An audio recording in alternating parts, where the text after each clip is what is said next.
do's and loot. Farewell, friend of the Grummels. Hello, hello, and welcome to another stream to help you guys get the current Twitch drop, the Ethereal Portal. Ooh, there it is. I'm gonna show you guys right now what this does. Okay, so basically it works like a hearth. Returns you to Valdrakken, which is where my hearth is set. So yeah, I'm gonna put this on my bar. Let's see, we'll put it right there. I'm running out of bar space really bad. Let's have a look at it. Oh, that's cool. Woo! Don't want to go all the way because I don't want to go to Valdrakken right at this moment. So yeah, that's the toy that you get for watching 4 hours of any Dragonflight stream. It's basically a hearth effect. I like it. Very cool. Oh yeah, I also just updated all my add-ons, but I have to turn them on, so I actually gotta log out real quick. Because I need Narcissus. Enable all. Okay, log back in. There we go. Also, I will be right back because I need to use the bathroom real quick.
I do apologize for ditching my stream the moment I start going live.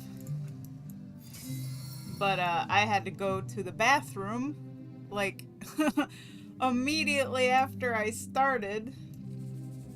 I was like, oh crap. You know how it goes. When nature calls, you heed the call.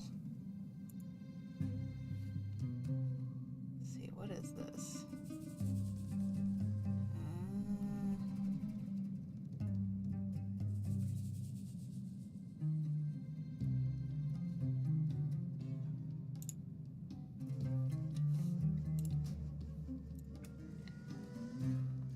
Hello, Savannah, and hello, Orla. Finishing that drawing of your OC now. Awesome. Thank you.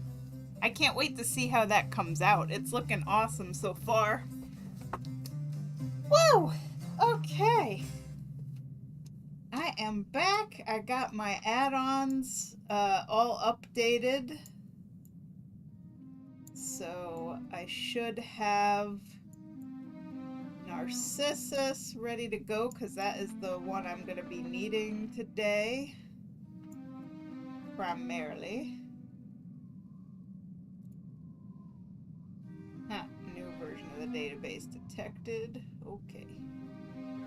Just add-ons doing add-on things, I guess.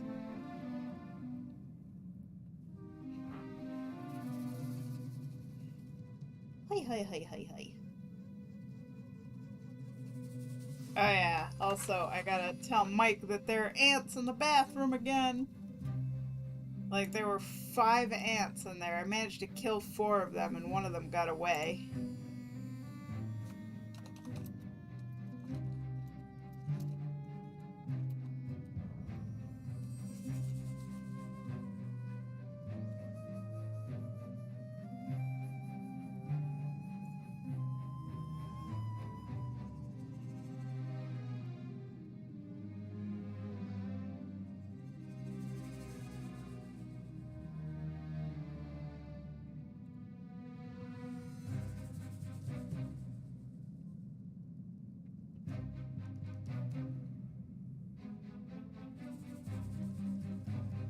Oh, all right. What is this add-on anyways? Or is this detail? Oh, is that a details thing? I don't know. Anyway. I'm all kinds of discombobulated. It's like I go to start my stream and then I have to go to the bathroom, and then while I'm on the toilet there's a million ants all over the place. Like, we've been having just ants, like little tiny black ants in our bathroom for the past like 2 weeks. And we're constantly spraying like Raid Ant Killer, and you know, every time I see them I try and kill them and hope they get the message, like, don't come here, this is the land of death. But you know, they're ants, they don't care.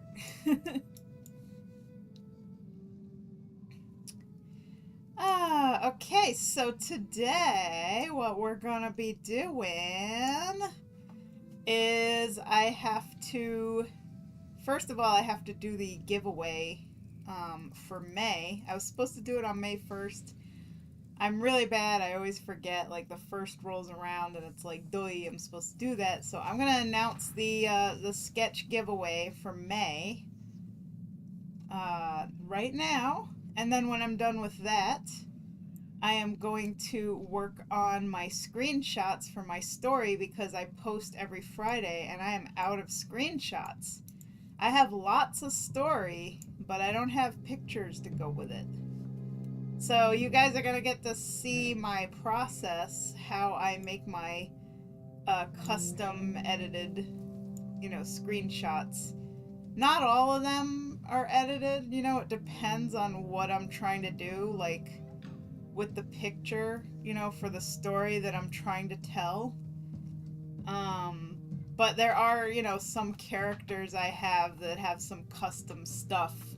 Like Philendriel has a wooden prosthetic leg because he's missing a leg. So I usually paint that on. Or, you know, the last scene I posted of him is he was sleeping in bed and he didn't have it on at all. So you just see the stump where his leg would be. So that's, you know, an example of what I mean, you know, by editing screenshots. I try not to have too many crazy things with my characters because, you know, I don't want to make the screenshots really hard. So I don't make my characters really, really custom beyond, you know, what's in the game. But like Amma, if I ever show her belly, there would be a scar that I'd paint on her belly. So that would be something to edit on there. And then, of course, there's a lot of times where I want to do scenes where the characters have poses that they couldn't possibly have in the game, so I have to, you know, Photoshop together a bunch of screenshots to create the poses, similar to what I do for art commissions. You know, when I need to set up the scene to basically trace what I need to trace before I get into the detailed work. So, yeah. It's the same, pretty much the same concept. So, let me get that announcement going. And then, of course, you guys, as supporters and higher rank, you're welcome to enter the giveaway for this month to win a free portrait sketch as soon as I get the post up. So, I'm going into special events right now.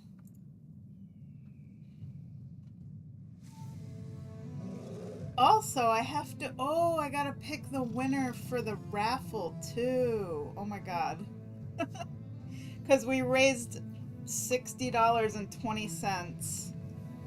So, there's a few people in here for the raffle. So, let me do that as well.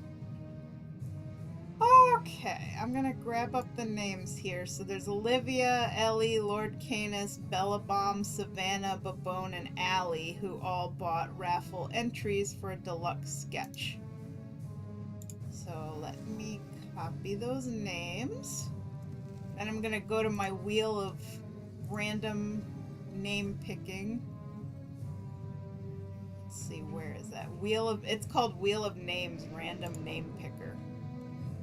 wheelofnames.com, in case you guys ever wondered. Okay, paste. So Allie has 3 entries, so I'm gonna copy her name and paste it in 2 more times. And then Savannah has 3 entries, so paste in her name in 2 more times. Bella has 1 entry. Lord Canis has 2 entries, so pasting their name in 1 more time. Ellie has 1 entry. Livia has 2 entries, so pasting the name in twice. And that's it. Okay.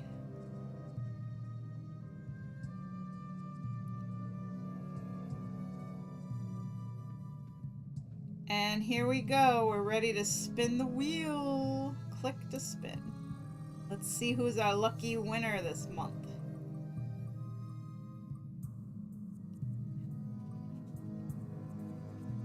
Hey, Savannah! Zebby Frosthorn! Let me take a screenshot.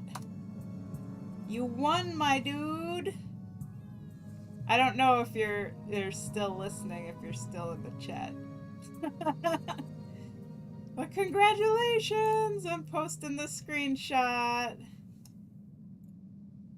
You won! You won! You won the deluxe sketch raffle! Woo woo!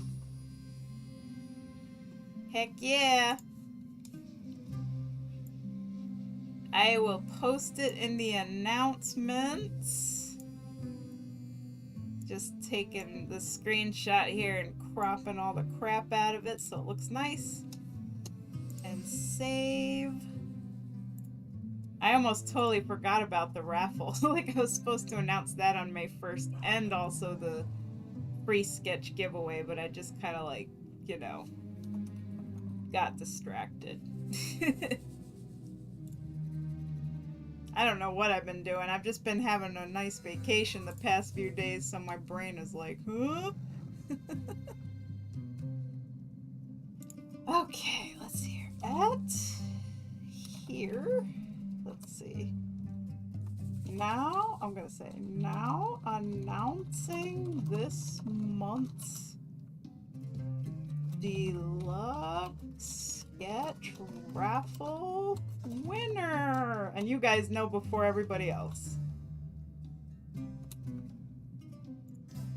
And then we have to do the drum roll with the duck. I like the duck. Very. Alright, now we're gonna post our screenshot. There we go. Boop. Congratulations, Savannah! Ta-da!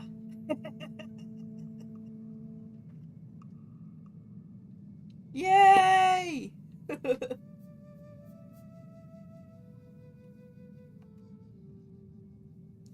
Heck yeah!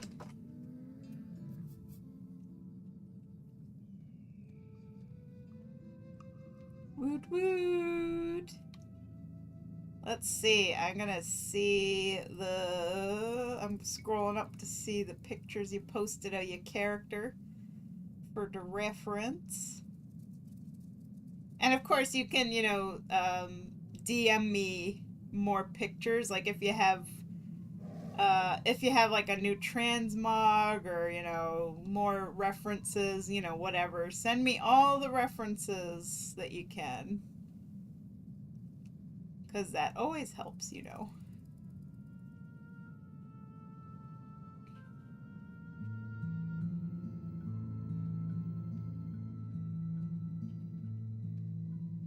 Hello, Meekwood. Welcome.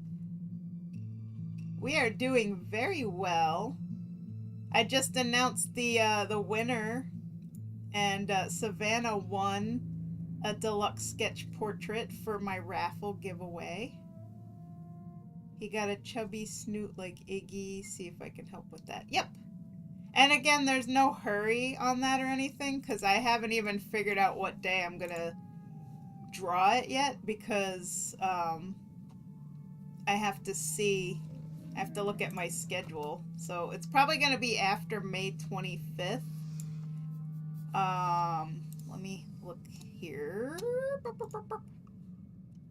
I'll look at my calendar, because May is already pretty full, so like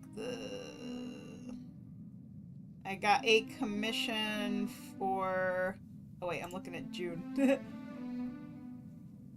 Okay, the 25th is Thursday. Let me look at my schedule. I don't even know what my schedule is. Thursday the 25th. So I have a commission for Babone for Spike Carrion, half-body colored sketch. So your commission, or your sketch, will be... Let's see. I'm gonna say Monday the 29th of May, probably. So that would be the next available day. And then I'll be taking my week off, like June 5th through the 10th, I'll be taking my week off. Because I technically have my week off vacation this month, the 15th through the 22nd. So rather than taking my vacation on the last week of May, I'm not going to take it because I already have my vacation in the middle of the month. So yeah, 15th through the 23rd, I'm going to not be doing any streaming or work. So I have the 24th, 25th, and then I'm going to do 29th, 30th, 31st, and the 1st. Where I'll take new commissions. So yeah, I'm gonna put you in for the 29th, which is a Monday, and you'll be good to go. So I'm putting that in my schedule right now. Copy, paste, 15th, and we're gonna say raffle winner stream. I'm gonna say raffle and giveaway sketch winner, because I'm gonna put both of you sketches on the same day once I draw the winner. So we're gonna put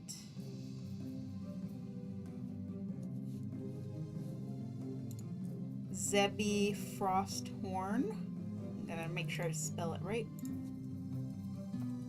Zebby Frosthorn Deluxe Bust Portrait Sketch for Savannah. Congratulations. And then we're gonna put giveaway free sketch winner, which we don't know who that is yet, so we're just putting the vague name in there.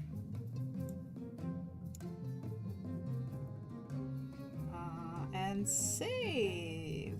And this is Monday. Boop. Okay.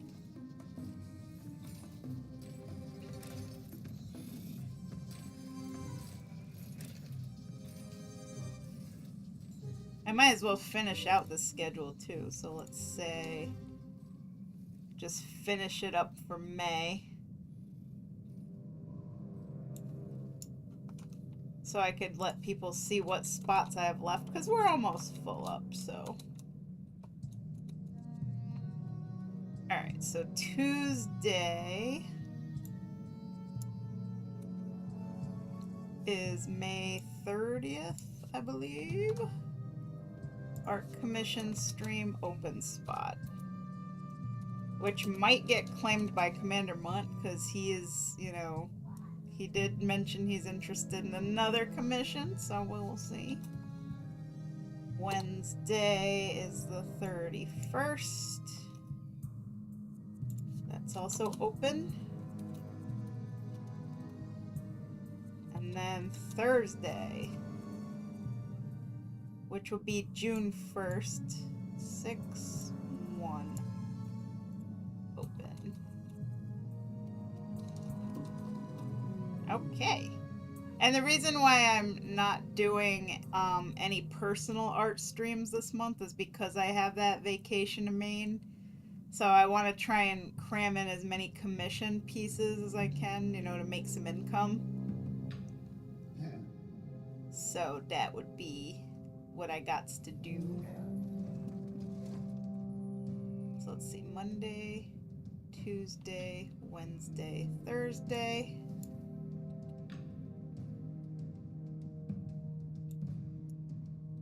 Then we got Friday and Saturday off, Sunday private art lessons, and then we're gonna put that our vacation is gonna be June 5th through the 10th.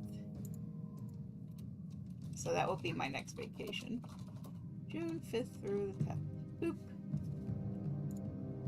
Alright, so I have finished May's schedule. So I have 3 open commission spots, and I have 1 gold sketch spot left as well.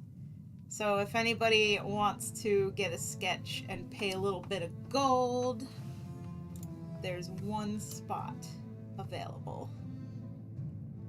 So 100k gold for a simple sketch, or 400k gold if you want a deluxe sketch.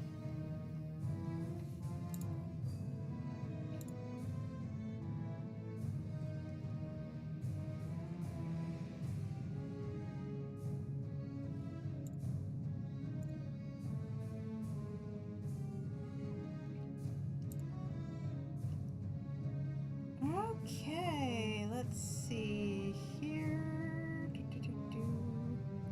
Now I just gotta do the announcement for the simple sketch thingy.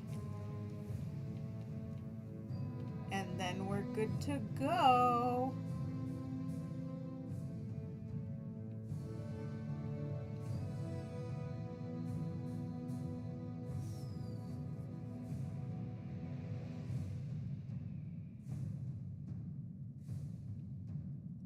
And of course, anybody who entered the giveaway you know, the previous few months, like if you want to enter the same characters again, like just keep entering until you win, go for it. Like, I'm cool with that.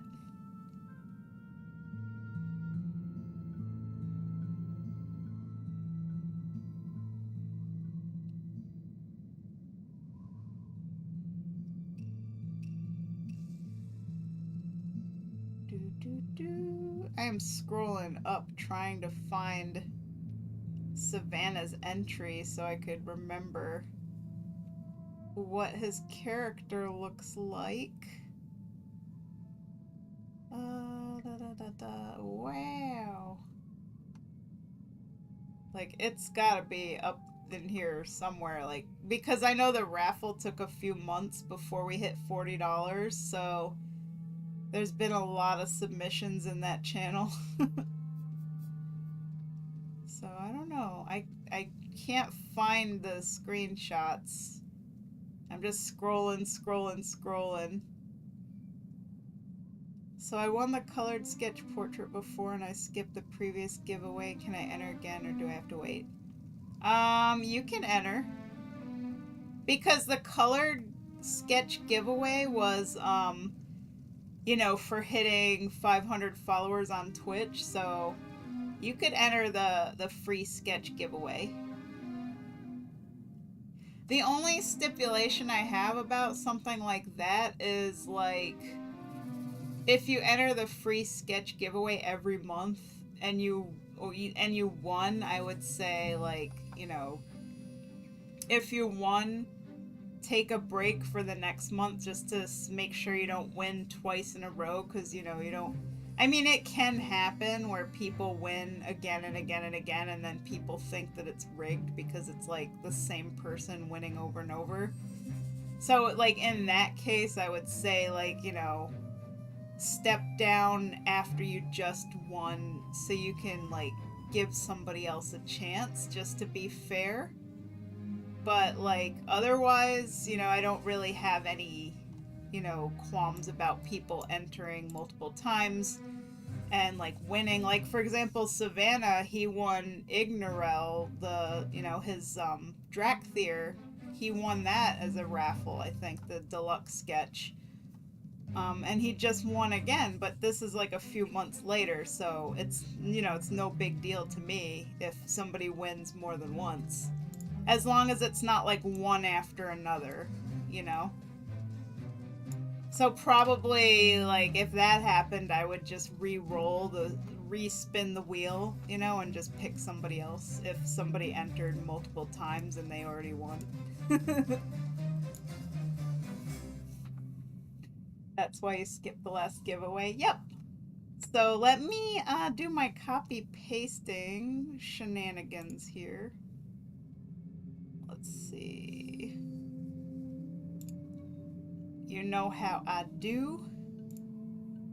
So we're gonna copy the giveaway thingy.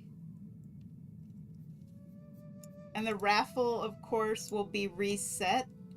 So, you know, once again, we'll do a deluxe sketch raffle thingy so people could buy entries to that as well. 0 out of 40. And no entries at the moment. I'm deleting all the entries. I'm going to say awaiting entries. And same thing for free giveaway. Awaiting entries. And I just gotta update the date here, so let's see y'all. It is May 4th. Oh hey, May the 4th be with you. Haha.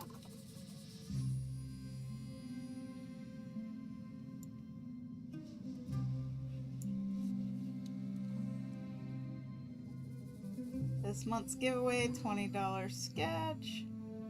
And the raffle, blah blah blah, until I hit the goal. Blah blah blah blah.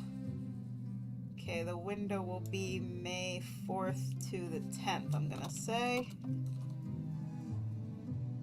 And the winner will be randomly chosen May 10th.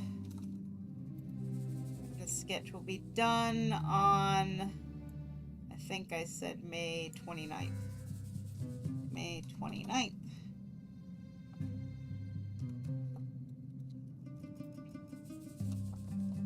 Because that's my next free day.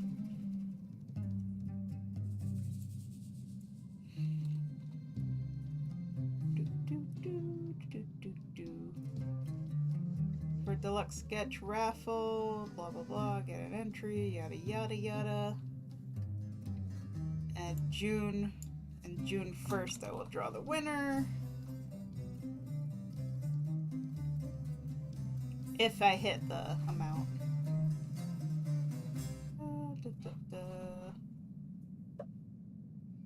And send. There we go. Hopefully I got everything right. If I missed something or didn't edit something right, I'll have to read it more carefully. But I tried to update all the dates and everything, so.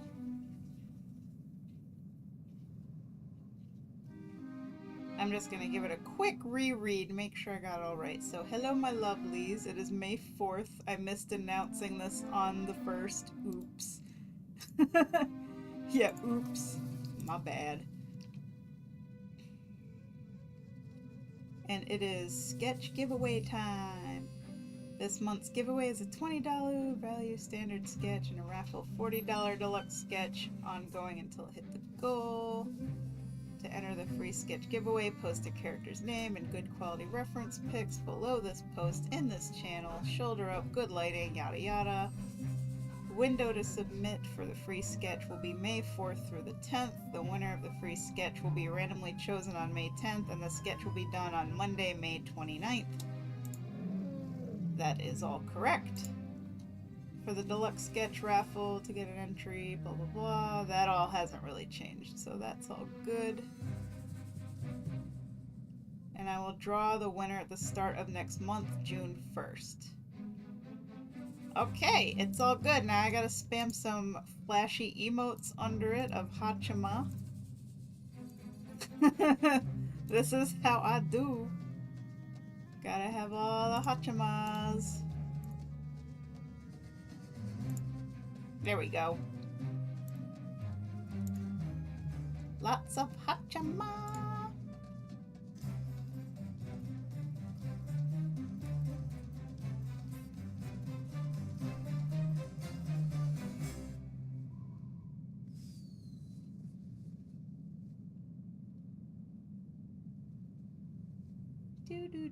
Okay, so we got the giveaway and the raffle stuff all up to date now. So next order of business, because there's a whole lot of nothing happening here, I need to look at the next part of my story and then think about what screenshots I want to do. So let's have a look. So the last one we posted was with Felendriel laying in bed looking at the coin, half naked, looking like a snack. Daddy Felendriel.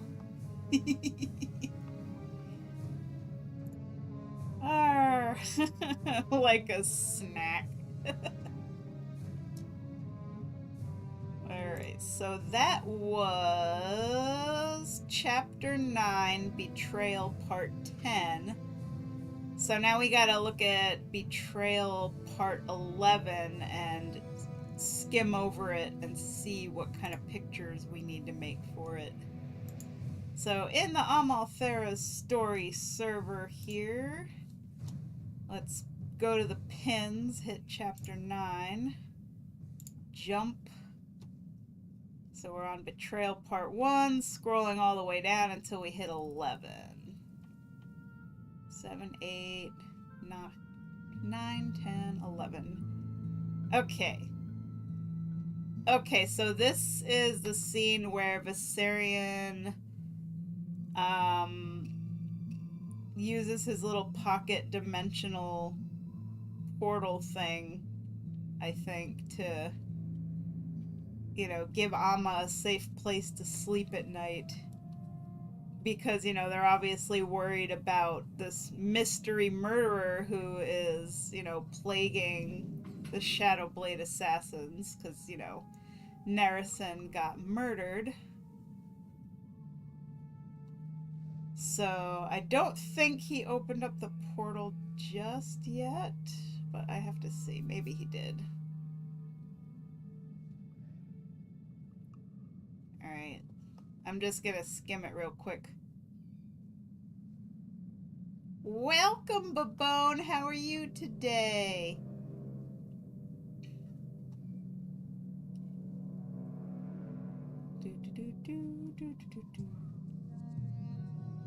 Good, good. Very happy to hear.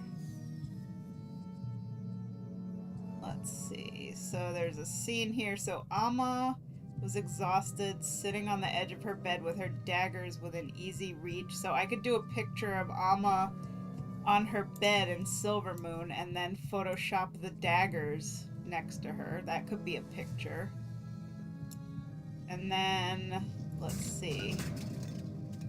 And then Viserion appears in the doorway.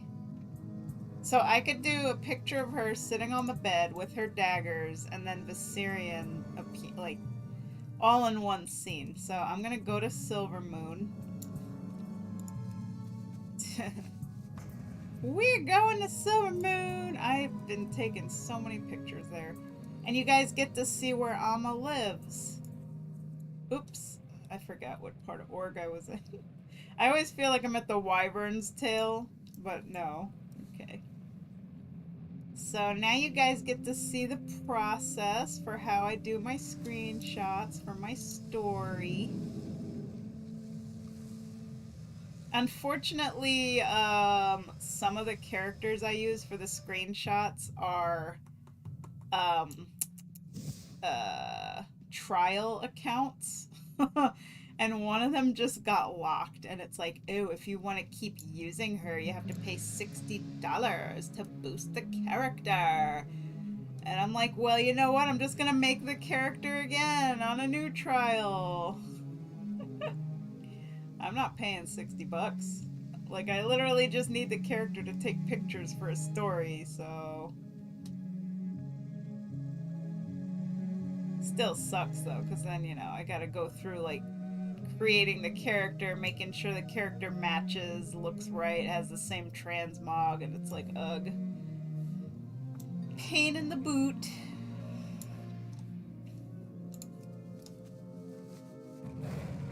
Welcome to Murder Row, home of the Silvermoon Shadowblade Assassins, and this right here is their actual headquarters. Now, the way I kind of imagine the layout in my story, like you see how there's windows up there? So I imagine, and it looks like there might even be a third floor, possibly, but I do imagine this is like a 2-story building, so like you come in here, and this is the training hall, obviously, but then I imagine that there's like another hallway somewhere, like with a stairway or a ramp to go up to the 2nd floor, and then up there is where all the rooms are for, you know, the assassins that actually like live here and stay here.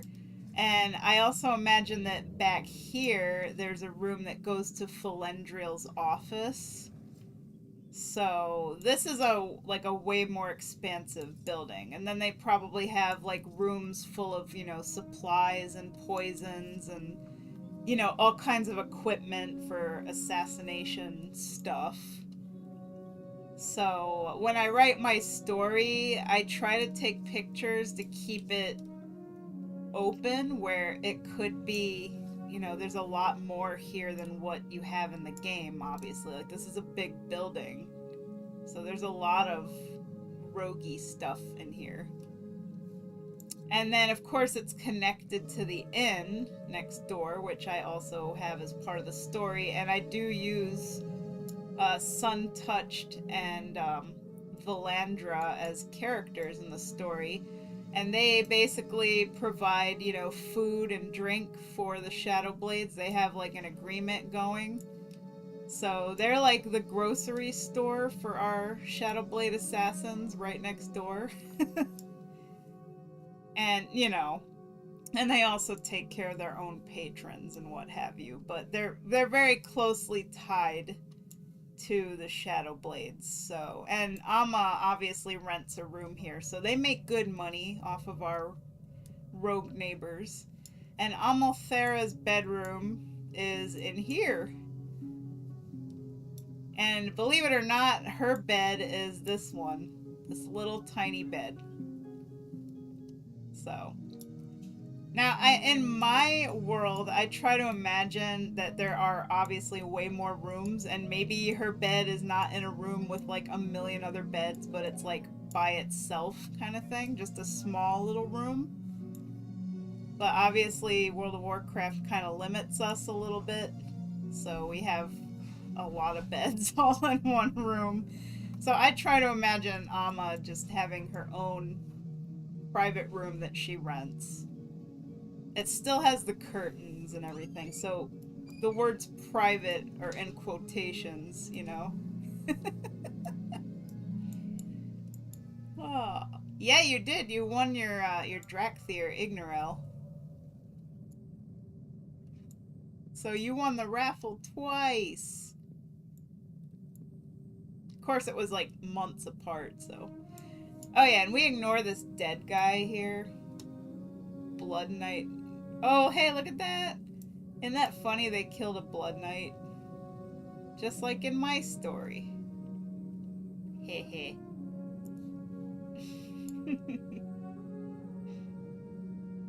Not back to back. Yeah. Yeah, see, I was talking to Lindsay earlier because she was asking, like, hey, what if you won the previous months then? Do you, like, skip a month to let other people win? And I'm like, yeah, pretty much. Like, if you win, I'd say, okay, skip next month to give, you know, somebody else a chance, and then you can enter again the month after. Just so that we don't wind up in a situation where somebody just wins over and over again, because we want to be fair to other people. So, like, if you win and you skip a month, you're all good. So you're good.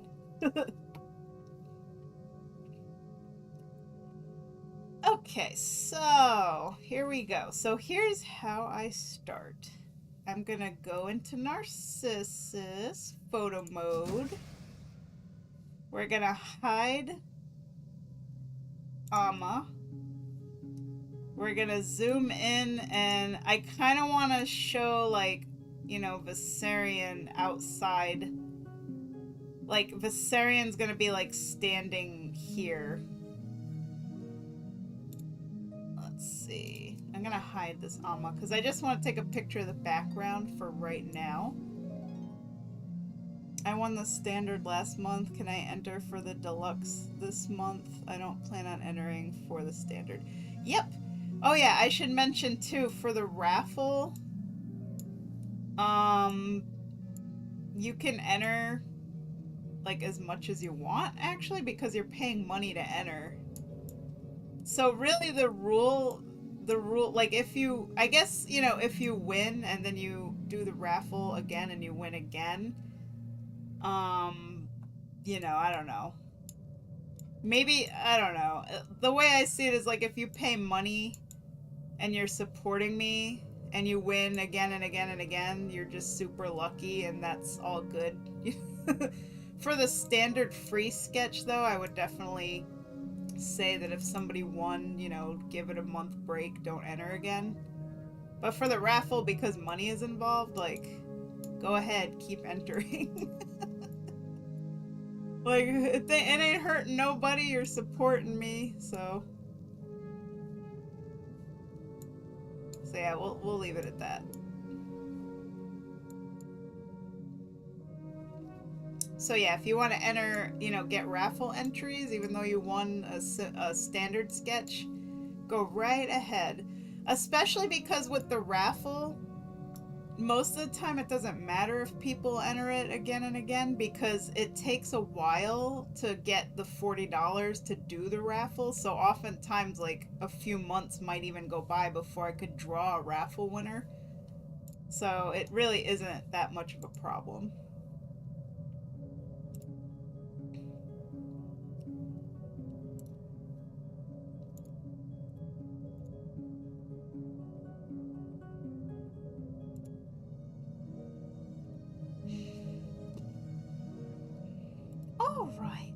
let's see here. So, okay, this is a nice bed. Ooh, I like, you know what? I'm gonna make this one be Alma's bed, maybe. I don't know.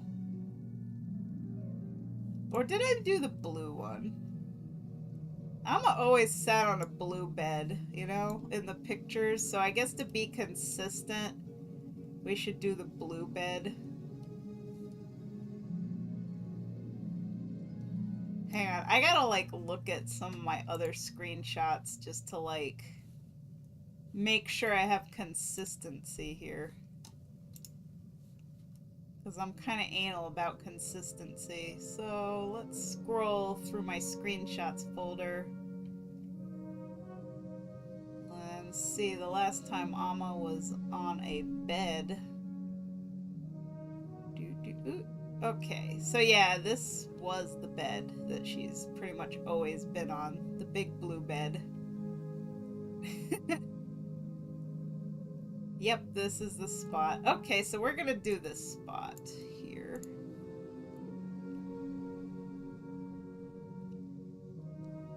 Maybe I'm trying to figure out the angle because I want to show her on the bed with the daggers and then Viserion kind of outside the curtain.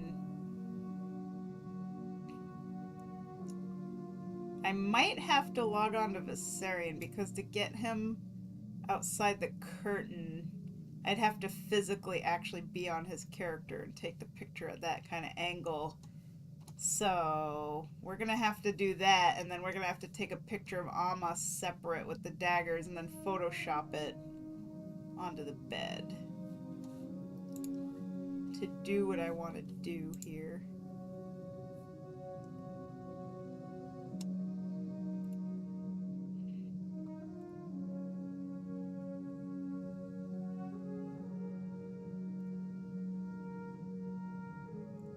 Yeah, so let's do that. Oh yeah, that's another part of this screenshot thing. I do a lot of logging between characters. That's why I feel bad for like anybody that has me as a real ID friend. It probably annoys the crap out of them because I'm constantly logging back and forth.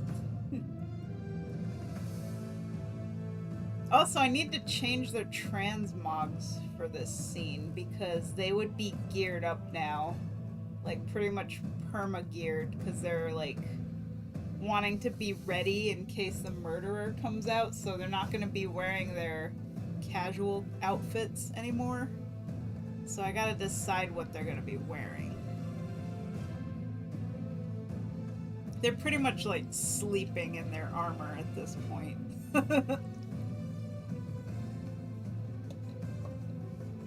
Because we're in a red alert, all hands on deck situation right now with, you know, one of the Shadow Blades being murdered.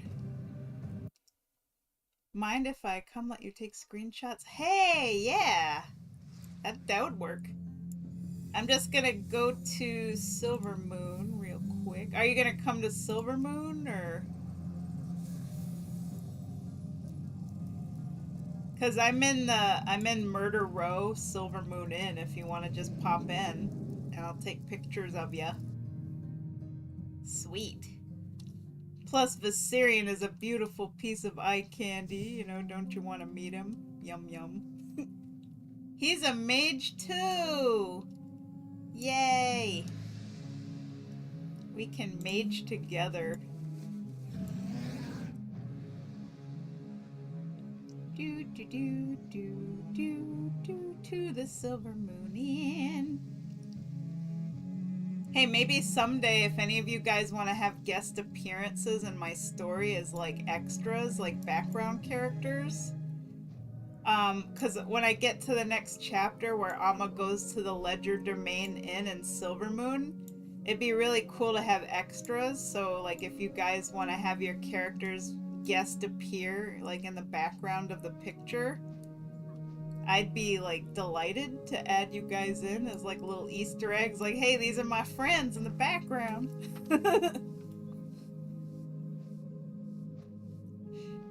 see, the outer character reason Zebby is a Tauren mage. Give me a shout out when you do it. Sweet. It's gonna be a little while because I still have to finish all the screenshots for my current chapter before I get to that chapter. Like, I don't know if you guys have noticed, but I've written a lot. I have written so much.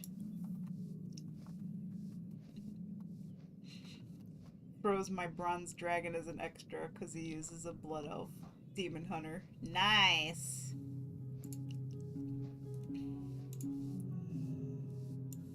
Also, guys, look at Viserion, isn't he cute?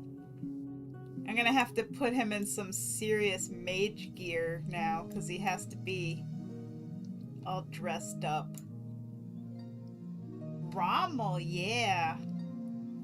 Yeah, so what I'll do is when I get to that part of the story, I will like announce it so anybody who wants to be an extra in the background at the Ledger Domain Inn in Dalaran can be there. And you guys could just like, you know, sit in the chairs and stuff. Rommel wouldn't be there canonically because this is a while in the past. Technically my story is taking place right before Dragonflight at the end of Shadowlands. So that's the timeline. It's like just before the Primalist attacks is where my story currently is. Because I started writing the story right at the very end of Shadowlands, so I wanted to keep my story in line with where the game actually was at the time. And I am gonna eventually be like, you know, adding in the Dragonflight stuff when the time is right. I might have even already mentioned the Dragon Isles somewhere in my story, but I don't think I did yet. I'm not really sure.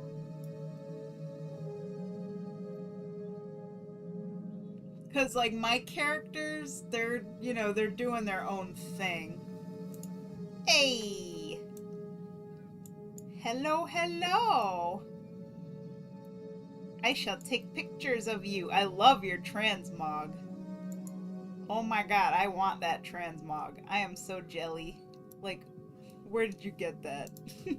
I have to inspect you because I need to see, like, what this is. Underworld Mantle. I'm screenshotting this. Let's see. Pure Sight Vestments. Ulduar? Oh! Dang, that looks so good. Like, that gear looks way newer than Ulduar. Like, that looks like some modern current set. Below to Bull, I love that title. I see that. Oh, Ardenweald Renowned Set, Chest, and Ulduar. Cool. That is a really good mog. Alright, let's get you in. Boop. Boopity boop boop boop boop. And we're gonna hide Viserion because this is not his picture to be in. Zoom in, zoom, zoom, zoom, zoom. He's cute. Take some screenshots. Let's see.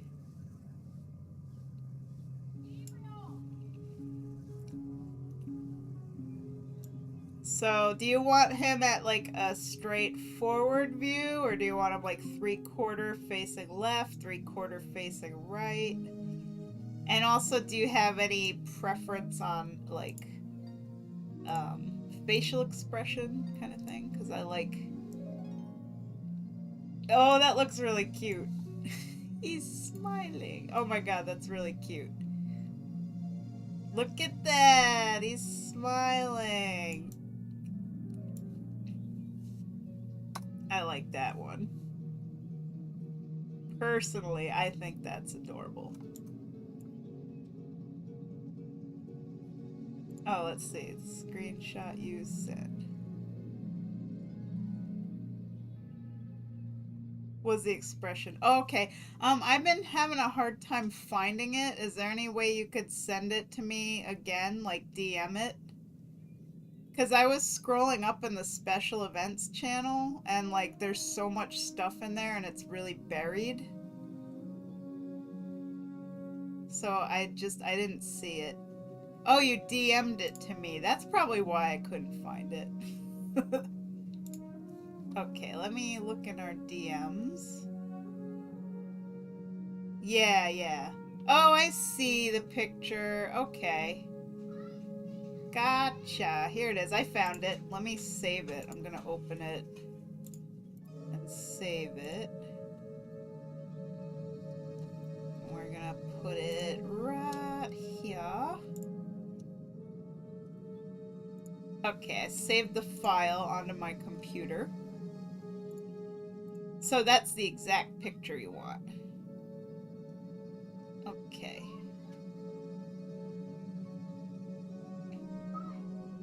Two things worth noting.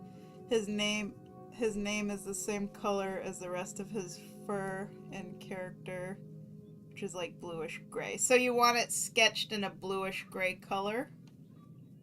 I'm gonna put it in the chat. Note. Deluxe sketch blue gray color.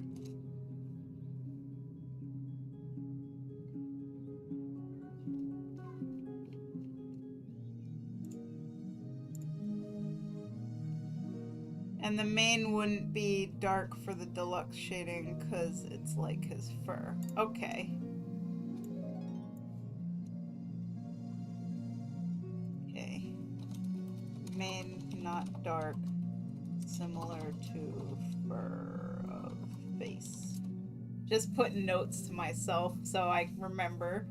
And then you said something about his snout being shorter or stubbier or something like that. Could you like describe what you mean by that, or? Oh, okay.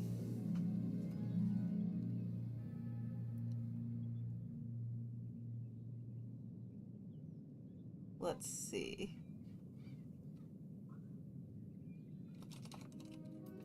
Chubby and weighted, I'm gonna say weighted face features. Like Iggy. Okay. Don't mind me just writing the notes so I remember.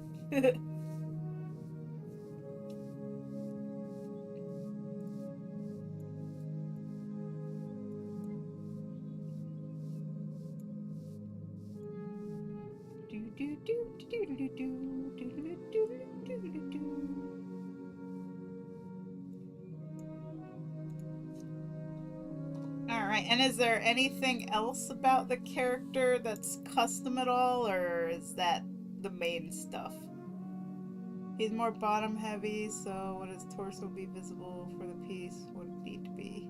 Yeah, because it would be, like obviously it'd be shoulder up, and it's gonna be kind of cropped. Like I'm not gonna have, you know, all the upper body showing. It's just a bust portrait, so we don't really got to worry about, you know, anything below that.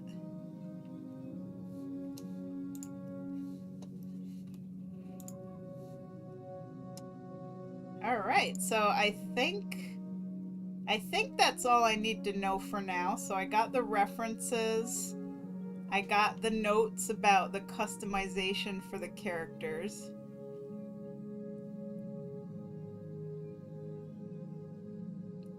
See, he's got big shoulders. It'd draw away from how soft he looks anyway. Yeah.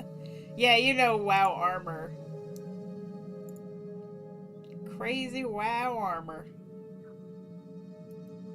But yeah, I got plenty of screenshots, so I think we're all good. We're ready to go. And again, congratulations on winning. Oh my god, his name is Duwuvakin. I love that. the toon name. Duwuvakin.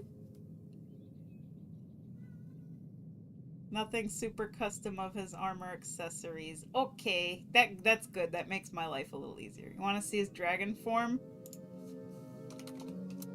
Yeah.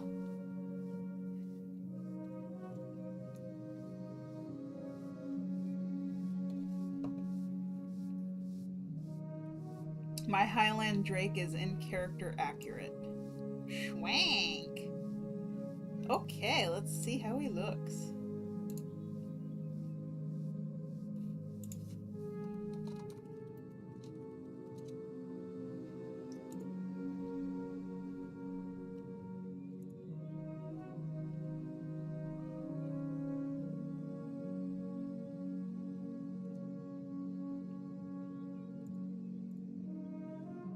Oh, I love that. That is really cool. I got a few new customizations for my dragons, and one of these days I gotta go and check and see what they are, because I got like new ears and I think some new horns and things.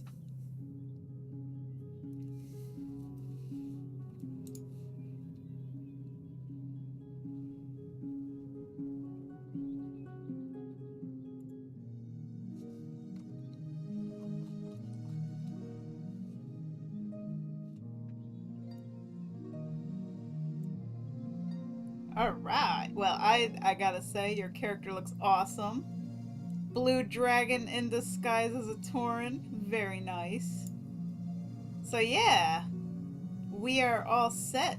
And when it gets, obviously when it gets closer to time, I will do like the pre-sketch thingy to send you for approval before we do all the, you know, deluxe-y shading and fanciness.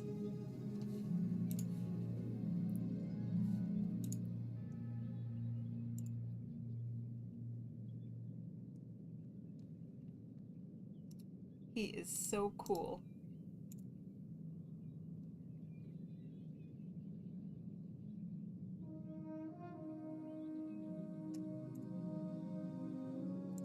Oh, I'm also gonna paste in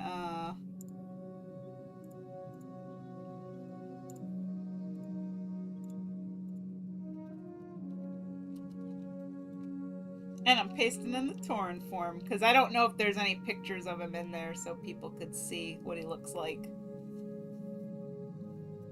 He's 20 in human years, but to other dragons he's a baby. He's 153. Aha! Yeah, because they lived such a long time.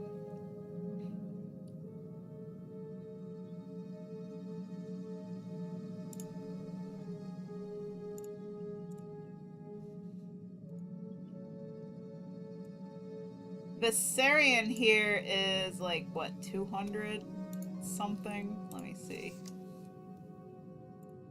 268. So he was born in Suramar and it's all he's ever known.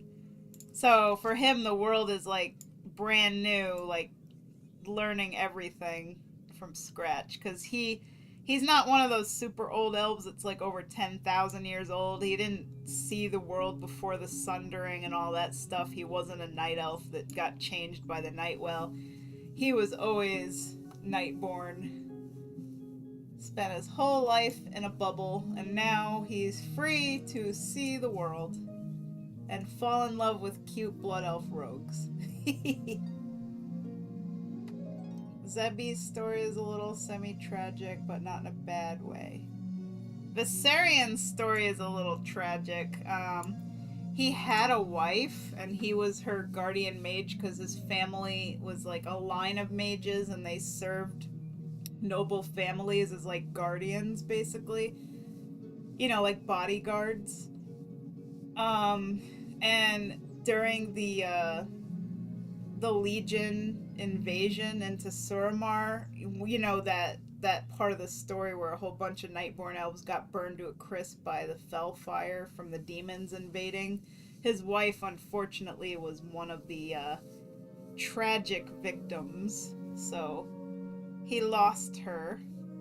And that was about 10 years ago in the lore. No, though, 13 years now with Dragonflight. But, you know, my story is still like 3 years behind, so for him it was 10 years, but currently in the present it was 13 years ago that his wife died. So he's still grieving her loss and trying to move on, you know, with Almothera. But they're definitely taking things very slow. Whenever someone asks my night elf how old she is in human years, she usually looks at them like they have two heads and then says her actual age, which they mistake for, wow, you must be like thousands. No, I'm really just 52. Let's see, when Malagos called for the war on the Kirin Tor, he just kind of mindlessly fled because he fought his instinct to follow the call, so he self-exiled. Ah, well, you know what? It's good he did that, because if he had followed Malagos, his fate would not have been good. He ended up in Baldoon.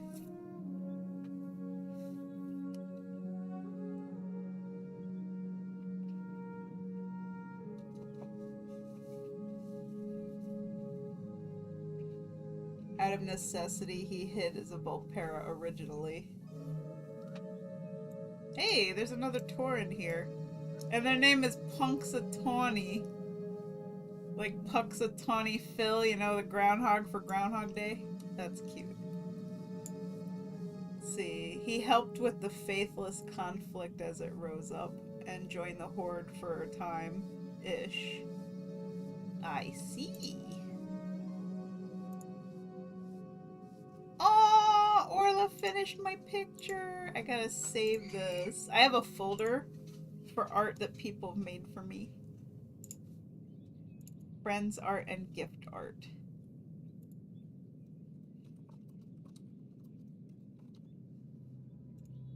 Aw, that came out really nice. Oh my god. Thank you so much. I don't know if Orla's still in here.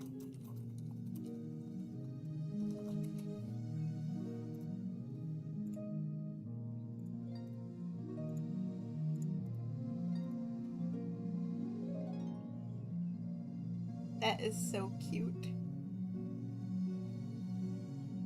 He finally took a torn visage specifically, though, because it felt more him, which is a point of a visage. Yep. He also ended up in a relationship with his mortal dragon sworn watcher, a Tauren mage. Aww. By the way, speaking of, like, RP and lore, like, what do you guys think about dragons falling in love with mortal races and, like, having relationships with them in their visage forms?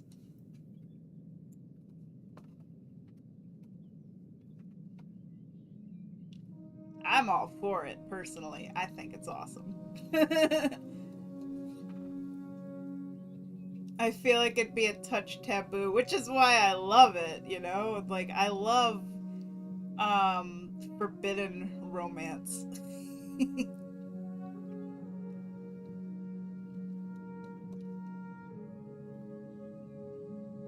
It feels fake. Well, I guess, you know, technically their visage form isn't their true form. Their true form is a huge dragon, so...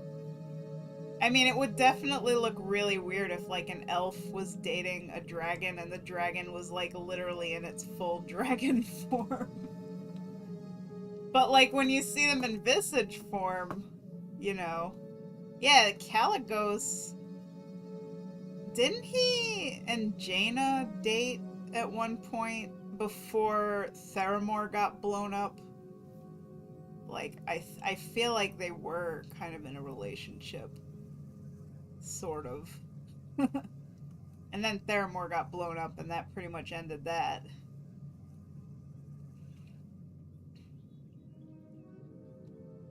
Yeah. Jaina and him were almost a thing. So was him and the elf who was the Sunwell.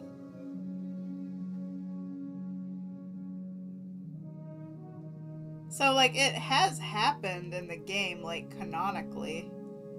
With a, you know, a dragon and a mortal kind of, like, being in love. Sorta. It's kind of partly the fault of the player base, partly the lack of me giving a crap about a dragon, and partly because, that ain't This ain't Dragonlance. Oh.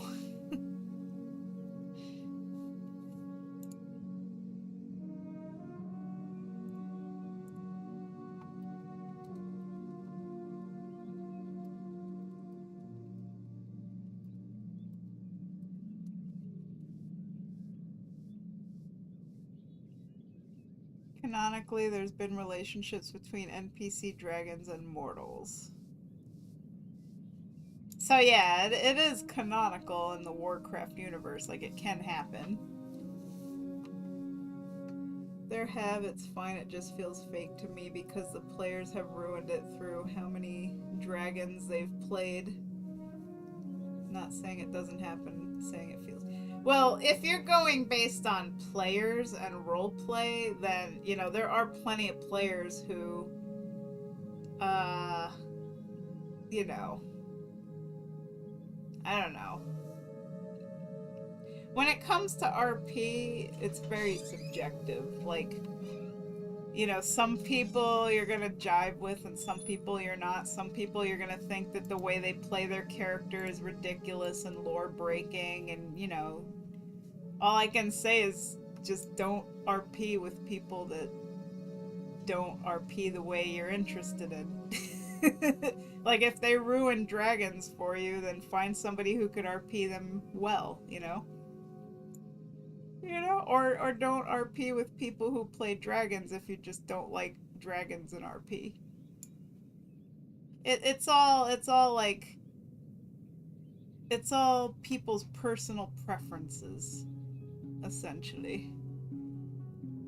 I myself have never played a dragon character, and I've never RP'd with anybody who did. Actually, no, I lie. My RP with Commander Munt does have a character who is a blue dragon. His name is Liam, and he usually takes on a human form. So yeah, except that RP is kind of on hiatus because we jump around a lot, like we got too many different stories going. So, but yeah, Liam is a dragon, so. Kalanagos, my blue dragon, had a relationship with a Gulnean Worgen woman. See, there you go.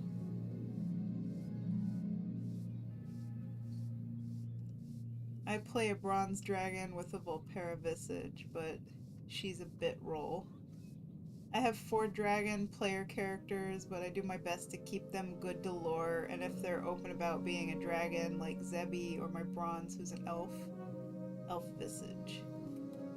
That's one thing I always know about people who roleplay dragons, is usually they keep it like a secret or something. But I feel like with the current expansion Dragonflight, for people who play dragon characters, they could probably be a little bit more open about being a dragon and not try to hide it so much. Especially because we have, you know, Drakthir that are like, you know, running around among all of us, so it's kind of like now's the time. If you're a dragon in hiding, you can finally kind of come out and just be yourself. When Dragonflight opened it up, he kind of just... Yeah, I'm a dragon, shrug, while being aware of those who might still judge. Let's see, sadly he was pressured into breaking off the relationship with her by a particularly toxic blue dragon friend who really just wanted to have Kalanagos all to herself. Ooh, relationship dramas. Sounds like a fun story, though. My bronze is 2,000-ish, and bronze is always kind of just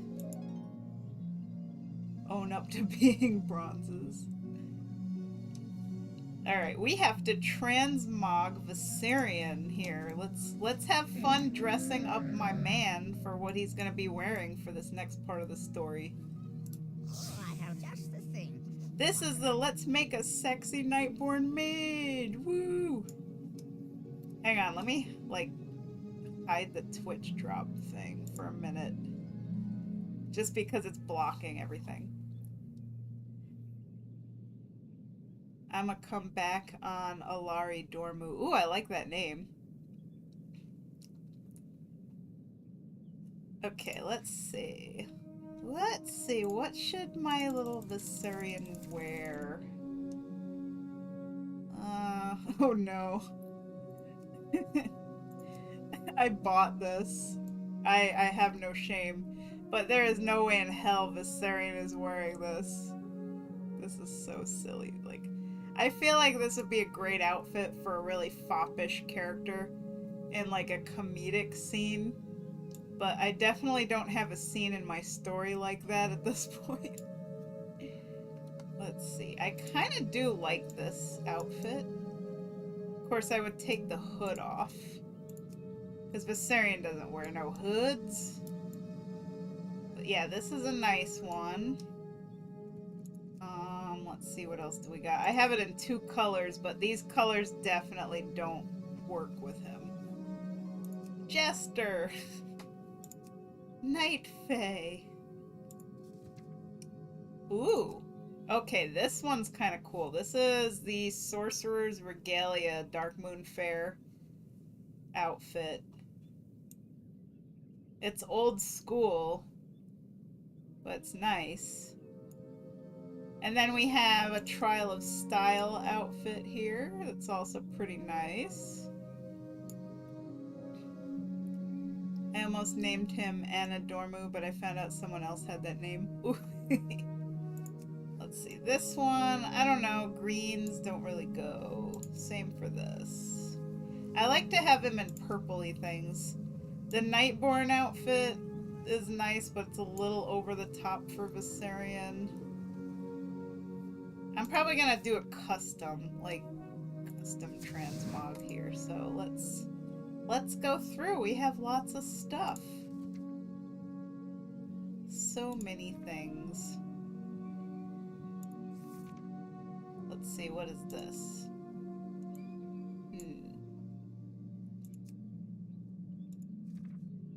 Gonna throw some things together here. I do like these robes from Wrath of the Lich King. You know, there's a lot of good purpley stuff. I try to keep his colors purple. This one is nice. This is the one Irium is currently wearing, so I don't want to, like, have, you know, 2 characters wearing the same clothes. This is like a Gilnean. Yeah, Gilnean apprentice robe. Let's see. Hydraxian robes? Ooh. I kinda dig that. Oh, and this, of course.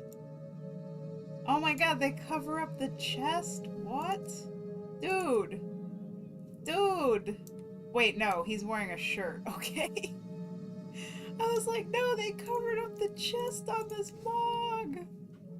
I forgot Viserion's wearing a shirt, so let me take his shirt off, because I was about to freak out. Like, this is terrible. Why would they do this?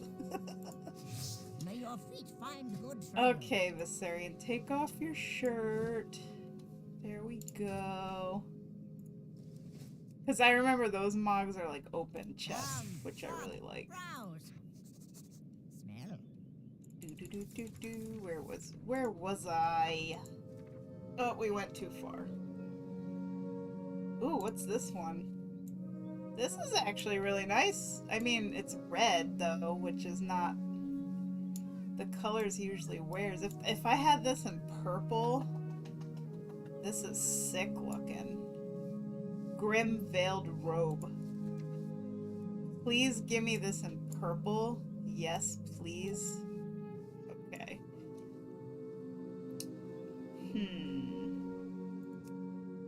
Oh god, no.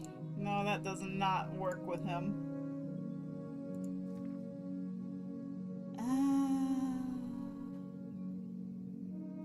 Let's see. All these things in red. Black? Ooh, this is kind of nice. It's a little too busy on the chest, but... Yeah, see this. Like, hubba hubba. Although this wouldn't be very good for him wanting to protect his organs because, like, everything is hanging out right here, but Yum. So, I do love this outfit, but we're gonna do something a little more covered up. Too busy, busy, busy. I really do like this one though, Hydraxian. Let's see if we have shoulders that go with this. Hi. Oh my god, look at these shoulders. Dude. This is crazy. It kind of looks good on him though. Ah, man, I don't know. I might have to go with this Mog for the next part of the story. Let's see. Oh boy, please tell me I have Alarian's TRP saved. Oh, I got my portal toy. Yay! Grats on the portal toy. Oh man, I just realized he has the same dagger as Amma. Ooh. Amma's current transmog. Let's see if I could get some boots. There we go, Hydraxian boots. And then gloves. This is a full Hydraxian set right here. And then we're going to give him a different dagger.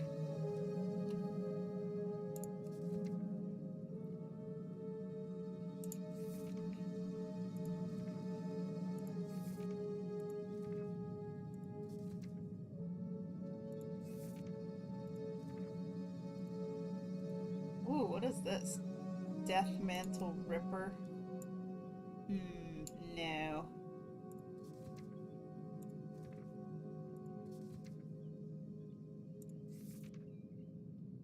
I like this purple looking blade. That looks kind of cool. And of course his book is gonna stay the same. That's always his book. So yeah, let's say Hydraxian. We're gonna tile it that. So I'm not gonna apply it just yet because he might still be in his other outfit. I have to think about this scene, like I really gotta, you know. Because they are about to go to bed, so it would be kind of silly to try and sleep wearing really chonky armor like that. So I don't know, I gotta think about it. It takes me forever to do my screenshots for my story. Oh.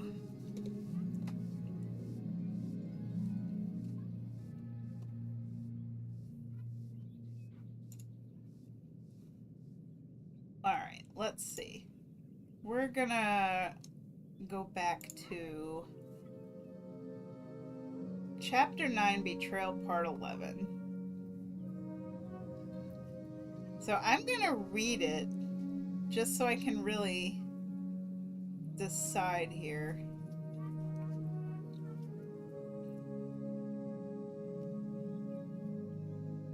I'll read it out loud to you guys so you know what it is I'm gonna be making pictures for.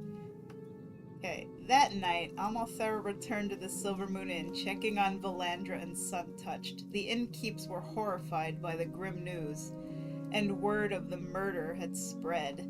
Patrons of the inn stayed in their rooms, a few even choosing to leave. Everyone was on edge, knowing a killer could be lurking, able to strike at any time. More guards were stationed outside the establishment as a precaution, but that did little to ease the worries of all who dwelled within Murder Row, a place in Silvermoon that more than earned its name. Amalthera was exhausted, sitting on her bed with her daggers within easy reach. Her mind would not rest, with dark, swirling thoughts keeping her on edge. Soon there was a familiar, tall, and handsome figure. I'm terrible with how I describe my characters, I know. I didn't say I was a professional writer. Anyway, Anyway, soon there was a familiar, tall and handsome figure appearing behind the fabric doorway to her room. "May I come in?" Viserian's voice announced in a gentle tone. Of course, Amalthera beckoned the mage in as he sat down on the edge of her bed, looking just as weary and tired. "All is quiet. Seems the killer is nowhere to be found, so nothing more we can do," he sighed, turning to look at Amma. "How are you holding up?" "Honestly, I don't know. I'm anxious, afraid this will keep happening. Or perhaps Nerison just angered someone somehow, and this was just a lowbrow revenge. All I know is that someone I cared about is dead, and things will never be the same." The rogue pulled her knees up to her chin as she sat against her pillows.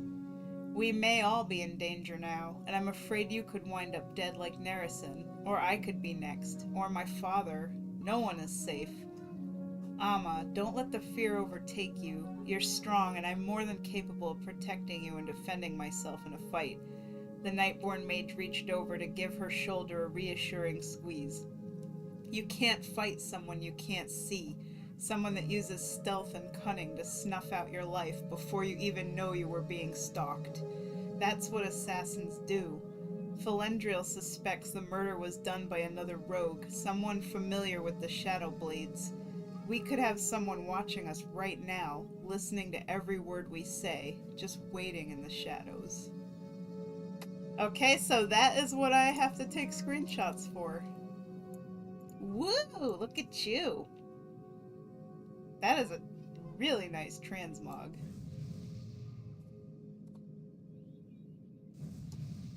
I want to take pictures of you just for fun. Boop. Let's take a picture. You know what? Our colors are perfect. Like, you're like the sun and I'm like the moon.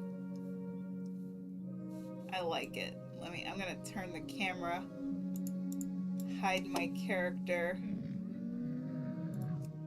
Oops, not that one.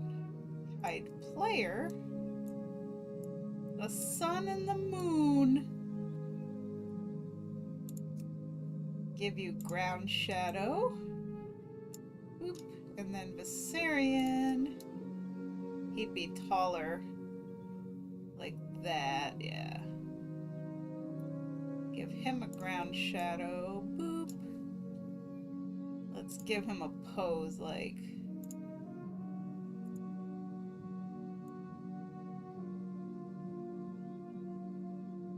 They're having a conversation. There we go. And then your guy.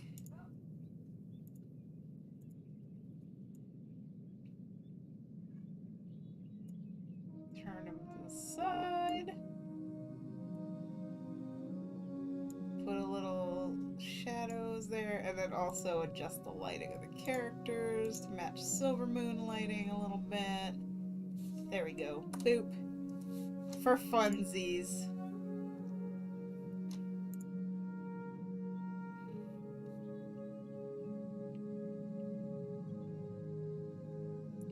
Missed the horn ties on his headband.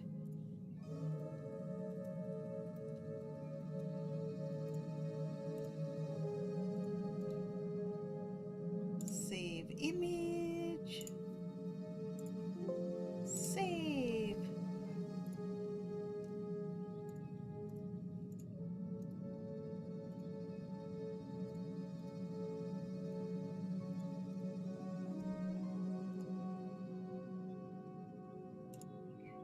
And glamour shots.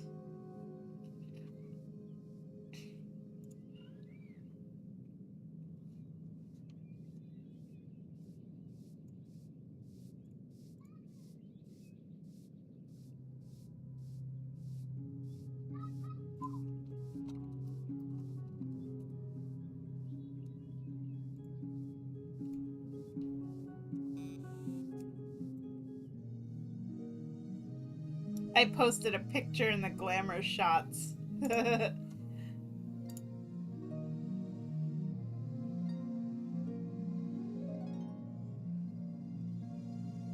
I was adjusting my mog while you took that. Oh.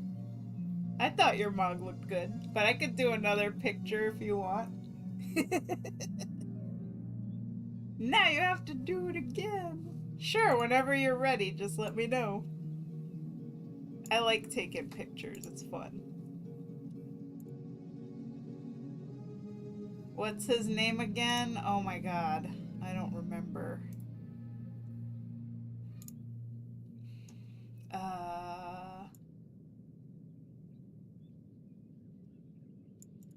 Aranuti.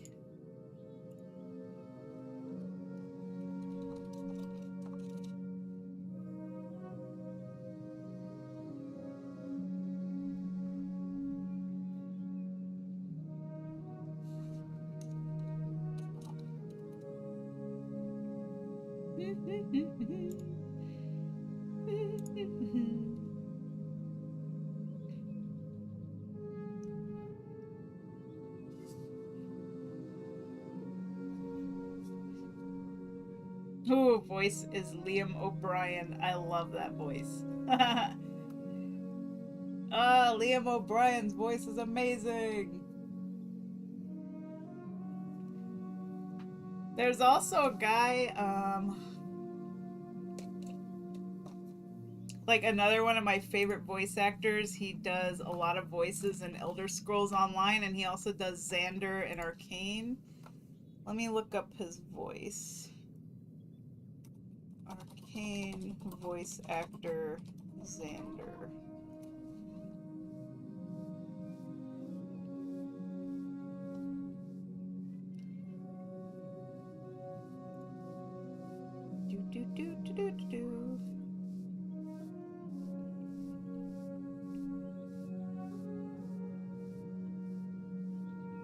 Okay, his name is J.B. Blanc.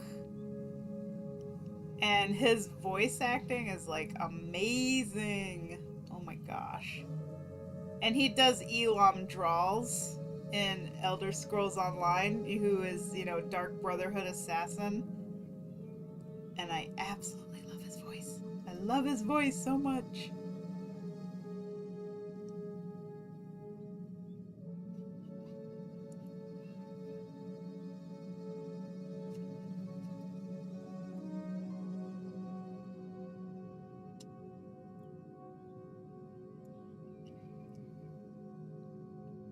So now I'm wondering for this scene, because it's technically the same day, should I just have the characters wearing the same clothes that they've been wearing? Because they're about to go to bed. They're winding down, so it wouldn't make sense. I mean, well, Viserion is gonna, like, open up the portal thing, so they will be safe from harm's way, so they don't have to sleep all covered in gear. Let's see. And this is after the scene. Okay, well, Falendriel was sleeping in pretty much nothing but his underwear, so I imagine they would be dressed pretty light right now, but still have their weapons on them. Like, Amma is in bed, but she has her daggers, so I guess I can do them without being completely locked, you know, covered to the brim in gear. Whoa, what's this? Twitch for plugins gave out 1 community sub gift. Oh wow, thank you. And Jam got it. Thank you so much. I appreciate it. Thank you, thank you, thank you. And here I am deliberating on what my characters should be wearing. I guess for the sake of continuity and ease, I'll just keep them in their current outfits that they've been in for this whole chapter so far, because it might be jarring if they're suddenly all decked out in new armor. So maybe I'll save that for another scene. You know? Like, yeah, we'll just do that.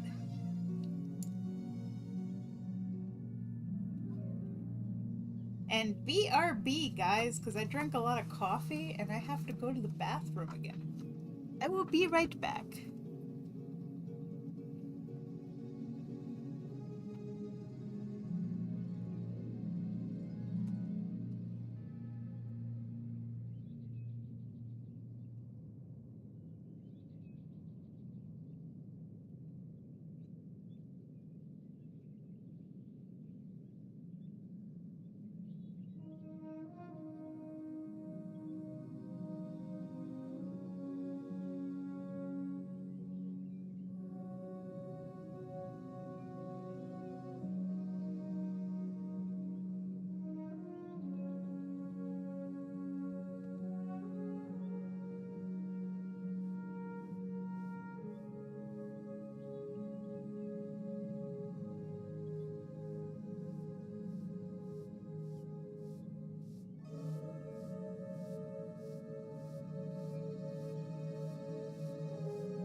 Okay, I'm back. Woohoo, I feel better.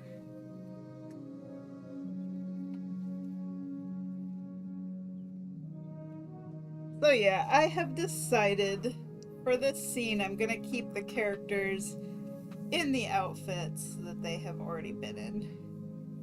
Just because I feel like it'd be really jarring and I want to keep the continuity.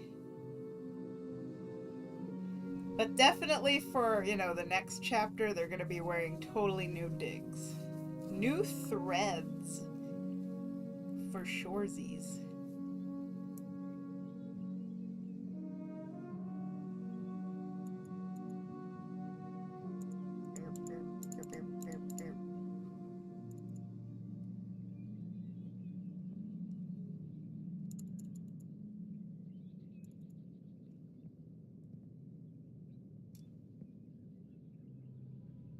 I wonder what he's changing his transmog to. Francis, lucky do's and rope.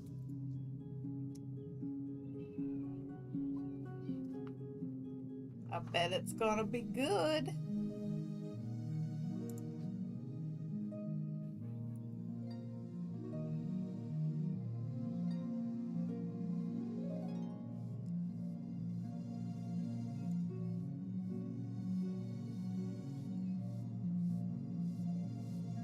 Any of you other guys get your toy yet? Let me... Ooh, oh my god, let me see this. Let me see. That looks really nice. I totally dig it. Let's get you in a picture. Group photo, target. Ooh, and I like the daggers and the glowy yellow. Like, that really works nice for, you know, bronze dragon. Okay, let me hide my player. And let's see, what kind of pose would be good for you?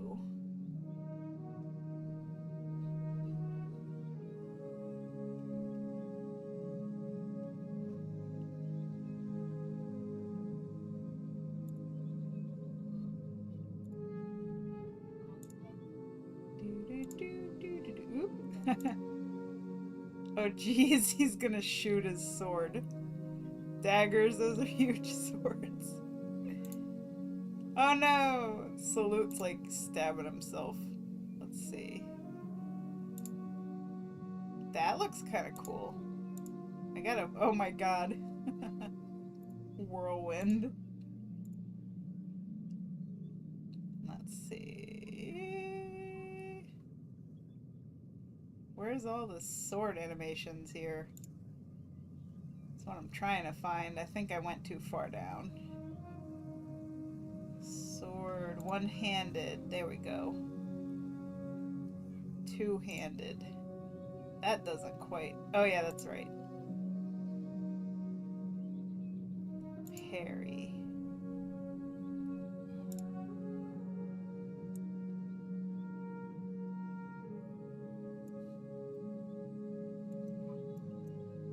Woo! Add in a ground shadow. Right there. Need to make that ground shadow a little longer. There we go. And also I'll make it a little darker. Boom. And then Viserion, what's he gonna do? Let's see, we'll do some kind of spell thing with him.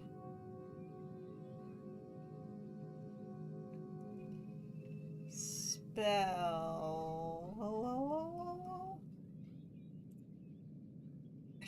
That looks kind of cool.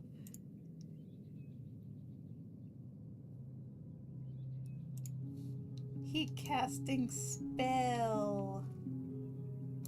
And his ground shadow. Wow.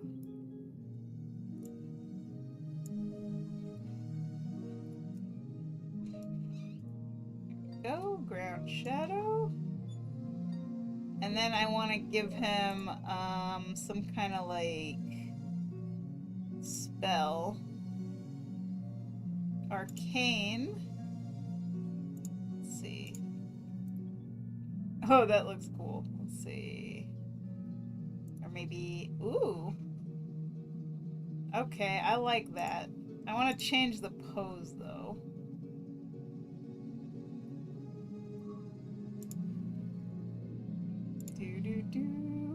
Mage, here we go. Oh yeah, there we go. Perfect.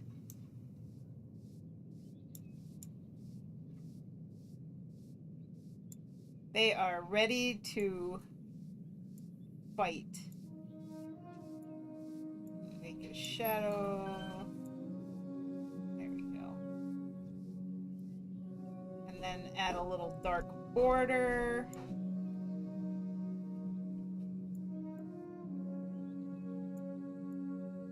There, that looks sick.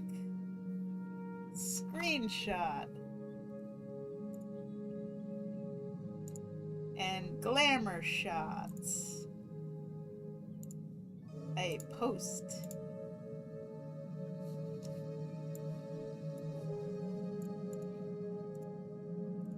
There you go.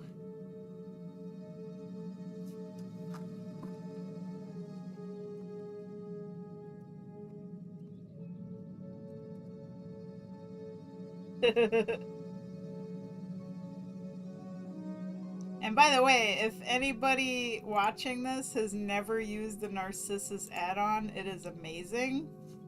Like, so much fun. There's a lot of stuff you could do with it. The one add-on I haven't tried that I don't have is Reshade, which I know Charlotte uses to make the backgrounds kind of blurry and amplify like the lighting and the glow and the atmospheric look of things. So maybe I will, you know, I'll download Reshade and give it a try one of these days, because Charlotte gets some really incredible pictures using Narcissus and Reshade. So let's take a picture next to each other, friends. Wow, look at how much taller Viserion is. He tall.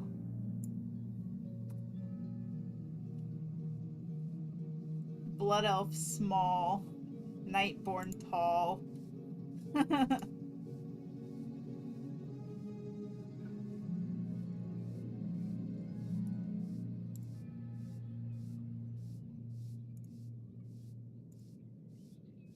Holy cow, my RP partner posted. Solzen finally posted. You know, it's like sometimes we went like 6 days with no posts. 6 days and no RP.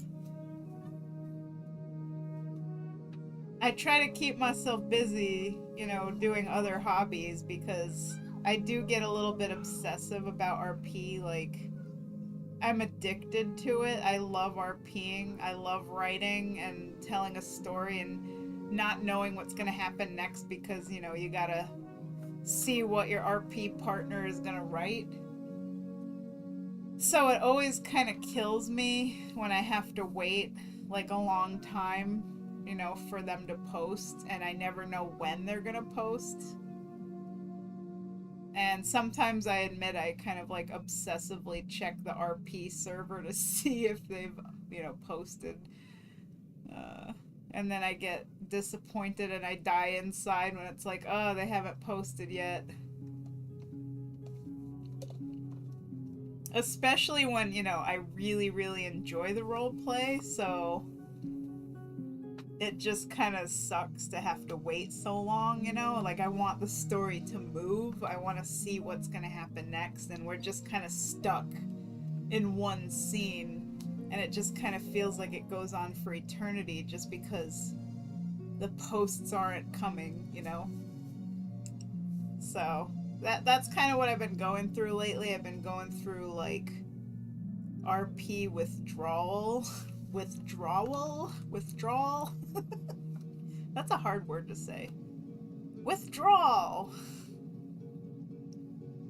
I've just been like dying for RP. Like, I need more roleplay in my life, to the point where I even like role-played at the Wyvern's Tail a little bit, just a little bit of in-game RP, and I'm not a fan of that at all, but I was like that desperate for some RP.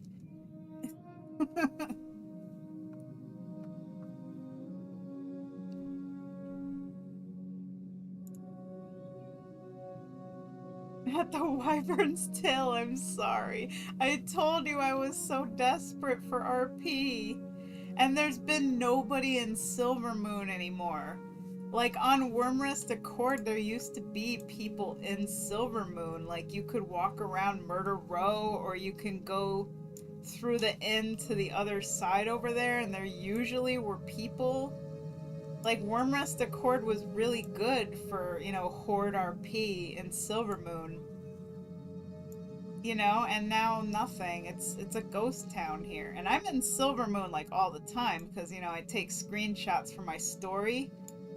Like, actually, let's go check. Let's see if there's any RPers on the other side. Follow me! So we gotta go through the inn and out the other side, and usually there'd be RPers all over the place. And I'm not talking about Moonguard Silvermoon, because those people all hang out in the inn and they're all Futanari. They're all looking for ERP. Over here was like normal role players. Yeah, see, there's nobody. Where did all the role players go? Why are they only at the Wyvern's Tail? This used to be where I used to find my RP out here. Used to be all kinds of people. They'd be sitting on the steps. They'd be walking around. He cringes at the mention of Fuda RP. I have nightmares. Yeah, like, seriously, Silvermoon on Moonguard. I think it's the Wayfarers Inn, which is the inn on the Walk of Elders. That one is full of Fudas. Oh god. Let's see. I've seen real RP in Moonguard, Silvermoon City, but it's rare. And it was like early Kata. Yeah, I mean, I have gotten some Horde RP on, you know, Moonguard. It is hard to find, especially even if you go to Orgrimmar on Moonguard. It's a ghost town, but, you know, when there are people there, they usually do want to do actual RP, so. One of my first RP characters was a Blood Elf Warlock.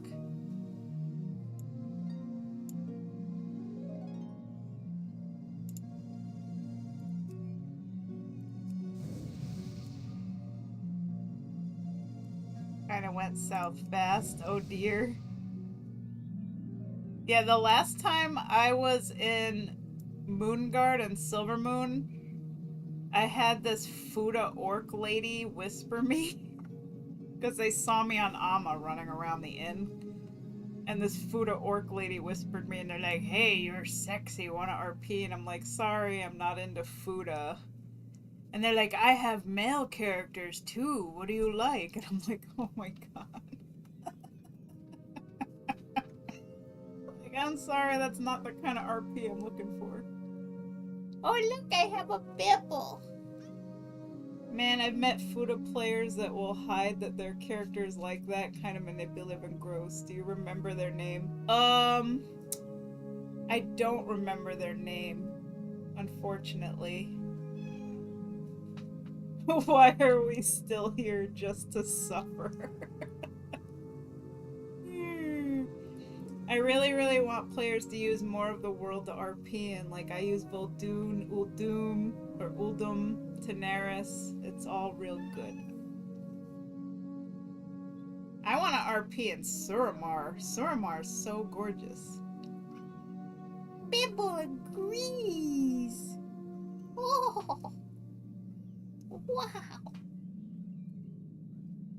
When I first started RPing before Worgen were released, I had a chunky Tauren Druid runt, a Troll Mage, a Sunwalker, and a Blood Elf Warlock. The first two are now my Black Dragon and Lomnus, but I remade Munahu, the Tauren Druid. He's adorable. Let's see, my characters Obviously, Amalthera, she's my first character, my main character always, my Blood Elf Rogue. And, in Irium as my undead maid, she was the second character I ever made, and she's a big part of my story. And then I made Daddy Falendriel, who's like Amma's adopted father and the leader of the Silver Moon Shadow Blades. And he has a prosthetic leg and he's hot. He's also just a really good guy. He's got a very big heart. Despite being, you know, leader of an assassination organization. I know that has to sound weird, but... The Silver Moon Shadow Blades, I basically modeled around Dexter. So I don't know if you guys have ever seen the show Dexter, but it's about a serial killer who only kills other serial killers, and he has a strict moral code. You know, because he obviously, you know, he has a need to kill people, but he tries to only kill people that really deserve it. Like, really bad people. So, the Silver Moon Shadow Blades are not like an assassination organization that just takes contracts to kill anybody. Like, you know, any rich person with enough gold can be like, hey, I want this guy dead, even if the guy doesn't deserve it. So the Shadow Blades really do their homework, and when they do kill contracts, they make sure that whoever it is that's, you know, marked for death is somebody really deserving of it, somebody truly reprehensible. So, in a way, they're kind of like vigilantes. They're like heroes in the shadows, you know. Let's see. I also now have over 50 characters. Help. So I kind of want to just, like, go to the character list and rattle off every character I have with their in-character name and a small summary. Because I can tell you right now, all of them are developed enough to potentially RP. I wish I could say that about my characters. I have 28 characters. Not all of them are developed. Some of them I literally just made because, like, you know, I want to have, like, one of each class. And I want to have, like, each of the different races and stuff, and I like to design characters and their transmogs and make them look cool, but they don't all have stories for sure. Like, most of my characters are not developed enough for RP for sure. Oh, we got our first entry for the sketch. So, functional enter Jabrixia. Alright. We will put that in. So, it is a Drakthir evoker in visage form. So, let me edit my post here. Hi, Bipple. She's a Bipple.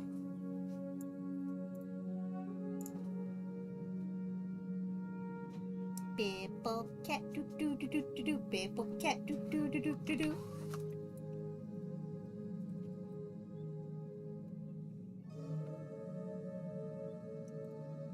Oh yeah, and I gotta pin this as well. Pin the message.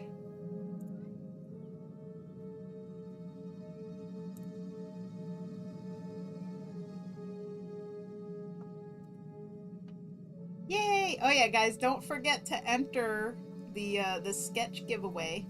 You have until May 10th, so you still got 6 more days to enter.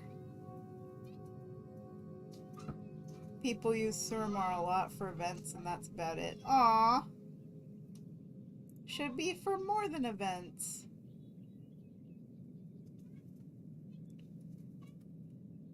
Let me show you the power of someone consumed by altitis. Hey, hey, hey, look, there's a player. Oh my god, guys, there's a player here in Silvermoon. Somebody other than me. It's a blood elf in heritage armor. Is this a role player? Oh my god, there's another one! There's 2 of them! Whoa! And I think they're sisters. Their names are similar and they're both Blood Elf Hunters. This is fascinating. And they both have the same pet. That's cool.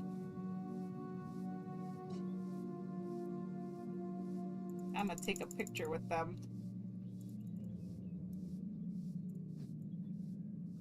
I'm just like, there's people here. There's people here. Yeah, they look very much alike, like twin sisters or something.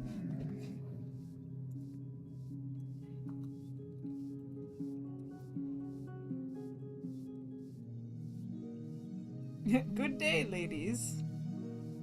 I think one of them ran away.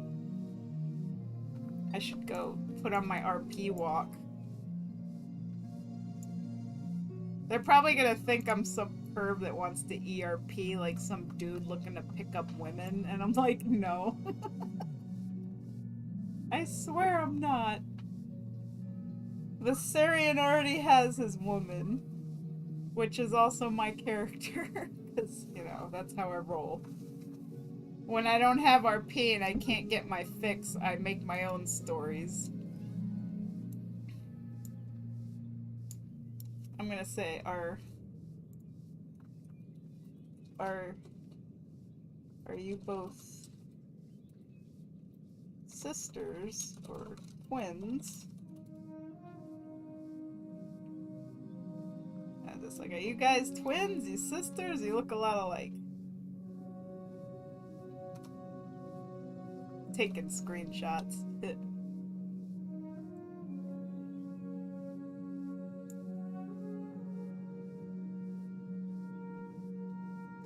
They're so small compared to the Syrian. Like, he's so big. I finally found our peers in Silver Moon. Ah!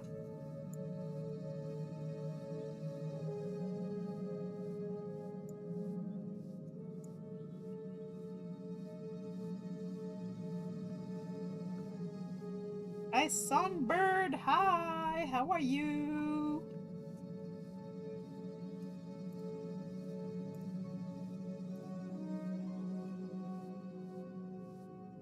I feel like my blurps don't work on this screen. Hang on a minute.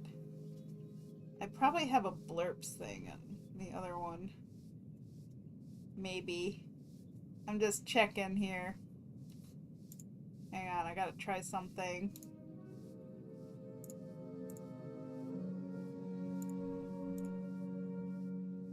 Oh my god! Yeah, see, my blurps work on this screen, but not on my other screen. So that's curious. That's chat box. This is chat. Oops, I wiped the chat. Sorry. Music. Yeah, that's not the right one. Maybe it's under social and widgets. Cheer. I don't know. Could be under social and widgets. Says new donation, follow, cheer, sub. Let me check this screen here. It looks like I don't have the social widgets folder here, so I just have to copy them over. So let's do that. Copy. Because I noticed my blurps aren't playing. Paste.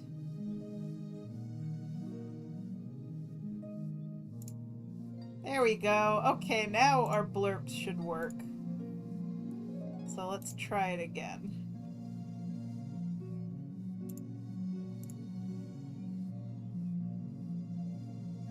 Huh. It's not working. Well, you got me. I'm stumped. I have no idea. Oh yeah, there's my Twitch drops thingy.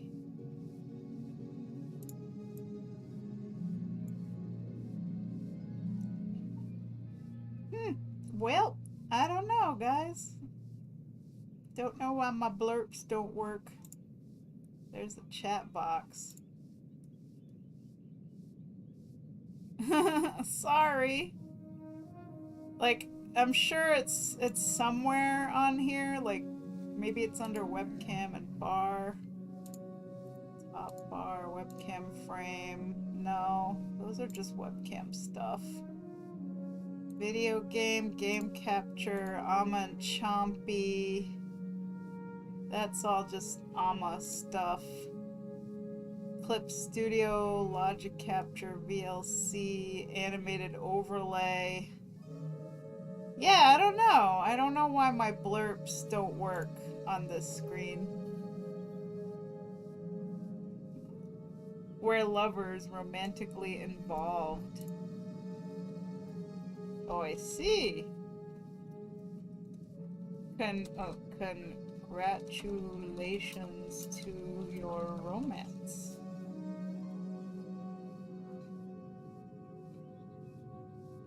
Who's this?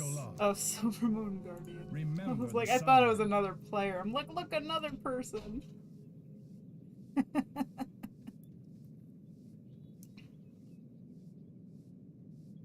Well, thank you, stranger.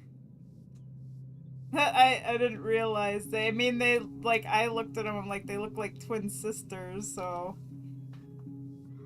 Because they really, they're dressed alike. They have similar hair and everything. It was meant to be.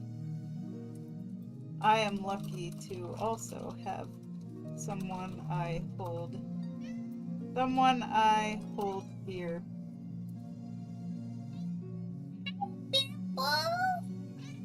WoW still needs height sliders. I know, I'm like towering over them.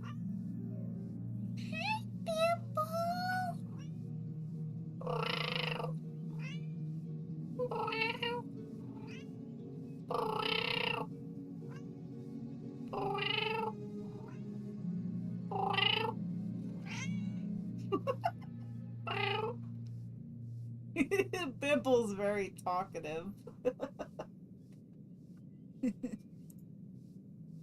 Slash E smiles warmly.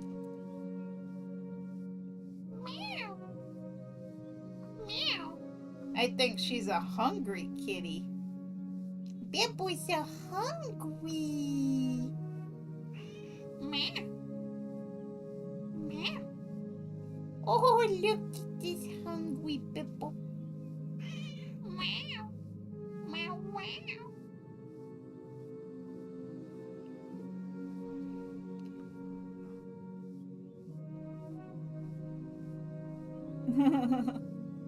Hooch is not really a cat person. That's okay. Some people like dogs.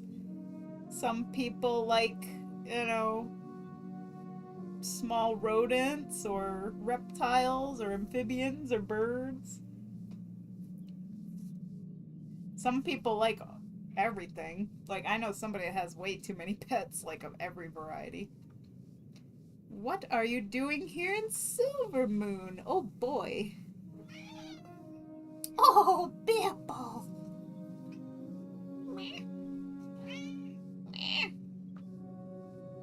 Oh. My mom's got 4 cats, 3 dogs, 2 rabbits, a little zoo. Oh, that's a lot. Like, 4 cats and 3 dogs and 2 rabbits. Wow. That's a lot to manage.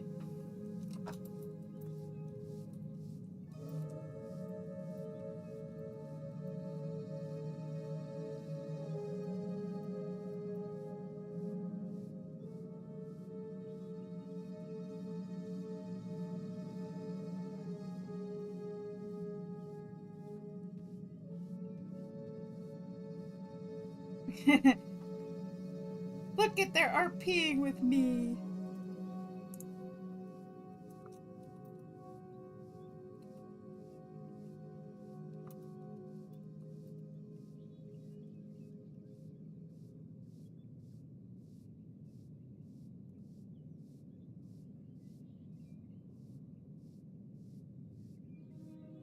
They're like, oh my.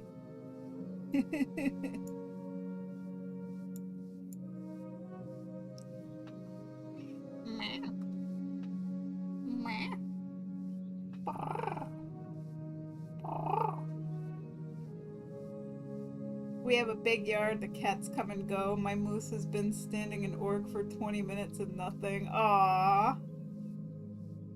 Like, I'm honestly so surprised because, you know, I came out here and, you know, I was with Lomnus or Savannah, and I'm like, this is where people used to roleplay. Like, Silvermoon on Wormrest Accord used to have a pretty good population of our peers, and we come out here and there's nobody. And then, you know, all of a sudden these two people are here, and I was like, holy crap, there's people, and we're role-playing. She has such a lovely name. Thank you. Ah. And I am Viserion. Pleasure to make your acquaintances.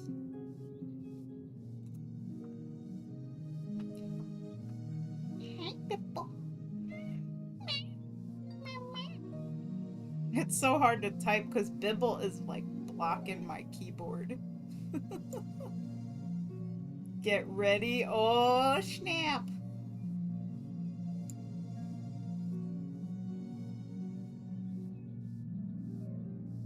Hey, Bibble.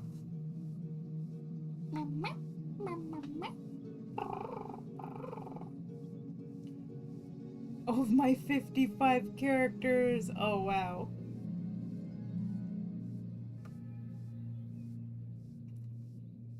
Lomnus, who I don't need to explain.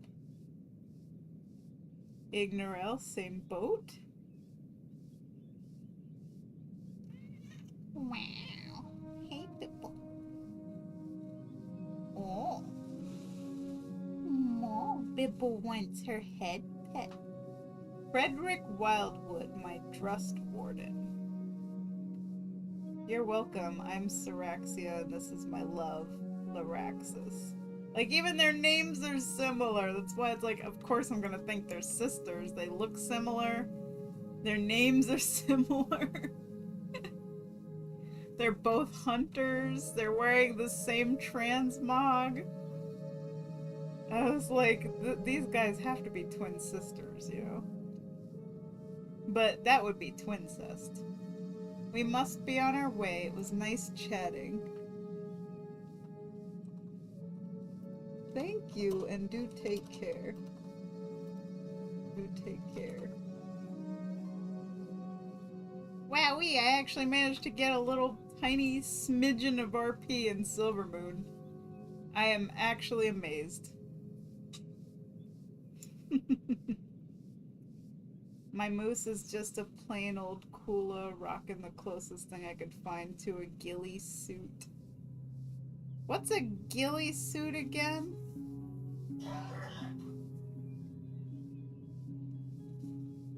I don't know what that is. I don't remember. Let's see. So Frederick Wildwood, Drustwarden, is a hermit from Drustvar who went the fight fire with fire path, embracing the good side of Drust magic at the cost of his mortal form becoming somewhat like Garak Tul, just not mad. Emperor Oni! Hey! Thank you for the follow!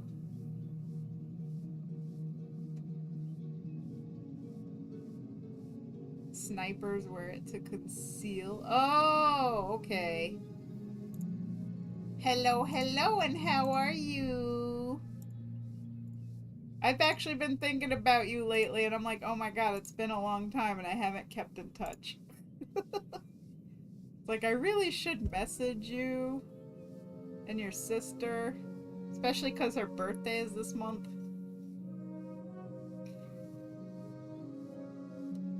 The elf people disappeared. I'm all alone again. Anyway, we gotta get in there and take the screenshot. screenshot. So the whole purpose why we're here is obviously this stream is to help people get their Twitch drop.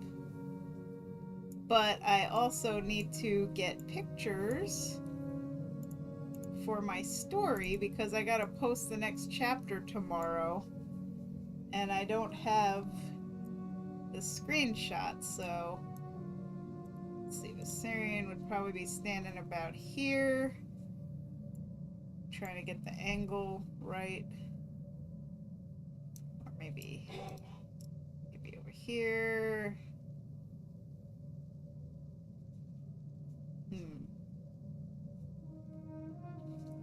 That's fine. Don't feel bad. We love you. Thank you. I know I've been such a handful. Like, I'm just like giving you guys a break.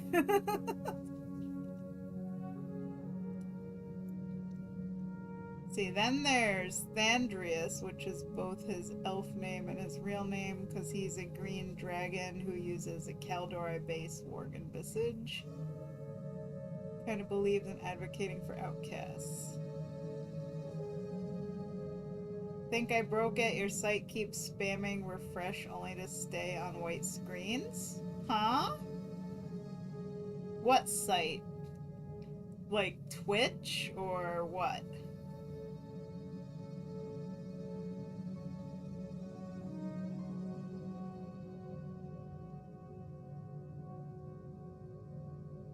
See, he almost died in the War of the Ancients and is half plant now. So he feels like an outsider. Next to the tips thing at the bottom. Huh. So it must be a Twitch thing. Hang on, let me have a look real quick.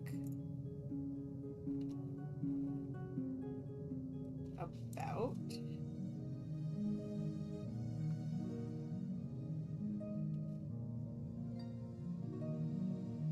So are you on, like, none of the links are working? Let me click on it and see. Well, when I click it, it works. I just clicked PayPal tips and it went directly to PayPal. Yeah. Here's the link. That's the PayPal tip link. And then above that is the Twitch tip link.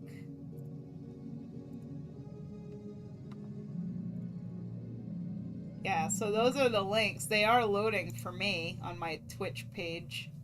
So I think it's definitely on your end because everything's working fine for me.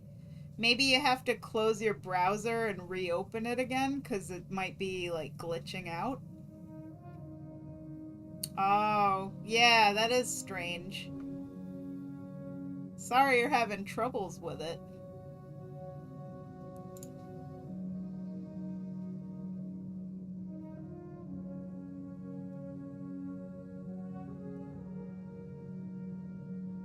See, then there's Corellius Dreamwalker, who's Thorandros' bastard son and the nightmare equivalent of a Rendorai, but as a Kaldori Worgen.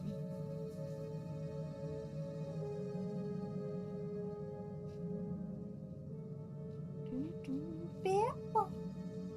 Oh, I still got Bipple on me. Bipple. Oh, she says hello. Meow, meow. Meow, meow. It's your mama. Aw, little Bipple squeak. Alright, so first we gotta get the angle. I kind of wonder, hang on, let me do Narcissus here, photo mode. And then I'm gonna hide that Viserion because it might let me get a better angle. Gotta get rid of that ground shadow that's there. Was that? Hang on a minute. There's just a random ground shadow there and I just can't get rid of it. So transfer. require a target. No. Yeah. Like it won't. I think I gotta target somebody, like this NPC. And then I can edit the ground shadow, maybe. It's not letting me get rid of that second ground shadow. Arg.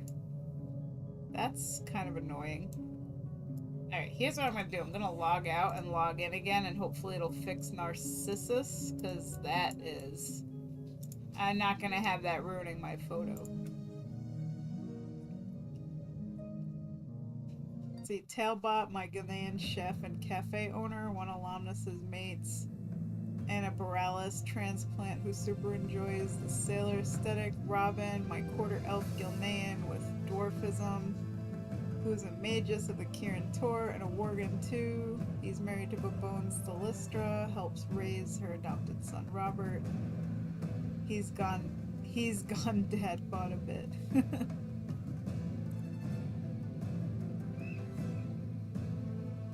Is Robin the one who is also like a null form? Or is this a different one?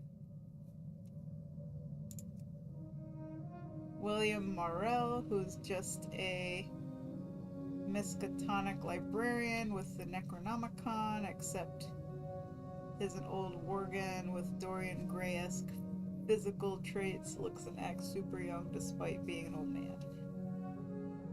Let's see, photo mode.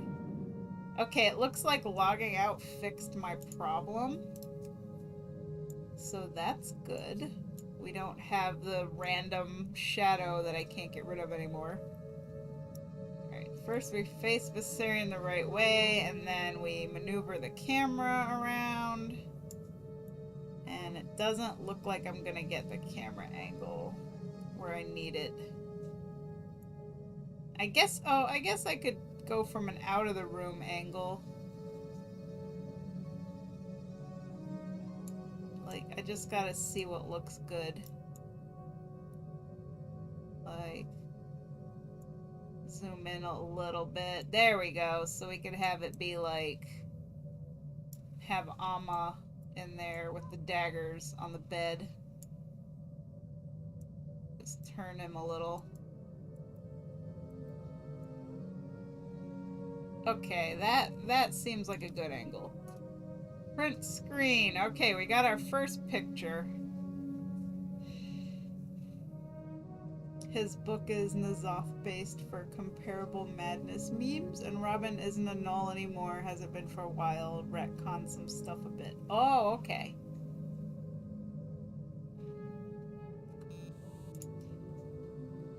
Alright, now we gotta get Amma. Huldren Levahome, who's a ritualist priest cultist Worgen you drew a while back with the shadow eyes. I gotta change Amma's mog too, because she's not wearing this outfit yet for this part of the story. Okay, so we have to put Amma here, but I gotta run outside because I can't mount up and change my mog in here. Do do do do do do do do do do do do.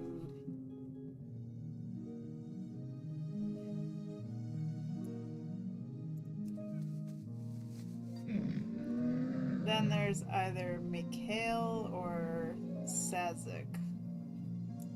When I steal a Sethrak look. Ooh.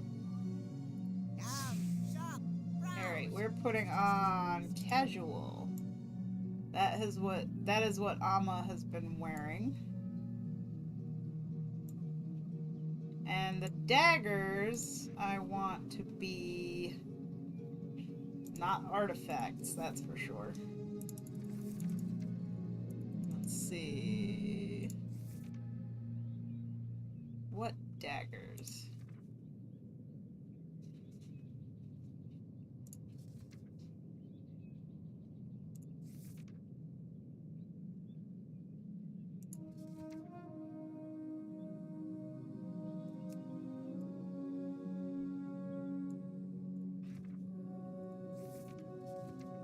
happy dagger.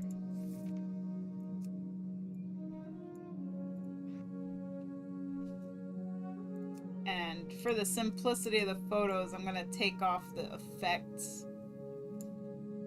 I don't know, this isn't the same dagger Viserion has. I think he's got the Lich King dagger.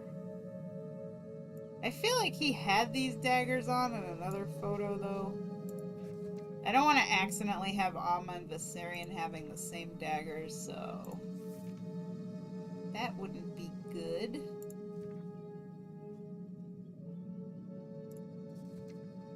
Yeah, I think Viserion right now has this one on. Flesh carving scalpel. Bye, Bipple. Bipple, Bipple. Let's see.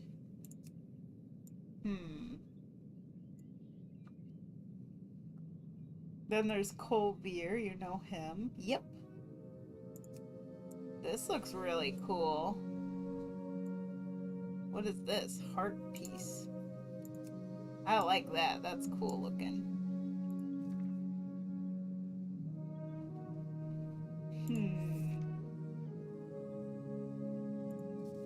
I know there was a dagger I used for when she assassinated Renethir. I should probably use that one again, because that would be, you know, consistency. This is it. That's what it was. So we'll just go with that.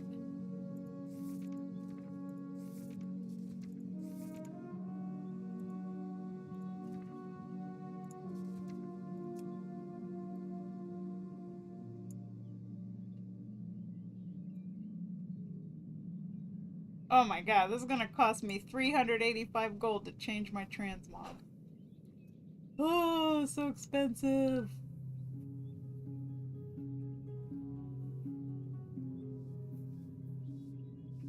Neralian and Undead Kaldorei Worgen, not Darkfallen or Evanblade Death Knight, who's got a pact with the son of the Children of the Ancients. Anji, Pride Step, my Pandaren Magician, who cheats with actual magic. Lord Theodorus Fallhaven, a Worgen Warlock who's actually gone as far as to become a demon in his own right. Cool. I think I want to change her daggers. I don't want them to be too crazy ornate. But I don't want them to be too boring either.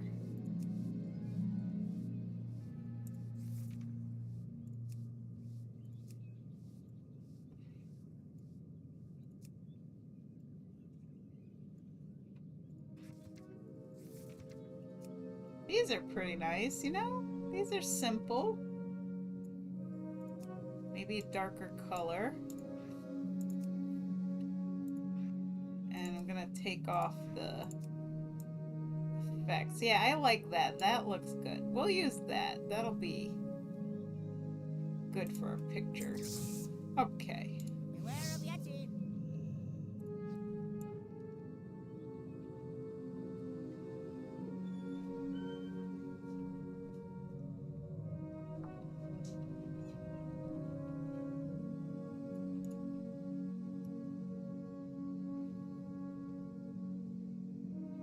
Aiden Fallowhalder, Lamnus's actually married husband who has a druidic awakening of sorts, having earned an actual blessing compared to Lamnus simply becoming more like his soul.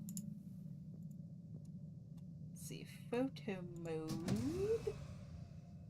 Okay, matching the lighting. Now I'm gonna take her weapons off.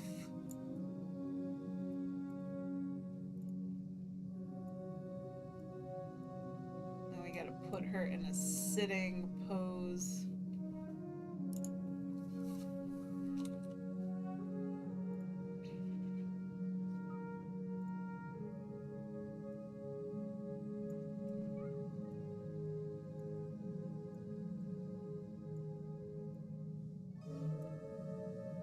Now Viserion was out here, so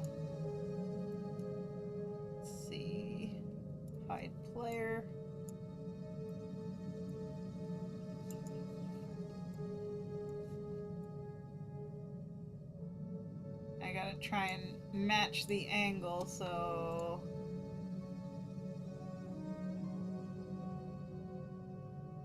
Helgen Montclair, actual name Helgarian, my black dragon, who's also young like Zebidigos, and is of the clutch that was raised by Nefarian and Blackrock Mountain. Cool. Save file, open, screenshots. Okay, so now I'm in Clip Studio. So I'll switch my screen so you guys can see what I'm doing. So this is the picture I took of Viserion looking into the room towards the bed. And what I gotta do is take my little Amma, shrink her down. Way, way, way down. Shrink, shrink, shrink.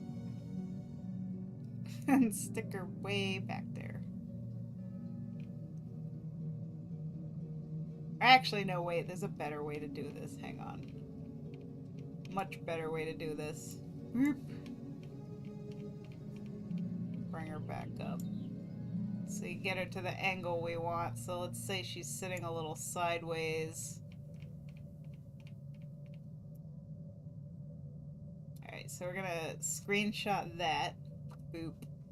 Now I also need to get her daggers in the picture. So we need...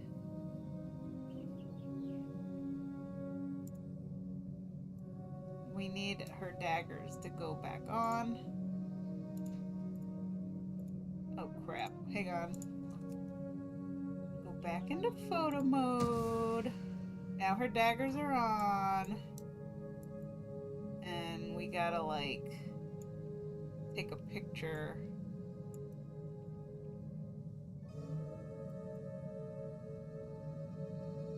And I'm just gonna have to paint away her hand and edit it, you know.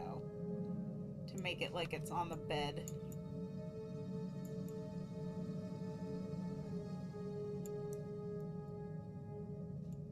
Like right there. Okay, so now we got the pictures of the room, the scene with Viserion. We got a picture of Amma, we got a picture of the dagger, and now we have to do our photoshopping magic to get it all to work. Everything has to work together.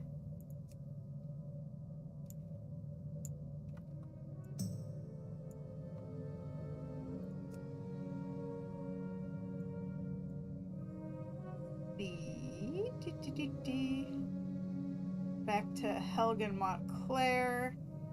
He's had chromatic research done on him. Like a Drakthir, he actually has a small bit of potential of non-black dragon magic, but unlike, say, Chromatus, he isn't super physically effed up to look Tiamat-like, nor does he have full access to such power. He also does not want anything to do with his flight's legacy. He doesn't even want to return to the Isles. Oh dear. Okay, so now what we do is we open up the other two screenshots that we took. So this one, delete all the stuff I don't need. So we're gonna select the dagger.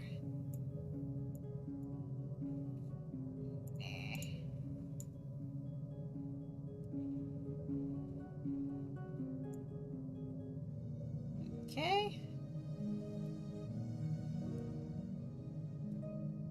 Delete everything we don't need around it. Then we're gonna go in and erase. Because really we just want the dagger by itself. And I need to use my tablet instead of the mouse. Because this is not very precision here. Alright, we're using the tablet now. So we can erase better. Oops, or not.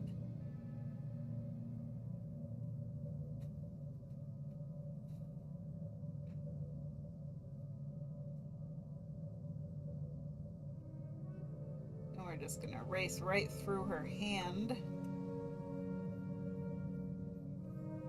And we're gonna paint over where her hand is, because we're gonna just, you know, figure it's this blue and gray stripe pattern continuing across the hilt. And this is gonna be a really, really tiny detail in the background, like, so it doesn't have to be perfect, and when it's on Instagram, it's gonna be so tiny that, you know, you're not really gonna notice it.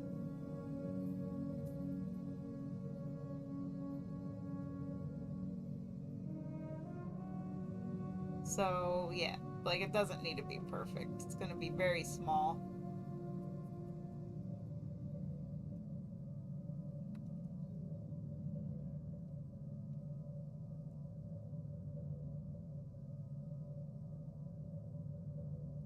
See, he kinda hates his own kind even more than Rathian. He despises Rathian. Haugen is proud of being a dragon to a point, but not proud of his flight at all. I understand, it makes sense. I'll go into more of my characters later since I have so many. But the next to mention is Malor, so not like I need to say much there. Well, so far your characters sound pretty well thought out and interesting. Like, you know, only a handful of mine are actually developed. Most of them, like I said, are just, you know, because I wanted to have it sort of thing, and they're not, I haven't role-played with them, I haven't written them into stories. But I do have, like, 50 some odd characters that are in roleplay, so I just don't have all of them in the game. I used to, but like a lot of them I never played them, and I wasn't gonna level them up or gear them or anything, so I just deleted them, but like I do have them in my roleplay. Alright, so now what we're gonna do is we're gonna take the eyedropper tool, and I'm gonna estimate the next blue stripes right about here. Take the eyedropper tool again, because I want to try and match the shading and stuff as well. And then one more time. And then we're going to blend it.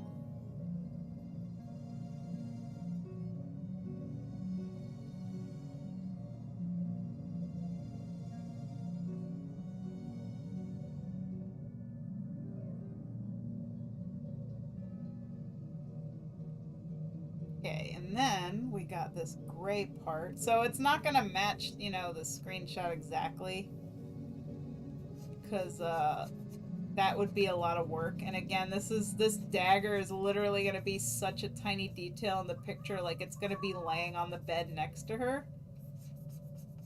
So I'm not overly concerned with how amazing it looks. You know, nobody's really going to notice the hilt. But I am going to try to, like, paint it and make it look, you know, as good as I can. Just a little, like, little blending. But yeah, this is how I do when I do these screenshots. This is what, like, not only do I write the story, but I also have to do all of this, you know. It's a lot. So I did have like a 6-month hiatus from the story because it was just getting to be a little overwhelming on top of everything else I do, you know, streaming, art commissions. It's really like a fun thing that I do for myself, you know, my own little hobby, because I really enjoy writing, and I want to work myself up to writing my own novel someday for Shadows of Etheria. So doing this, like, World of Warcraft, you know, fanfic thing that I'm doing is giving me, like, writing practice and, giving me the courage to know that I can write something completely on my own that's not a role play, and prove to myself that I can do it, you know? Or I don't have to rely on anybody, I can just do my own thing. that's what this is all about. And so far it's been going really good. I mean, now and then I still get writer's block and I get a little lost and I don't know what to do. So I have to like take breaks from it, but when I do know what I'm doing, the flow is pretty good for writing, so. Okay, so there we go. It's not perfect, but again, doesn't have to be. We just have to erase out a few more things. Gonna hop out for a bit. Take care. See ya, Savannah. Bye-bye.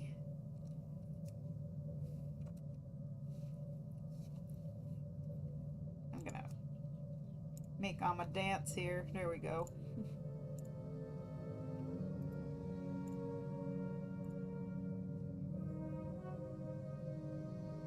Okay, we gotta just erase some stuff.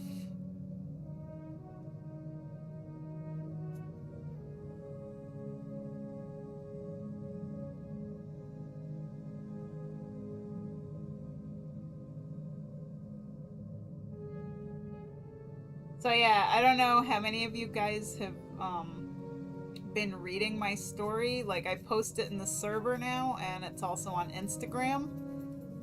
But this is pretty much what goes into it. I write a whole bunch, and then I do screenshots that I edit, like what you see me doing here. And then I post it to Instagram once a week. Every Friday, I post a part. In the Discord server, I just post as much as I have done. Like, I don't have it on a schedule. It's like, if I got screenshots for it and it's done and it's ready to go, I just post it in there. Alright, so there we go. We have our dagger all cleaned up. Now we're gonna take our dagger, copy, and paste. And we're gonna duplicate it because we need 2. So we're gonna edit. We gotta make it very small. As you can see, like, the details don't matter because it's gonna be so small. And then we gotta work on the perspective a little bit to make it like it's, you know, on the bed. Like that. Look at how pixely that became.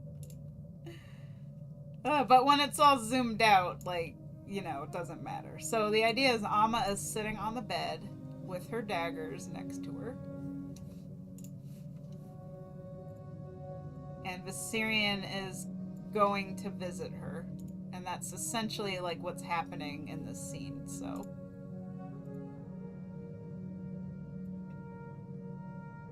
So we're shrinking these daggers way down.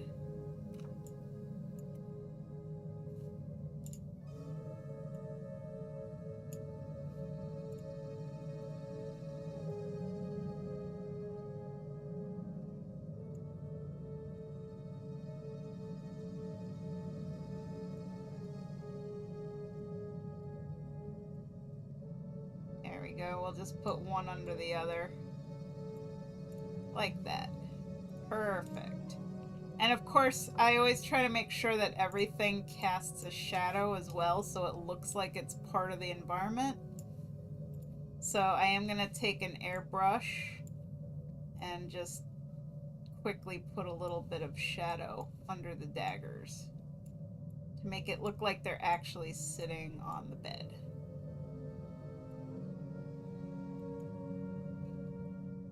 Maybe for this curtain. Okay, so here, see, we have this curtain that's supposed to be overlapping them. So I'm gonna take the airbrush and go on top of them to blend it, make it look like it's behind the curtain. Ta-da! Alright, so the daggers are done. Now we just gotta get Amma in there.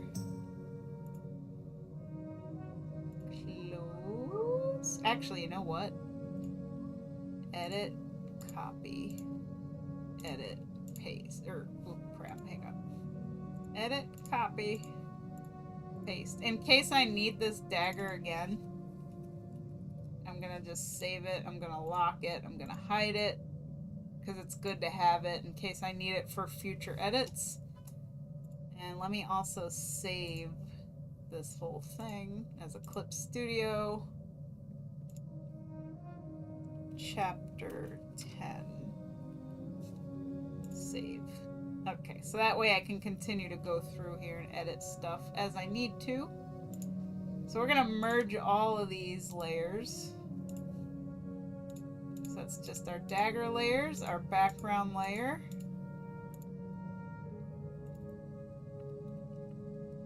Daggers, BG, and now we can close that because we don't need it anymore. And now we're gonna get Amma. So let's remove all the background stuff.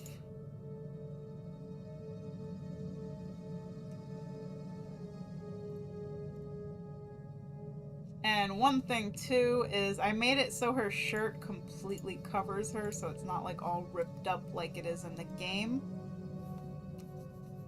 So we're just gonna fill that little bit of skin in right there. There we go. Easy peasy. Now we copy her. Edit, copy. Edit, paste. And now we're gonna shrink her down, put her way back there. And we gotta make sure we get the scale right, because like we don't want her to look like she's a giant. She's gotta be pretty small to look like she fits the bed. So probably about that big. And then another thing I'm gonna do is edit the lighting a little bit. I'm gonna make it a little more blue.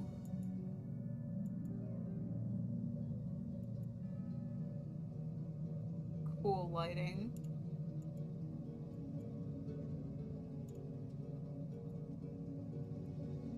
To fit the lighting better. And then we put a shadow under her as well.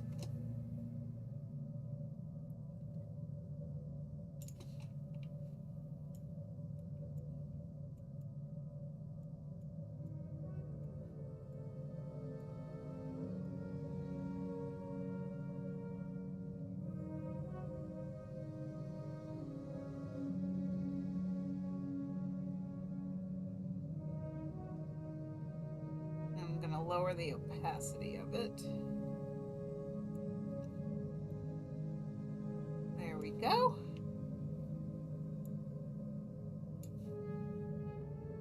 And that's it. That is how we do. Now the only other thing I want to do is I want to crop it. Because obviously we don't need all this extra stuff on the side. And there is our screenshot for the next part of our chapter. Now sometimes I get really ambitious and I do more than one. Like, you know, I might do some close-ups of them, or even have, you know, Viserion sitting on the bed beside her. So I might do like, you know, 2 or 3 screenshots to go with the post. It really depends, you know, sometimes I really get super into it and I put a lot of time into it.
Even though I shifted the colors on her, she still looks pretty light. So I think what I'm gonna do, like, she's very bright, you know, she should be a little darker. So we're gonna just do a little more brightness editing here.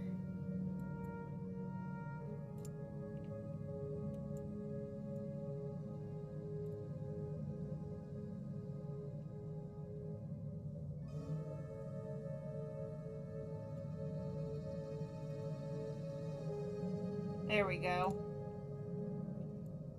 Boom. Okay. So now what I gotta do is save. Save the picture, post it in the server, and then I can post the next part with it.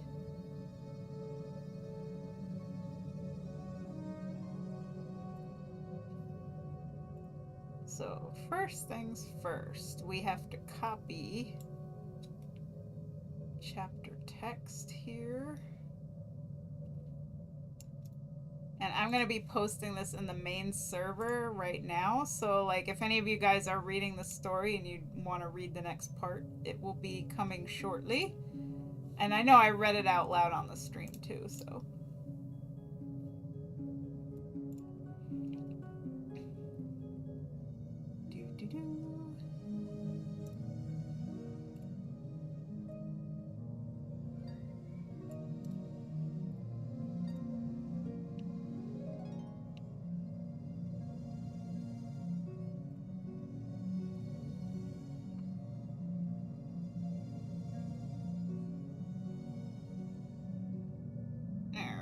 We edited the title, so chapter 9, Betrayal Part 11, and then I just have to save the screenshot, so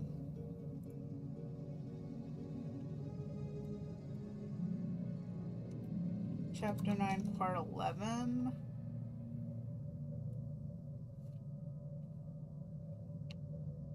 And then I have a folder where I put this, so this is going to go in the WoW Edits folder. Upload file.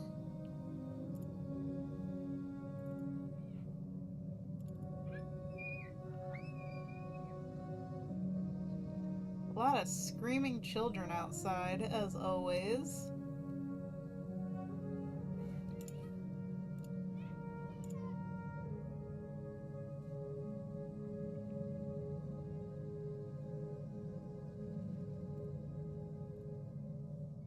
And there we go. So I'm all ready for tomorrow to post to Instagram, and I just updated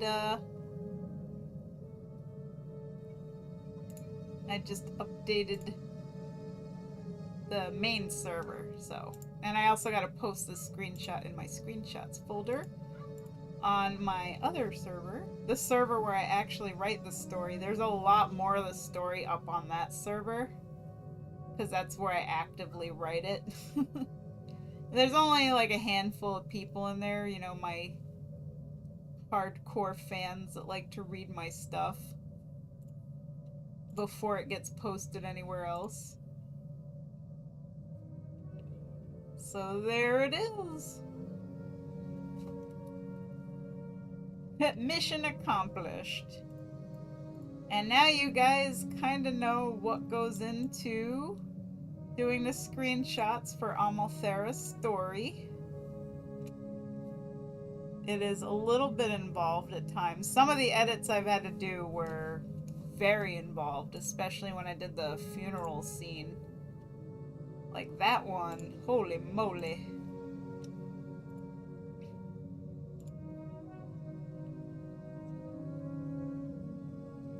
I'll show you guys an example for those of you maybe who haven't seen. Let's see, I gotta find it. Here we go. Okay, so here's one. This one took a ton of editing. So yeah, basically I had to use an inky black potion. I had to travel out all over the Eversong Woods trying to find the perfect spot.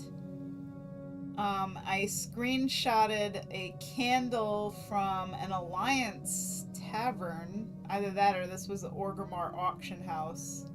Either way, I had to, find a candle in WoW. I also went to a bunch of different flowery fields to find some good flowers, so I screenshotted some flowers. I screenshotted this grave marker. And then I had to take screenshots of each and every character, so I had to log on to 6 different tunes. And I had to get the lighting and everything right for each character, and then I had to basically edit every single thing together to create this funeral scene. So, yeah. Let me just say that a lot of work goes into this.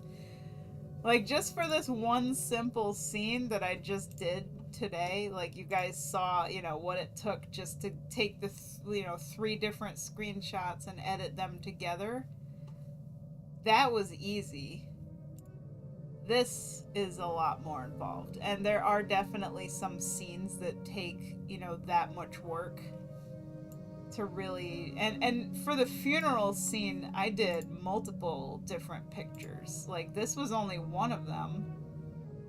I also did the picture of all the other Shadow Blades holding their candles, for like a candlelit ceremony to honor their fallen brethren. So let me show you a few of these. So here they are walking down the hill, and each one of them's holding a candle. And these are all of the NPCs that are in the rogues' quarters here, next to the inn. So let me run on up there.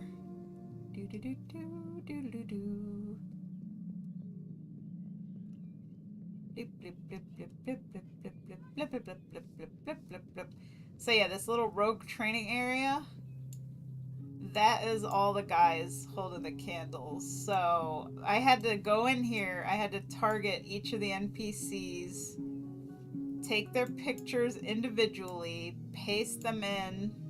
And Nerison here, he's the guy that got killed in my story, so he is no more. He's dead now. But yeah, all the other ones, these are all the rogue NPCs in the Silvermoon rogue area. So, that is who they are.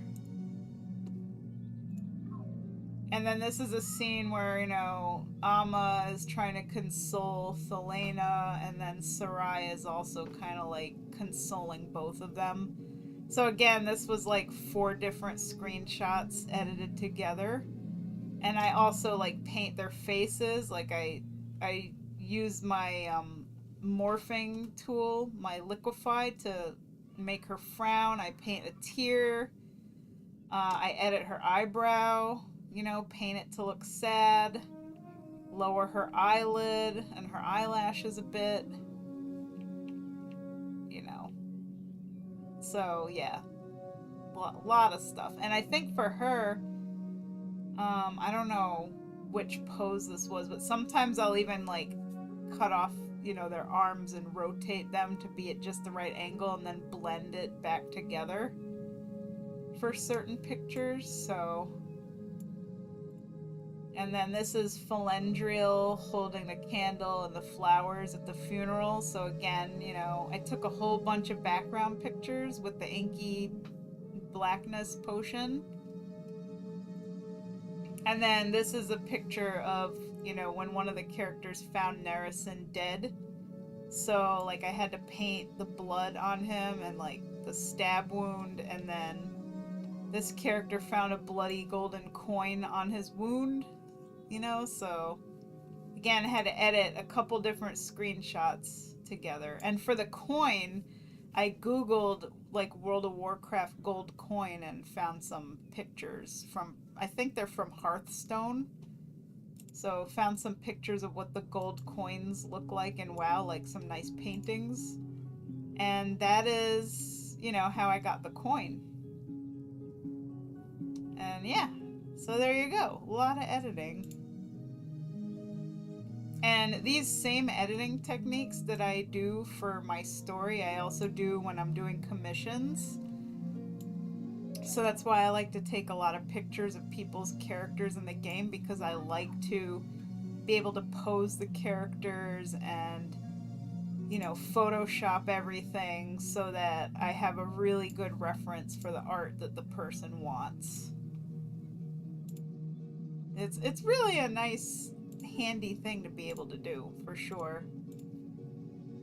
Like, let's see here. So this was some photoshopping I did for Midna and Gresha the hyena. So this was a commission I did like a week or two ago. And again, this was just multiple different screenshots, just all thrown together.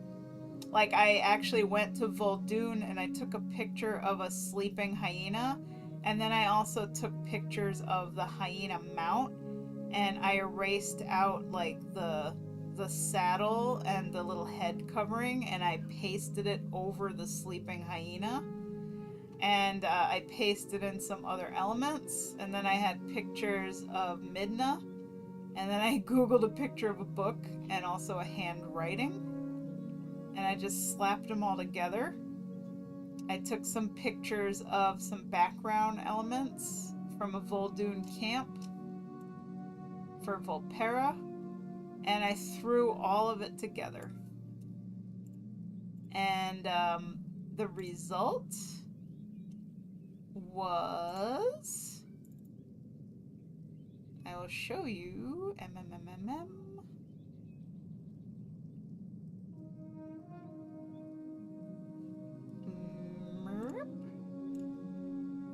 This was the result. So it really does help a lot, like being able to, you know, take a bunch of screenshots and like Photoshop them all together so I have reference. And that helps me tremendously with a lot of these commissions, especially because the commissions are a lot of detail, ornate stuff, complicated stuff, you know, armor, little fine details here and there and everywhere.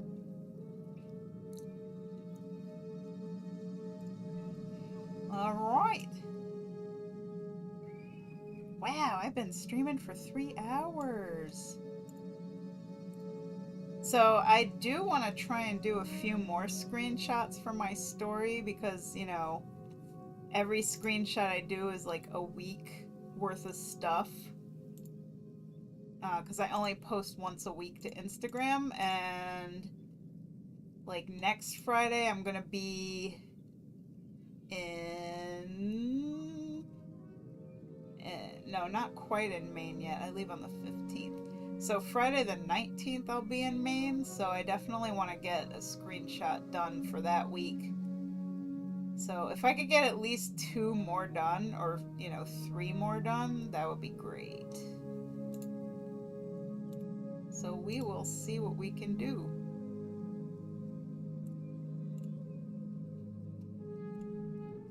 Anywho, I'm gonna BRB again, because, again, I have to go to the bathroom. A lot of water weight.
Hello, everybody. I am back.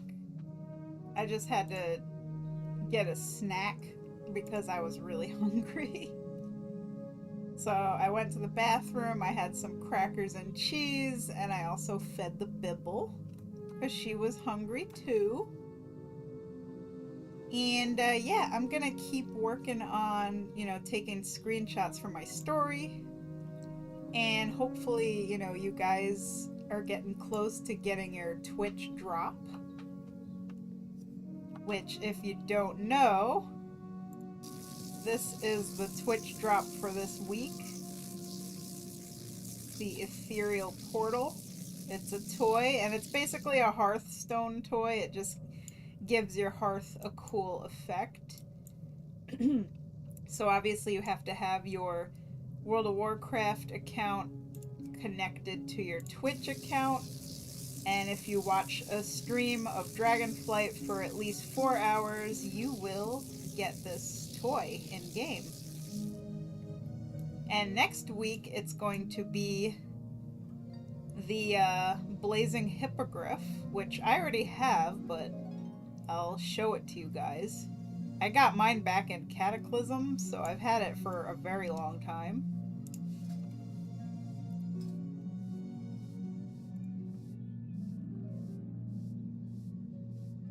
Or maybe it's not called Blazing Hippogryph.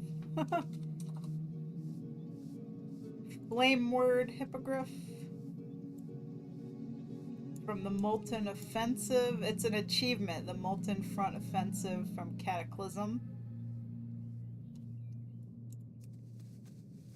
This actually doesn't look the same as the mount that, this isn't exactly the same. Huh. Because I'm looking at the picture of the mount for the Twitch drop. And that one basically looks like this one, but without the armor. So now I'm curious, like, oh, maybe it's a mount I don't have. I don't know why. I thought it was this mount. It is, basically. I mean, they're almost identical, just Apparently that one doesn't have armor. Huh. Let me see.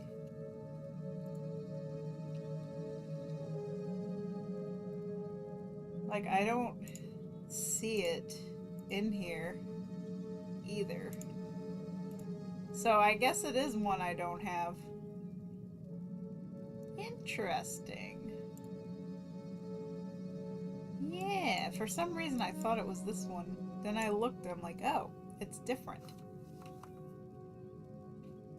It is called the Blazing Hippogryph. But they won't show it in here. I'm gonna look it up. I want to Google it real quick. I wonder if it was one of the trading card game exclusive kind of mounts, because a lot of the Twitch drops have been from the trading card game. Blazing Hippogryph. Let's see. Oh shoot, $2,000 WoW trading card game mount will soon be a free Twitch drop.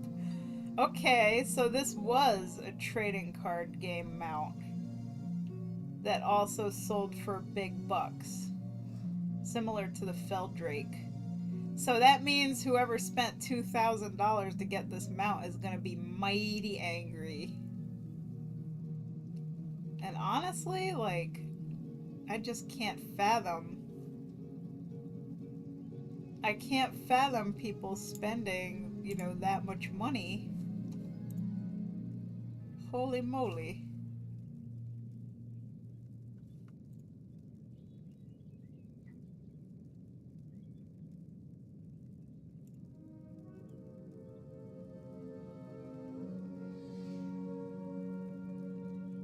But yeah, basically from looking at pictures of this mount, it is literally the same as the Flameward Hippogryph, except it doesn't have the armor. So yeah, it was from the trading card game. Well then, that's exciting, because here I was thinking like, you know, oh boy, it's another mount that I already have, you know. So there's something in it for me now. Come next week. Heck yeah. Yay, that makes me happy. Oh! Hey! Where's Vid? Where are you? Oh my god! You came back to WoW! Hey, wanna do Recruit a Friend?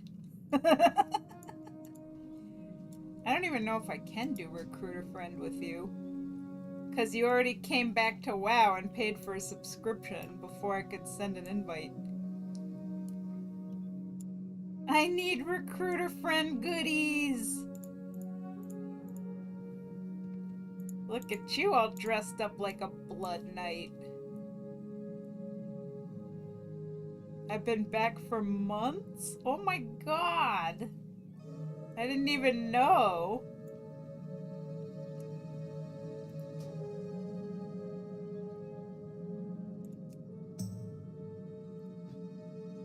Like, I pretty much thought, like, you were gone from WoW for good. Like, I didn't know if you were ever coming back.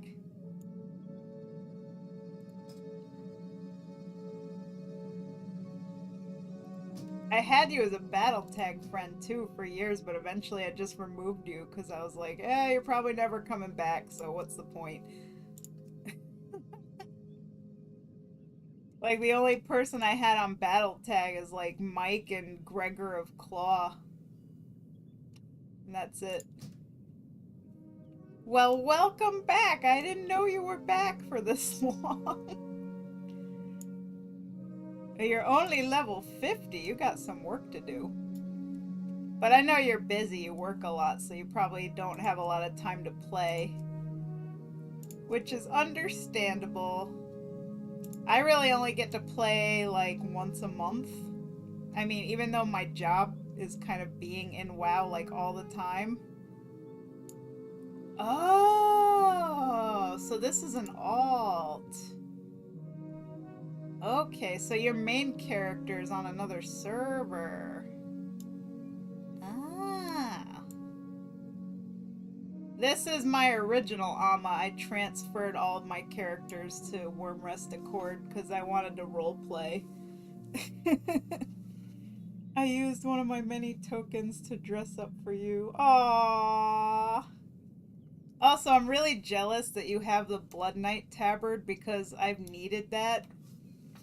Like, I wanted to use that tabard for Renethir in my story, the guy that Amma assassinated, but, like, I don't have it and I don't know where to get it or how to get it. So, rawr. But, aw, you used one of your little boost tokens to make a character on my server. This is like a ghost from my past.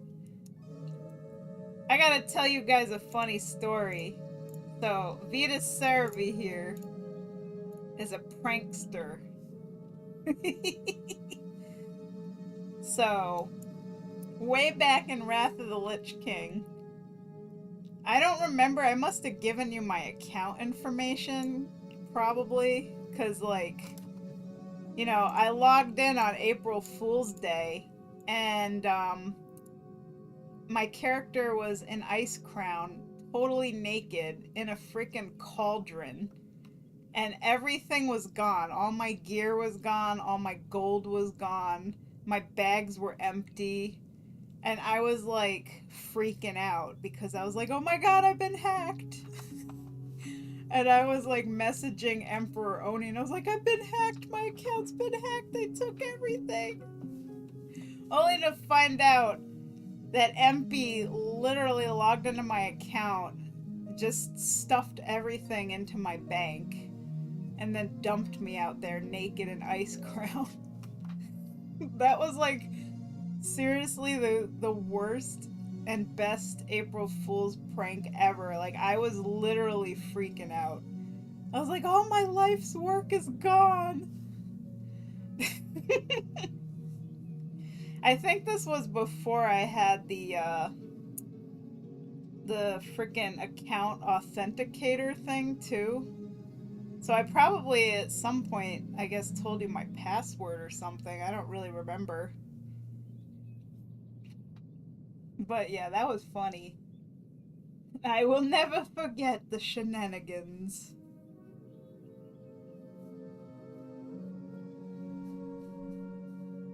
And your sister used to play too, so I remember there was like one point where we were doing some dungeons and stuff together. I think you were on vacation. I know when I went to visit you guys, I brought my authenticator with me, but I feel like it still didn't let me play WoW because I was in like another state, so it thought it was like suspicious.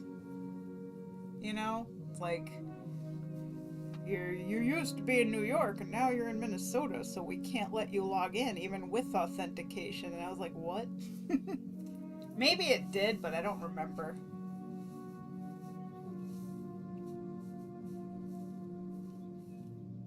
But yeah, we had some good times. I did your dailies because you were on vacation. Oh. Man, that's how like obsessed I was. I remember like way back, I was playing WoW like 17 hours a day. Like, it was really bad addiction. So the fact that I gave you my account info so you could do my dailies for me shows just how much I was addicted. Holy moly.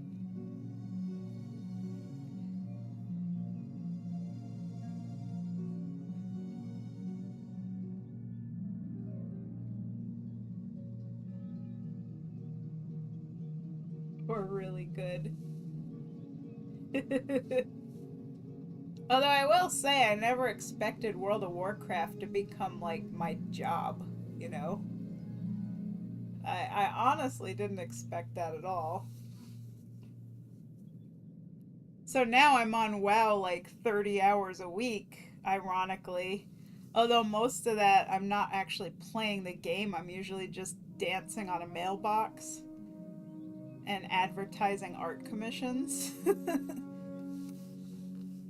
Like I said, I don't really have a lot of time to actually play, so I'm really quite behind in a lot of the content. Like Shadowlands, I barely did anything, so I missed a lot of Shadowlands stuff, mostly because I just hated it.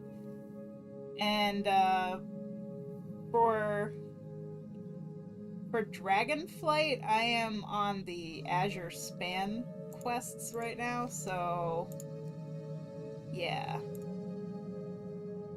I have to do all the Azure Span stuff, and then I can move to Thaldraszus and do all of that stuff. So we are super duper behind, but so far I did all of Waking Shores and Onaran Plains, so we're just moving right along. But I have a lot of quests I gotta do out here.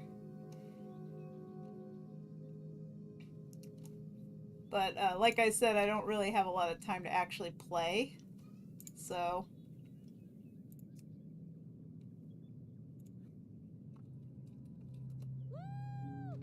But I do WoW art like 30 hours a week.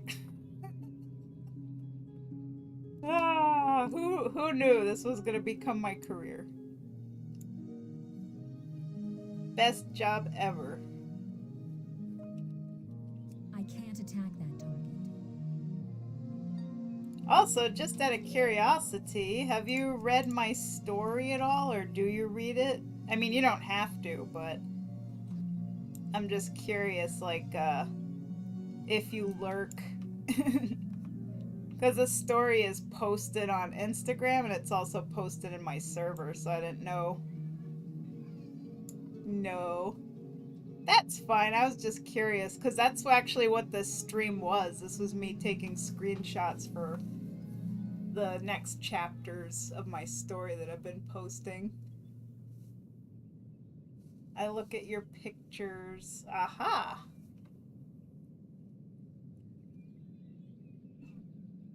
The Instagram account with all the WoW stuff is Amalthera the Rogue.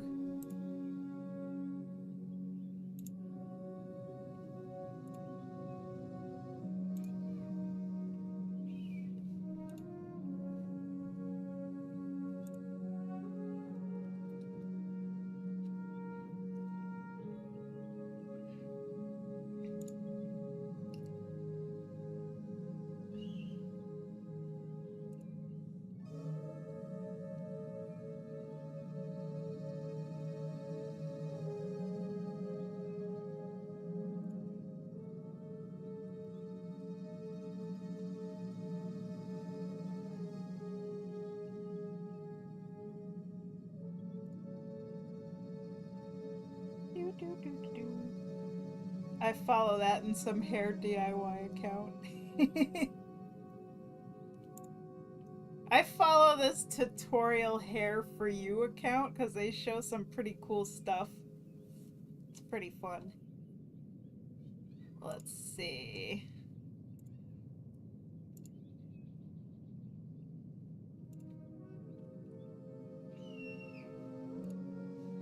And for anybody watching the stream, I will post the link here in the chat. So that is my Instagram account, Amalthera the Rogue.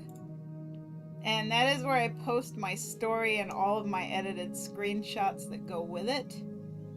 And so if anybody does like reading and, you know, wants to get to know my characters better and see what kind of shenanigans they get up to, this is the whole thing right here.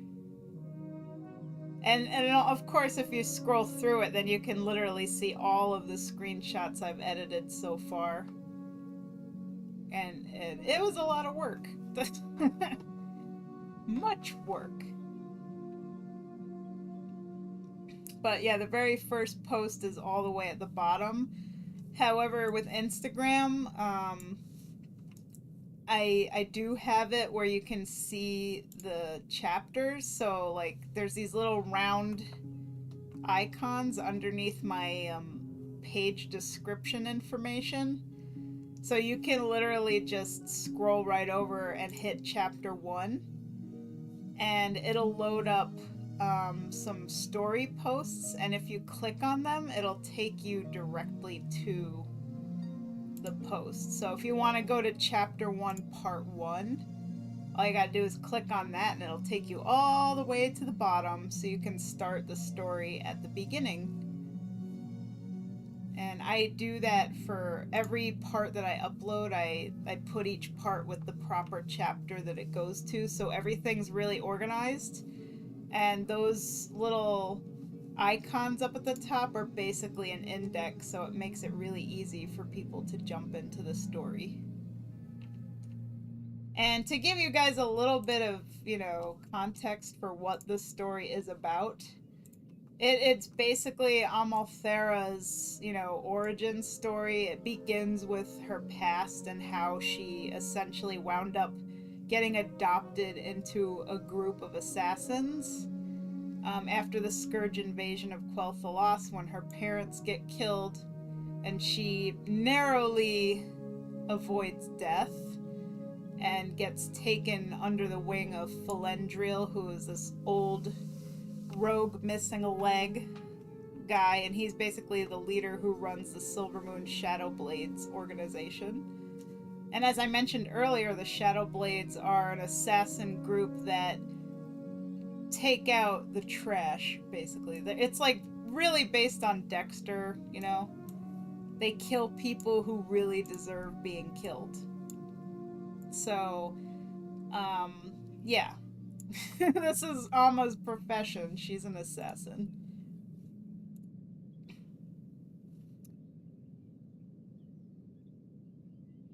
Let's see. Is the Blood Knight tabard still obtainable? I wish I knew.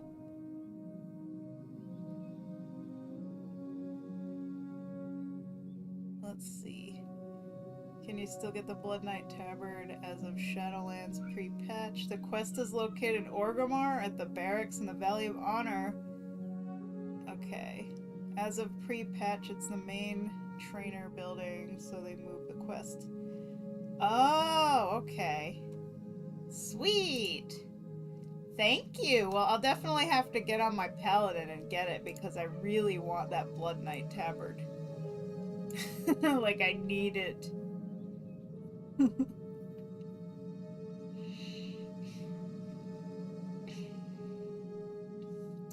So yeah, that's basically the gist of it. It's just, I introduce all of my characters and, it has a couple of different story threads going. So we have a romance plot, we have a traumatized, rescued Alliance Night Elf that is secretly hiding out in Silvermoon with the Shadowblades under their protection. We have an undead mage, which is my mage Irium, who is, helping the Shadowblades and has kind of a unrequited, unfulfilled romance situation going on with Felendriel. We have a side plot where Amalthera discovered she has a long-lost older sister that was exiled from Silvermoon for some reason. We don't know why yet. And we have a murderer who is assassinating the Shadowblade assassins. So that's currently what my characters are dealing with right now. Is, one of their own is dead and they don't know who did it, and everybody is on edge and they just had a funeral. So, yeah, it's a good story. There's a lot of meandering, and you got your main plots and you got your subplots. But, if you guys want to read it, there you go. Have at it. Do.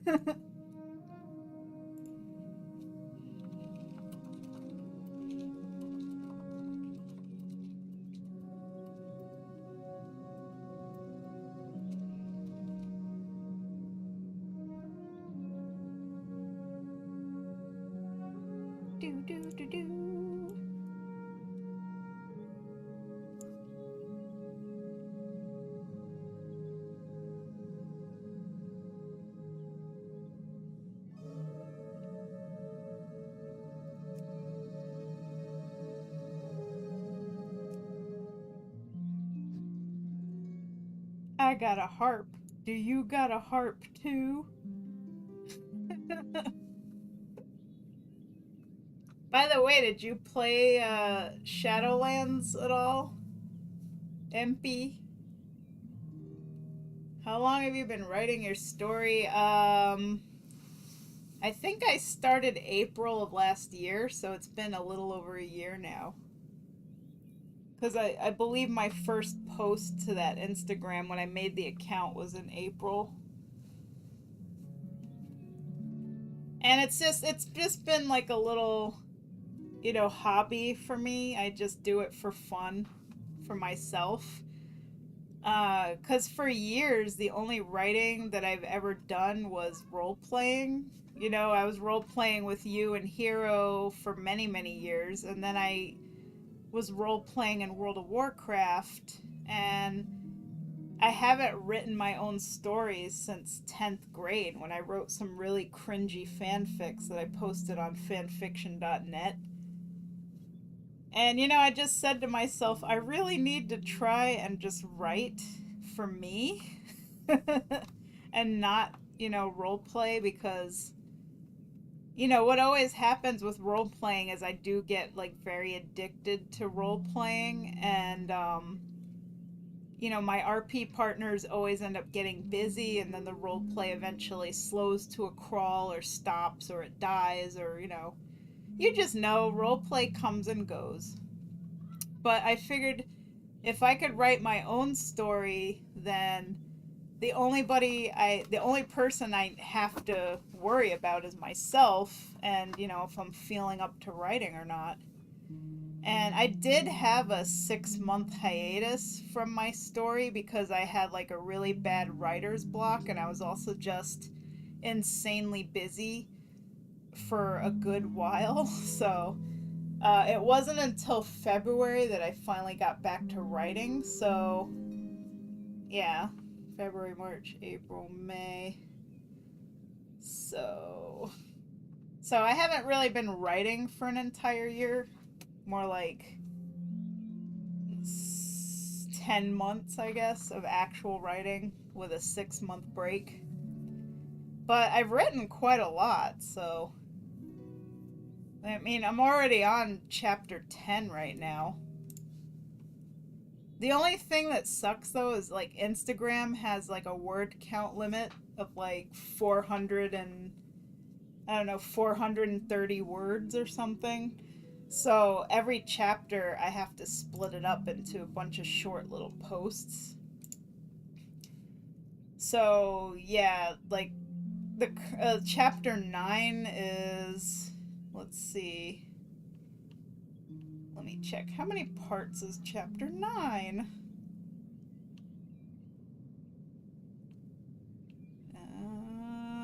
18 parts. I played enough to get to Dragonflight. Ah, I see. So yeah, right now tomorrow I'm going to be posting chapter 9 part 11. So the whole chapter itself is 18 parts, so let's just say 400 times 18. That's 7,200 words, give or take, so it's a chonky bit. And I'm also well into chapter 10, so right now I'm working on chapter 10 part 18. But again, like, this is all just posted in my private server, Amalthera's Story, and I only have like a very small handful of people that are in there who, you know, like to read my story before I post it anywhere else, so they get to see the story as it's being written. And it also has a channel for explicit chapters if I ever get to writing, you know, not safe for work chapters. Which there hasn't been any, you know, naughty stuff yet. But eventually there will be, and I won't be able to post that to Instagram, obviously. So if anybody wants to read the, you know, smutty scenes, you're gonna have to join my private server to read that. But it will be happening because I'm working up to it with Amalthera and Viserion, so it's gonna be some good old romping blood elf, nightborn elf lovin'. Eventually. But, you know, we have to build up to it first because we have to make it rewarding and exciting.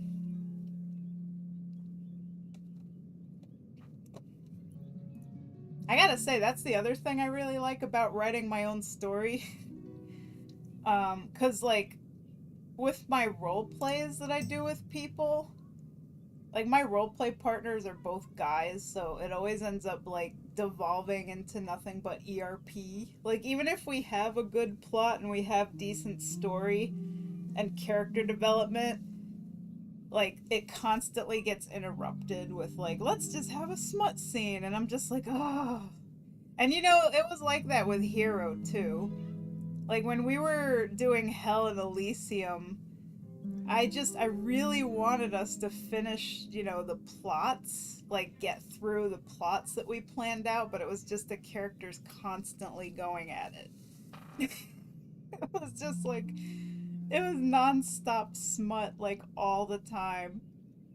I was like, can we please get back to, like, the main storyline with, like, you know, Akai and Kaleem and Avinash and Soma, and, like, finish the whole, like, freeing the slaves plot and Akai dying and everything, you know? But it's, like, just constantly making new characters and having them hump each other.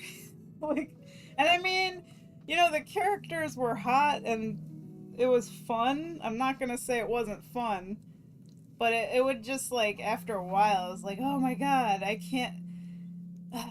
And I feel that way with my other RP partners too, because there's really only so many ways to write, like, a smut scene. It gets really repetitive, like you're just writing the same thing over and over and over again. And, you know, there's only so many ways to be creative with it. Like, after a while, I'm just like, oh my god, can I just write a story? Can we move the story along? So, with this story that I'm currently writing, like, there hasn't been any, you know, we're literally 11 chapters in. There hasn't been any smut at all. And for me, this is brand new territory to, like, you know, write a full story and not have the characters bone each other every 5 minutes. So, it's great. I'm actually really enjoying it. You know, they say abstinence makes the heart grow fonder, right? But, like, I do want to have, you know, adult, fun, sexy times in my story, but I want to have it, like, peppered in where it's, like, it's a satisfying amount, but it's not too much. It's like seasoning a sauce, you know? Don't put in too much salt or too much pepper. Just the right amount.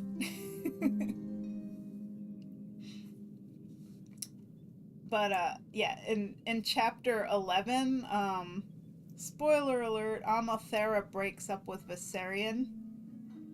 And they're only, like, 1 month into their relationship, but I wanted to have them break up so that, like, it can test their relationship, you know, and how much they actually care about each other. And once they work through all of their, you know, drama and crap, they can finally unite and make love for the first time. So I want it to be really special and really nice when I finally do write the smut.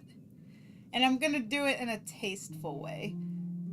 And obviously for Instagram, you know, I'm going to do, like, fade to black kind of stuff so that I don't get banned, because, you know, I'm pretty sure Instagram wouldn't allow me to post, you know, down and dirty erotic writing. So we're going to post a Instagram safe for work version that just implies that the characters made love. And then we're going to post the full smutty version in my server. So that's the plan once I get to it. So it's going to be a little tricky because I'm going to have to write 2 different versions of the same scene. One for the public and one for the private. By the way, if you want to join that server, like, let me know and I'll give you an invite to it. If you're interested in, you know, reading the story. But you don't have to, no pressure, because I know you're busy, I know you work a lot. Hey, there's a person over there. There's a person! They're leaving. Goodbye.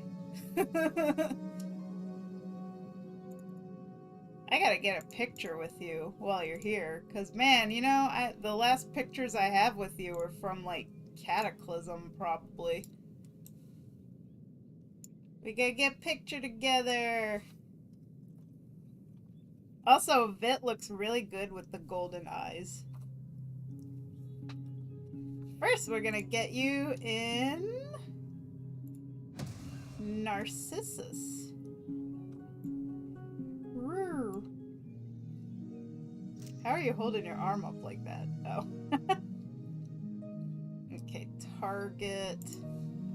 By the way, if you've never tried Narcissus add-on, this add-on is amazing. Group photo, target. There you are. So I'm gonna scale you up. And I'm gonna put you in an epic pose, so let's see. Oh, that's pretty cool. I like that. Nice. Okay, now we're gonna get Amma.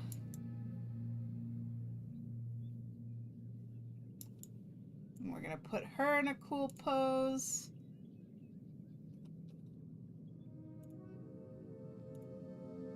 Let's see.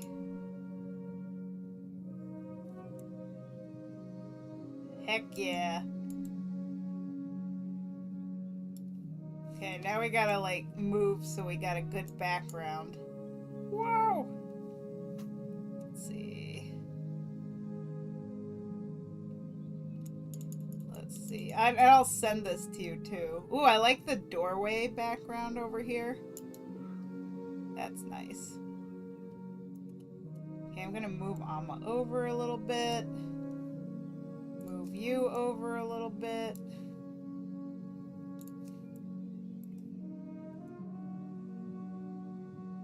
Perfect. Rotato potato.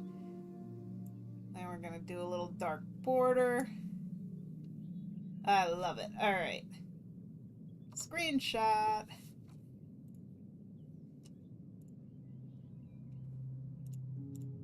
Yeah, so Narcissus is like this photo taking add-on for WoW, so it lets you get really good, well-lit, detailed close-up photos of your characters, and basically every animation that's in the game for your character you can access, and you can even pause the animation exactly where you want. So, you know, you can get like really good shots. So it's called Narcissus. And you could get it right on CurseForge, so you just got to download it, and it's pretty easy to use. It took me a while to figure it out, but it gives you this menu right here, and all you got to do if you want to take pictures of somebody else's character, you just target them, like see this little Tauren lady right here, and target. And boom, there she is. Look at her. I got an idea. We're gonna make a funny picture here. Giant Taurenzilla behind us. And then right here, there's animation. So like, so you can, you know, pick whatever animation you want. So I just put it on dance and then pause. You could play it, you could pause it, and when you pause it, there's a timeline bar here, so you can literally slide it to exactly where you want. So this looks like a good Godzilla Tauren pose. We're gonna make her really big. And then we're gonna take you, and we're gonna give you the fear cower. That's what it's called, cower. We're gonna pause it. We're gonna I'm gonna take off your weapons because you're stabbing yourself in the head right now. So you're cowering in front of Taurenzilla. And then Amma. Let's see. Now we target Amma. Cower. Take off her weapons. Turn her around.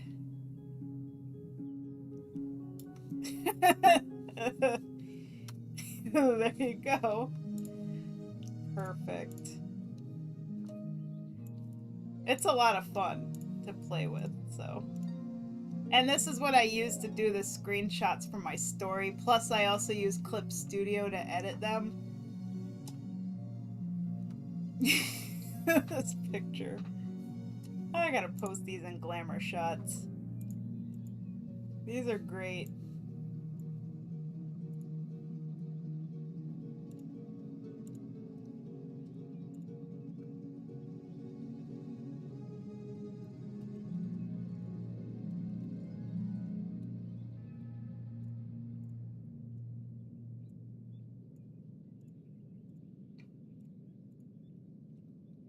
Taurenzilla. She's huge! Let's see. And we can make her even bigger.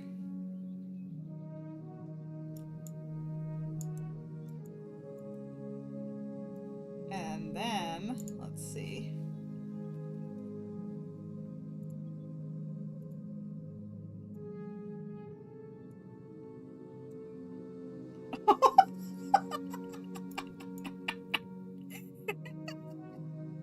Oh my god.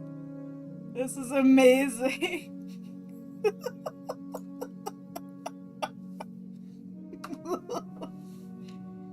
Oh jeez. I love it.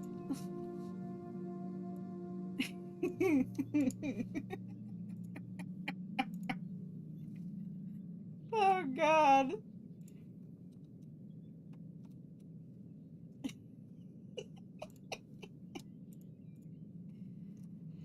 Oh my god.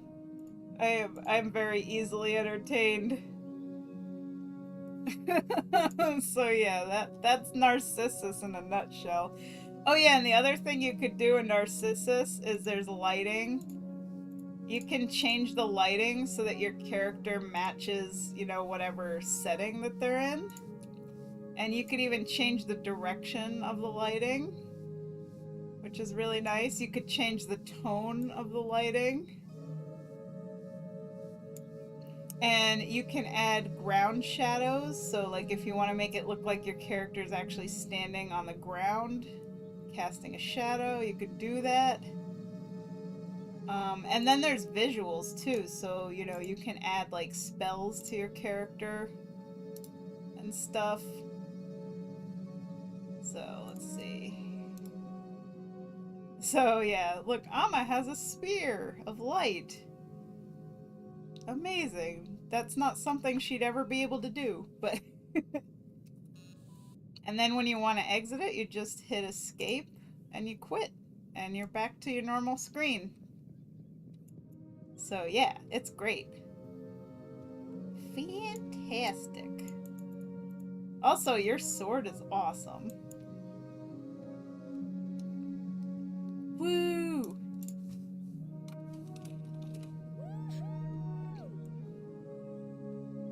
Hey, by the way, I gotta show you something. Be jealous.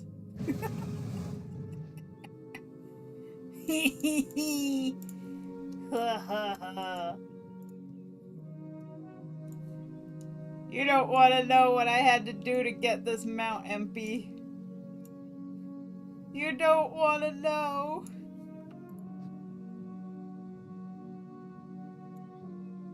26 days. 26 days! June of 2020 is gone because I lived in Storm Peaks for 26 days. 18 hours a day, even night shifts, getting up at 3 a.m. to check. I was waiting for you to show me. I was like, what? Oh, the mount. Yeah, basically me and Mike and like this one other person, this Blood Elf Hunter lady, we were out there camping Storm Peaks, and it took 26 days for the Time Lost Protodrake to finally spawn. Because it was just a lot of Viragosas, and I don't know if you know this, but it shares a spawn timer with Viragosa, which is this big blue dragon.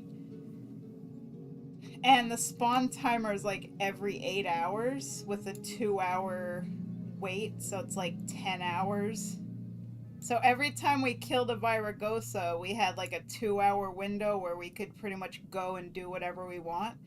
And then the timer starts again, and it goes for 8 hours, and anything could spawn. It could be Viragosa, or it could be a Time Lost Protodrake. And it also has 4 spawn points, so I was running 2 WoW accounts so I could camp 2 of the spawn points while Mike and that hunter lady camped the other 2. So we were like fiercely guarding all 4 spawn points damn near 24 hours a day for 26 days. It got to the point where Mike and I were pretty much ready to quit after we killed 55 Viragosa spawns. And like our relationship was gonna end because it was like Mike was getting really mad at me. He's like, why are we doing this? This is such a waste of our summer. But you know, this was during the lockdown in 2020, so like COVID-19 was super bad at that time, so we couldn't really go anywhere or do anything. You know, even the beaches were closed for the lake, so it's not like we could really go out and enjoy our summer anyway, so it really was the perfect time to no-life a rare mount. Like, you'll never get that opportunity again. But yeah, it really did suck. And you know the funny thing, when it spawned, we weren't even online. I don't remember like exactly what time it was. I feel like it was 2 or 3 o'clock in the afternoon, but I gave that Blood Elf Hunter chick my phone number. Because I think me and Mike were just really burnt out. Like, we were ready to call it quits.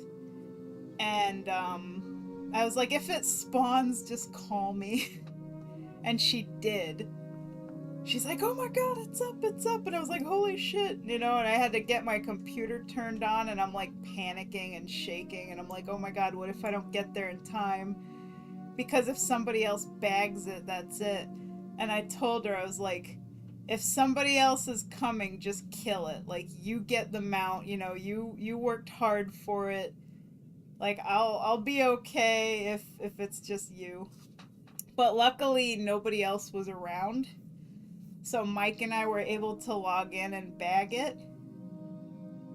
But then it was glitching. Like, for Mike, for some reason, it wouldn't let him loot it. So he ended up having to, like, log out and log in again, and then he was able to loot it. So he was freaking out, too. He was a little scared, like, it's not letting me loot it. Oh my god, I was close. Like, we were all within vicinity. You have to be within range of it in a party together to kill it, to get it. So there was so many things about this that was like really nerve-wracking, and I will never do that ever again. Now, the only other mount that I camped for was this one. I spent about a week farming this one, so it wasn't as bad. So this is the one that's in Deep Home from Cataclysm. there's a rare dragon spawn called Anax. And you want to know what really bummed me out? Like, I was going through my screenshots and I found pictures of Amma riding on this exact drake. So apparently in Cataclysm, when Anax spawned, you could click on it and ride on her. And I did, not knowing it was a rare mount. Like, that if I killed it, I would have had a mount. So I literally had screenshots from Cataclysm riding on this damn thing. Because I was like, oh look, a pretty dragon. Oh look, I can ride it. You know, and I just wanted to kick myself. Because like, here I am trying to farm this thing all these years later during Shadowlands. When I could have had it back then. Because, again, rare spawn. I remember you helping me with that. Yeah. So, okay. I got it by accident in BFA. Nice. So what I did for Anax is, again, I reactivated my second account that I use for helping me farm rare mounts because Anax has 6 spawn points, unlike the Time Lost Proto-Drake, which makes things even more annoying. And the spawn points are all around Deepholm, but I discovered that a lot of the spawn points are within visual range of each other, so you really only need like two characters and you could keep an eye on all 6 spawn points. And then just kind of fly, you know, between them to check. And I made characters on a lot of low population RP servers that were in like different shards of each other. So servers that weren't like linked together. So I had to do a little bit of research on Google to find out, you know, what are the best servers to farm these mounts on.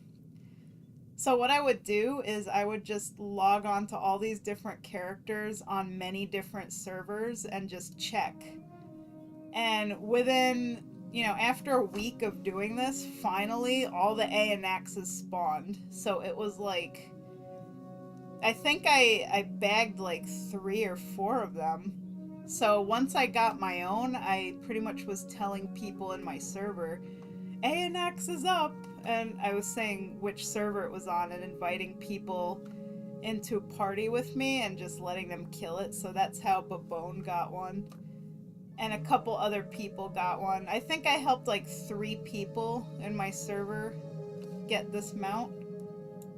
So I was just kind of surprised how many of them were up. So it wasn't nearly as bad a farm as the Time Lost Proto-Drake. However, Anax does share a spawn timer with these bats, but I've never seen the bats. Like, the bats they only stay up for 15 seconds before they despawn and then the timer resets. And most people have never seen the bats. Yeah, it's like, you know how Time Lost Proto-Drake shares a timer with Viragosa, the blue dragon? Well, Anax shares a timer with a bat. Just a bat. But the bat, when it spawns, it's only up for 15 seconds, and then it disappears. And then and again, it's like an 8 to 10 hours timer. So if a bat spawned and disappeared, you would never know, because it's gone so quick. So again, you know, camping out in Deepholm, you pretty much got to be out there like 24 hours a day, just... That's why I decided to just make multiple characters on multiple servers and just every couple of hours log on to each character and just have a quick fly around Deepholm and then log out. Like, I didn't really waste my time sitting there camping 24/7 because, you know, after Time Lost Proto-Drake, I didn't have it in me to do that anymore. And I'm really glad I didn't. Let's see. Had a seizure. Oh no, I'm so sorry, Meek. I hope you're okay. a next door neighbor that has like a lot of seizures, and she's moving out into an apartment where there's no stairs because she's worried about falling down the stairs and hurting herself. So that sucks. Yeah, I hope you're okay though. Sorry to hear that you have, you know, epilepsy.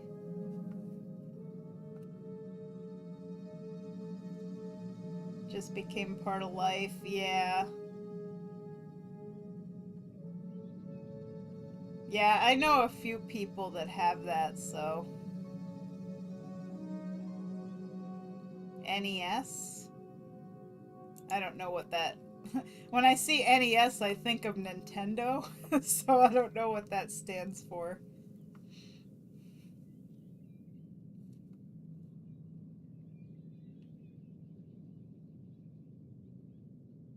Is it like narcoleptic epilepsy syndrome? Just guessing, NES.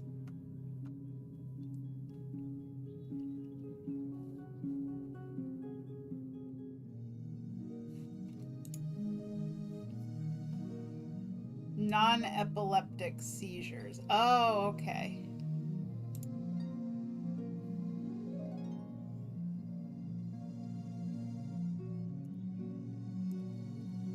Oh, hey guys. So Charlotte just posted in the Glamour Shots channel Narcissus photo mode tips. So she really is the expert on how to use Narcissus, like way better than I am. So she does post tutorials, and she also does videos and stuff to show how to use it. So if you guys ever want to learn how to use Narcissus really well, you should totally, you know, go visit Charlotte's Instagram, because she will teach you a thing or two.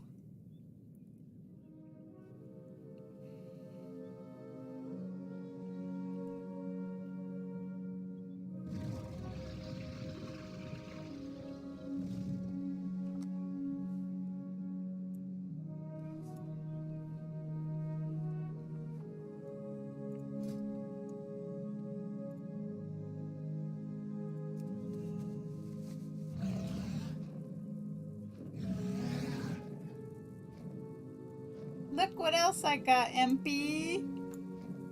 I had to kill Kelthos 100 times.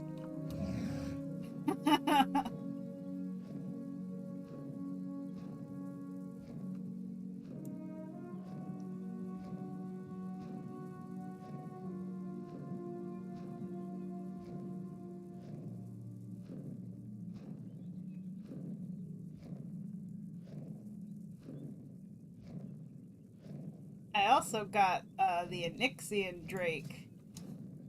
Like, oh man. I had to kill Onyxia many times. But I will say what made farming these mounts easier was having a whole lot of alts. Like, if you could run this thing, you know, 50 times a day or 50 times a week for the raids, like, you're gonna get the mount to drop. So once I ran, you know, a couple of runs, it was like 18 runs maybe in a day, and finally it drops. Jelly over the Phoenix, and I got the Drake back at current content. Nice! And I also got... This is one I actually didn't expect to get at all. Like every week I've been farming Deathwing, but only on Amalthera. Like, I haven't been doing it on all of my alts, because, you know, doing the Spine of Deathwing is, like, really annoying solo. It's even worse with other people, because they always screw it up.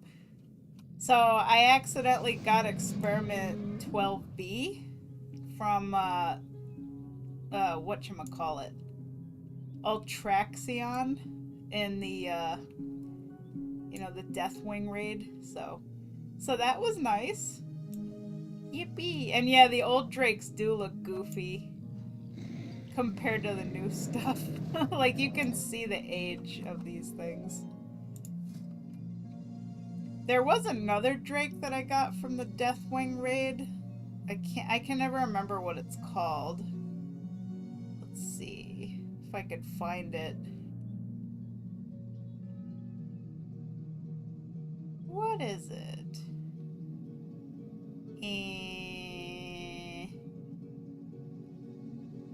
What's this thing? Oh, giant murloc.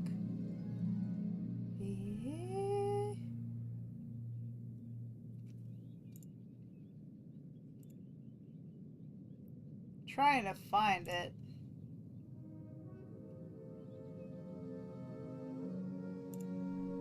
Nah. Here it is. It's called the Twilight Harbinger. So I got this from the Deathwing raid as well. Which I think this one looks pretty cool. But there is one more mount from Deathwing that I need, which is why I farm it every week.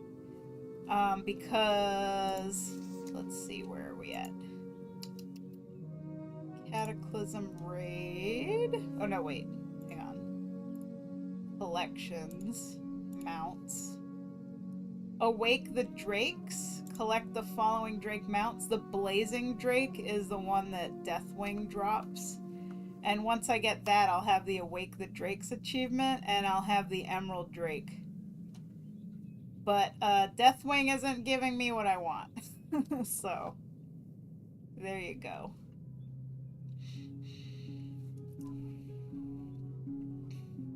Let's see. I want that one, and Spine sucks. Yes, it does.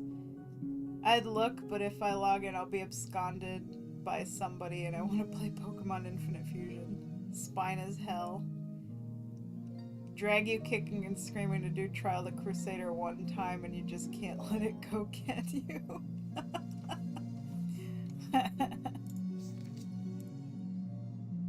I've actually gotten really good at doing Spine of Deathwing because I've done it so many times now. It's kind of ridiculous. Like, I wonder... Kills...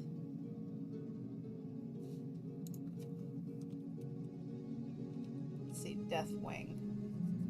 Deathwing kills, so... Heroic. So I've killed Altraxian 20 times, so... Looks like Deathwing, Heroic, Dragon Soul kills 15. Jeez, you know, and normal 10, so I've killed Deathwing 25 times, I guess, altogether. Oh wait, no, Spine of Deathwing. Spine of Deathwing, Heroic Victories 15, and normal 9. So, I've done a lot of Spine of Deathwing. I mean, I know that doesn't sound like a lot, but for me that's a lot. So, I have it down to a science now. I'm pretty good at it. But it's really hard to do with another person. Like, every time I tried to do Spine of Deathwing with anybody else, things always go horribly wrong. It's like one of those things where I have to do it solo or it just isn't gonna work. Somebody's gonna go flying off. I mean, technically you would think that if you do it with 2 people, it would be, like, good because you'd have a person on each side to balance Deathwing so he doesn't go into a spin. But I've always found that, you know, whoever I do the Spine of Deathwing with is usually kind of an idiot, so, you know, they end up moving when they shouldn't, and then we both go, wee! Go flying off. What are your secrets, O Masters of Spine? Who would you guys like to watch? Because I do believe it is Spine of Deathwing time. Let me check my calendar here, because I'm pretty sure I didn't do it yet this week. Let's see. Tuesday.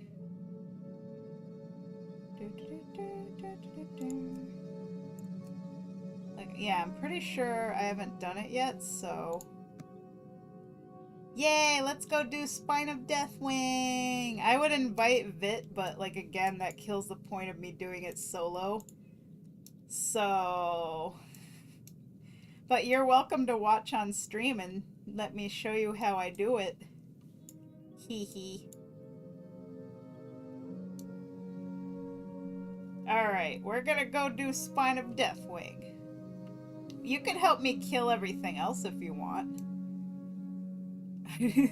Like, you can do the whole entire raid with me, but then when it's time to do Spine of Deathwing, just, like, let me do it. Just stay behind. So what do you say? You want to go do some Dragon Soul and one-shot everything? It's super easy. And you never know, you might get a mount. Yay! Alright, let's go.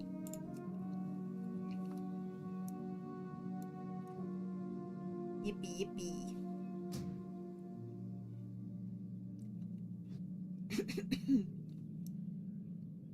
Oh yeah, you're gonna get on your main tune. And then I'll invite you from, or you could, I don't know if you want to do it on this tune or if you want to do it on your Area 52 character. It doesn't really matter, because like level 50, you're gonna smoke everything in there anyway. There you are. Invite. Yay. This is gonna be so much fun. Whenever you have strife. The way I strife is, I use my mouse to move, and I use the A and the D key. Whee!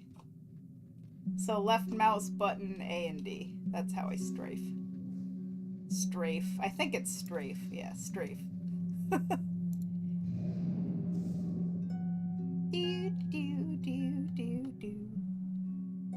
Oh my god, wouldn't it be nice because I'm streaming that Deathwing actually drops my mount today? And I get the Awake the Drakes achievement? Because yesterday I got really lucky on stream. I went to my garrison and Harrison Jones had the freaking quest I needed to get Breaching the Barrier and unlock Harrison Jones as a follower for my garrison, when I've been trying to do that for 10 years. Because it's RNG, you never know which daily he's gonna have, and he doesn't always show up in your garrison. So that was streamer luck yesterday. I was like, holy crap, he finally has the quest I need. Alright, to the Caverns of Time. I have the opposite of that. You know, like, maybe, because I'm streaming, I'll get the Blazing Drake and Awake the Drakes and the Emerald Drake today. You never know. So we're gonna put this on Heroic, and we're gonna put it on 25 player, which it's already on. Okay.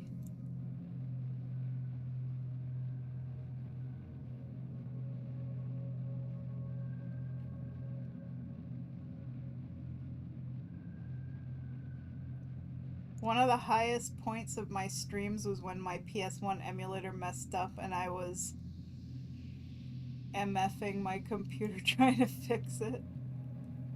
I hate that when I have technical problems while I'm streaming. It's so bad. Like yesterday my stream was like 10 minutes lagging behind where I actually was, which was really weird.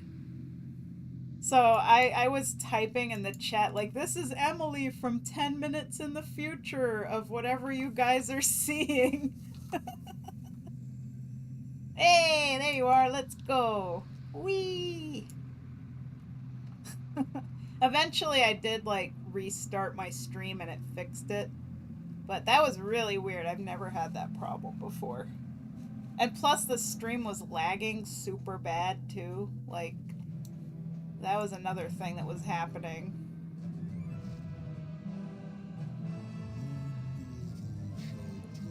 No mortal shall turn from my task. You are going to die.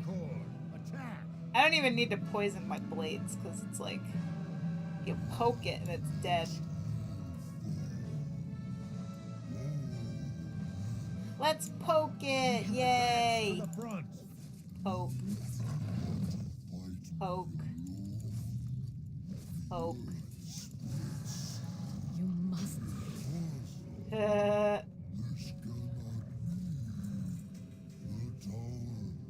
Yay, garbage. The Twilight's hammer is retreating. Oh yeah, I Couple also its got the towers. love rocket. Fortify your positions. I within. got it last year before they made it an easier drop rate. I got it when it was still 0.03% drop rate, baby! And I got it literally on the very last day. The very last day of Love is in the Air before the event ended. Let's see. Let's go this one first.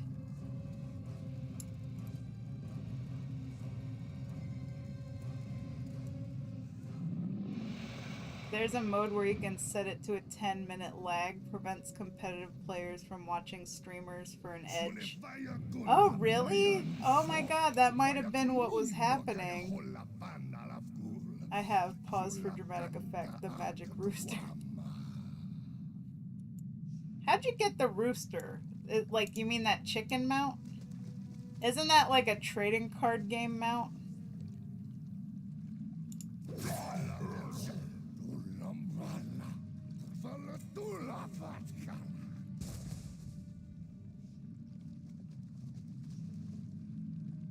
I always wanted that chicken mount.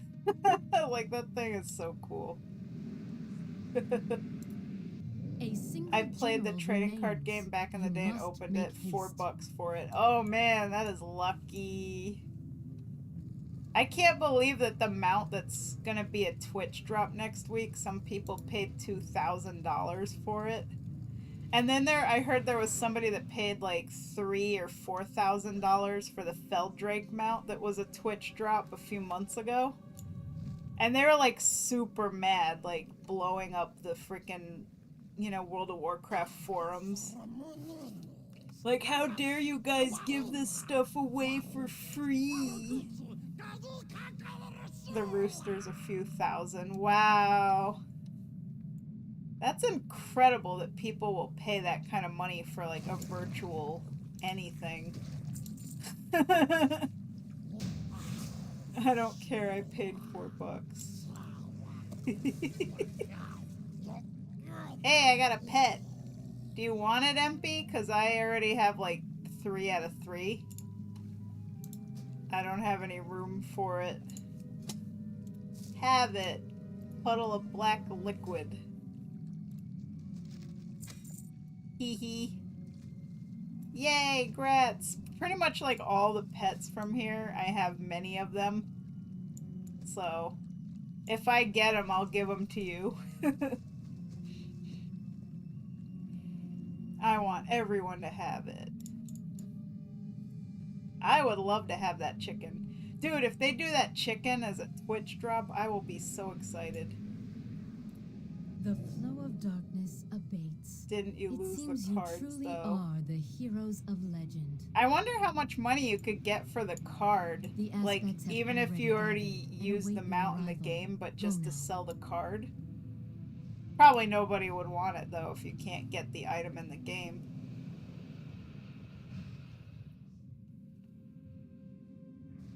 Or you could scam somebody and just sell the card anyway. And then when they pay a few $1,000s, and then they realize the code is used, but you use like a VPN and an alias and you just disappear off the internet.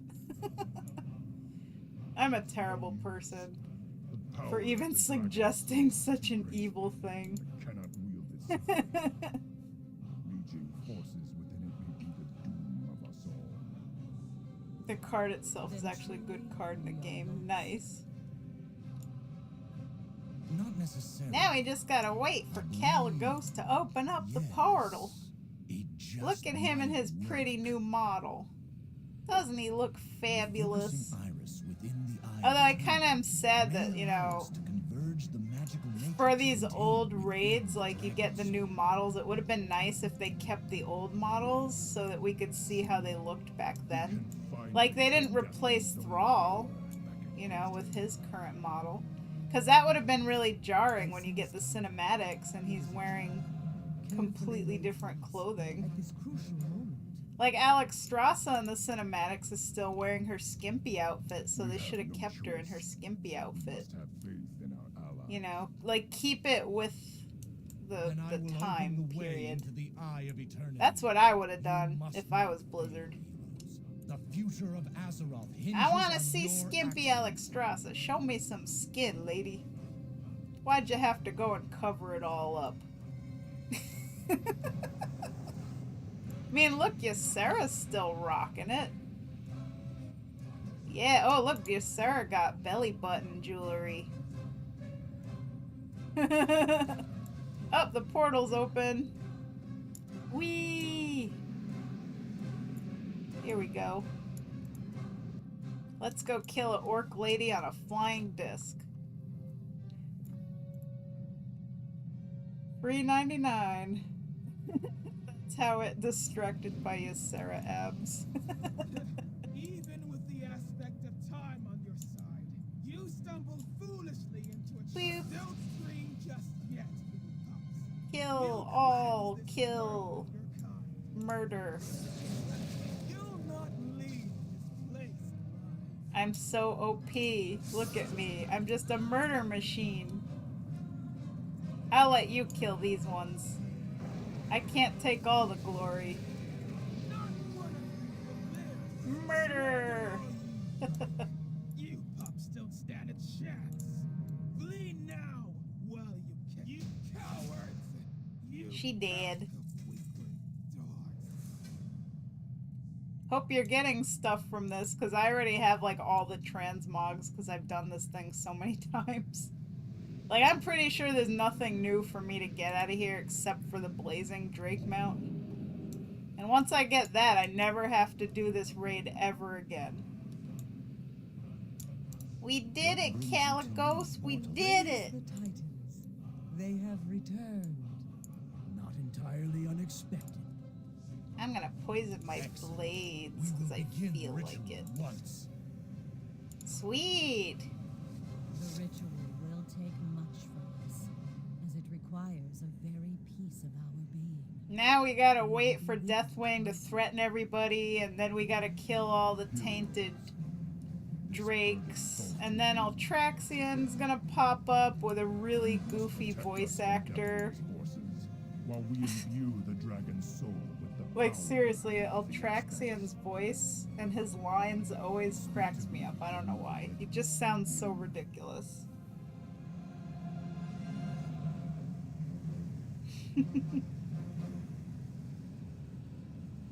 Oh, I used code card as the price I bought the pack for. Darn. But like I said, you know, you can sell it and not let people know you used the code. Altraxian, so utterly ridiculous. Yes, indeed.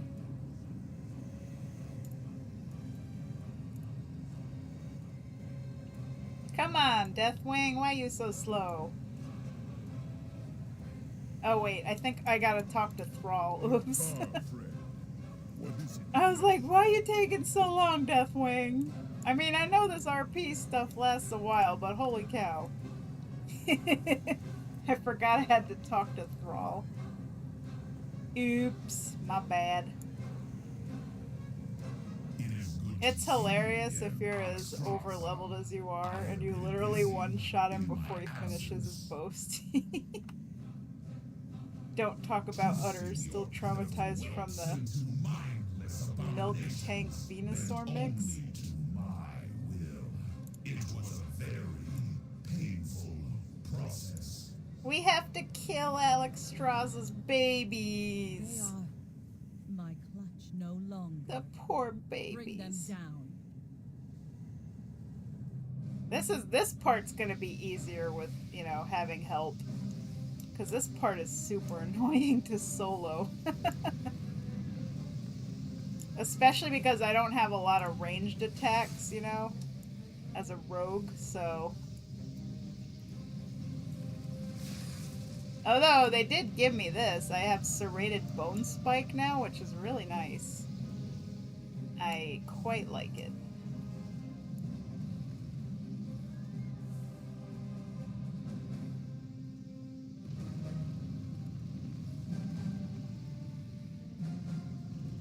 There's one. Get it, get it. Yeah. Oh, here's another one.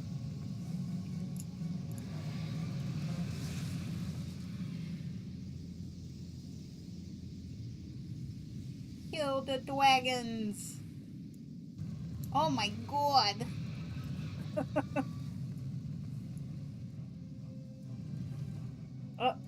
Wow, you know. It is very fast at killing these dragons. It's too far away. I gotta get closer. But there's another one.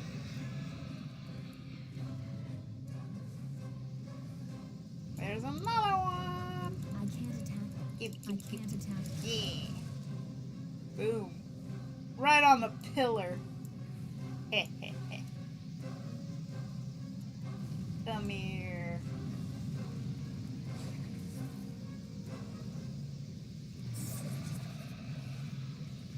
Woohoo! We did it! Yay!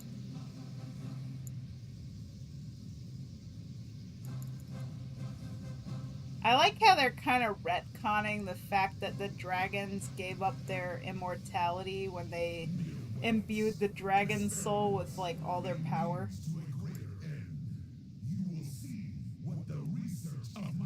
Like, that's the end of us. Like, oh no, it's not. You can shadow step and help murk them. Just make sure you have ground under you. I don't think I'd want to shadow step those guys. I'd wind up shadow stepping my ass right off the tower. I don't trust myself to be that good at judging where that dragon is. Meek was streaming a Pokemon mod that would literally combine random Pokemon together. Oh, I see. Disturbance in the balance approaching. The chaos of it burns my mind. I am the beginning of the end. Look at this. The shadow which blots out the sun. The bell which tolls your doom. For this moment alone, as I may. That's voice acting. Your death, mortals, and despair. I can't attack that. I can't attack that target. I can't attack that. I need a target. What?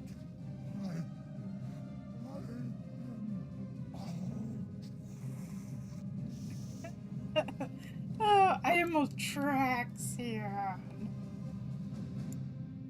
It is done. Our power. The Venusaur had a giant lies inflated within the udder where the flower should be. Oh my god. lies with you. What'd you get? What'd you get? Oh, you didn't get the Experiment B12 mount. Fail this world. That would have been so cool if you got that mount. I'm gonna skip the cinematic. Skip it. Let's get on the boat. I'm on a boat.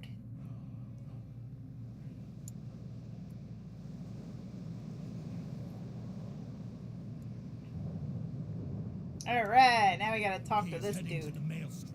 We must stop him now. We may never get another chance. Alright, now we gotta talk to this dude again. Fear causes hesitation. So the first dragon's gonna show up over here, it's gonna drop some Brycool, and then I'm gonna kill it. And then there's gonna be the sneaky, like, red one with the little goblin guy that's gonna go dump itself over there, and then I go kill that. And then we go to the other side of the ship, and we kill another dragon with some Brycool. Rinse and repeat. There it is. Target in sight. Away from the ship. I'm out of range. I need to get closer.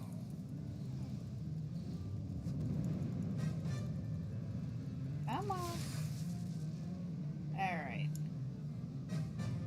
Now we gotta wait for, Also, if they go to damage the ship with the big blast, you just stand in it. There it is.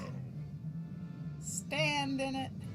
There was an achievement I had to get where you literally cannot let any damage happen to the ship, and that was so annoyingly hard to do.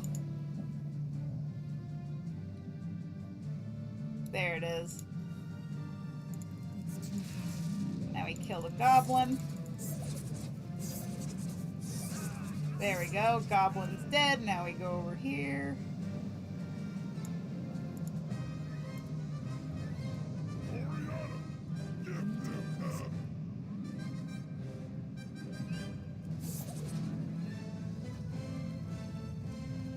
Now we wait to kill this guy. Damn this music. Oh, boop. Oh, there's the red one again. That's Goblin. Goblin dead. Now we're gonna have them coming all three at once, so both sides of the ship. So yeah, you stand in that and I'll go get this one over here. They're gonna get the red sappy guy and the blue dragons on each side. And then after we kill them, then we could do the boss. There's the red dude. I'll go get the red dude first so the goblin doesn't get off.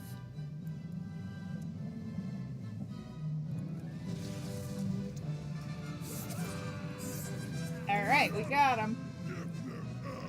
Yeah.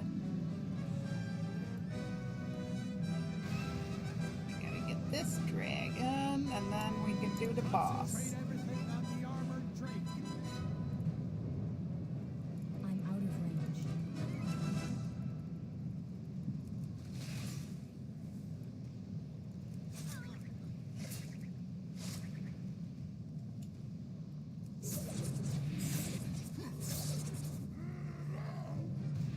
It's too far away. I'm out of range. We did it! Woo! Hey, you got an achievement! Congratulations!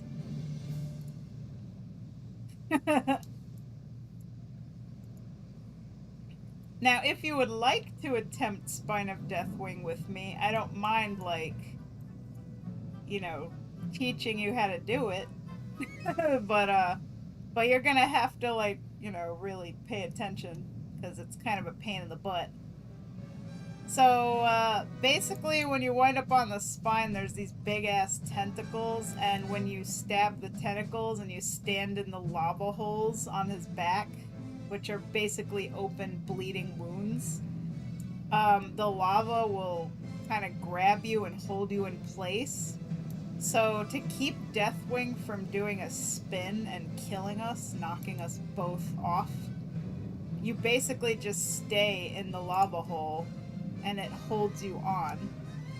Now, whenever one of us moves to the other side of his back, if there's an imbalance, he's gonna want to spin. And now this is fine because what I do is I go back and forth. So say this piece of wood here is the middle of his spine. So you have to wait until like 9 of those little globules of Deathwing's corrupted blood gets on you, and they'll pretty much just follow you around. So I stay in the little burning hole thing until I have at least 9 of them on me, and then I move to the middle, and then I fan of knives all of them. I kill them, and then I move to the other side, because it's gonna say, you know, Deathwing is gonna roll over to the left or the right. And I just keep running back and forth side to side, and I reset his spin. So when he's about to roll over this way, then I run over this way. And then what I do is I attack one of the tentacles until one of those little lava monsters comes out. And I just bring it right over to the plate. And when it runs in all of the dead little lava thingies, it turns nuclear, like it gets really big, and then I just kill it, and then the plate goes flying, and Deathwing loses a chunk of his spine. And you basically have to do this 3 times before you get to the final fight. So that's really how I solo Spine of Deathwing, and I've done it so many times now that I have it down to an art. So if you want to survive this fight, the easiest thing would just be for you to stand in the lava hole and just not move and just let me do, let me do my thing. And you'll be fine. Because as long as you're standing in the lava hole every time he spins, you're not going to go anywhere. You're going to stay on his back and you'll be okay. So, and then, once the plates go flying off, just move up to a closer lava hole and just, stay in it. If a tentacle grows on a lava hole that you were standing in, just kill the tentacle. Because if there's a tentacle there, the lava won't grip you. So, or the lava is basically Deathwing's blood. It's weird. Alright, so let's do this! Woo! Yay! So we gotta go talk to this guy. It's not tragic to die doing what you love. For the herd! And I'm gonna skip the cinematic. We're gonna get right to it. So first things first, we gotta kill the tentacles and get into a hole. So you could stay on that side, just kill a tentacle and then stand in the flaming hole. Alright. Now I'm gonna move up to this one because I want to stay closer to the head side, because these are the plates up front that we gotta destroy. So what I would do right now is just, AoE away those guys. I want to have a tentacle grow in one of the back holes. There we go. So leave that tentacle that's back there, just don't touch it. Okay. And now all we gotta do is wait until we get enough corrupted blood. Alright, so here's what I'm gonna do. I'm gonna run over to your side. You just stay put, like don't do nothing. I'm gonna run and run.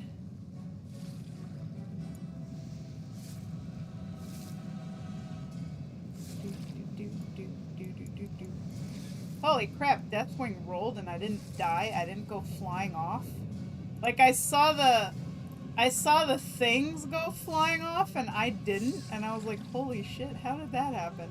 Okay, so as you can see right now, I have enough corrupted bloods on me, I think. Let's see, 1, 2, 3, 4, 5, 6. Alright, now I need a few more, so I'm just gonna wait here and let them get on me. So we gotta have 9. 1, 2, 3, 4, 5, 6, 7, 8, 9. Okay, there we go. Now I got 9.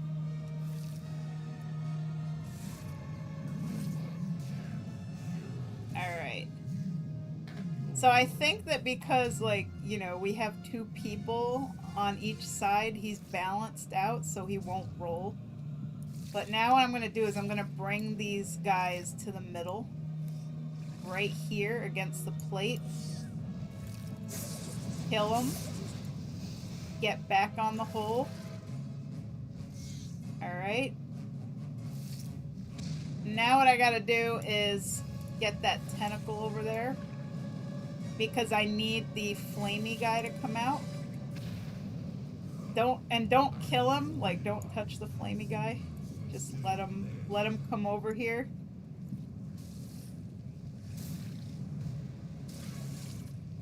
Deathwing levels out. Come on! Oh man, he's aggroing you. Okay, I'm gonna kill this one and try to get this flamey guy. You just stay put and don't do nothing. I need this flamey guy to run in, follow me through all of these things until he gets explodey. Come on, come on. Okay, good. Now we kill him. Just AoE the crap out of everything.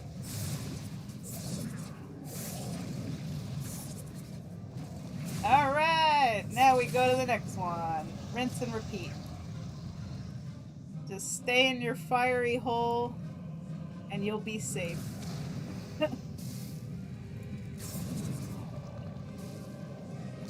Now I just gotta get 9 more corrupted bloods.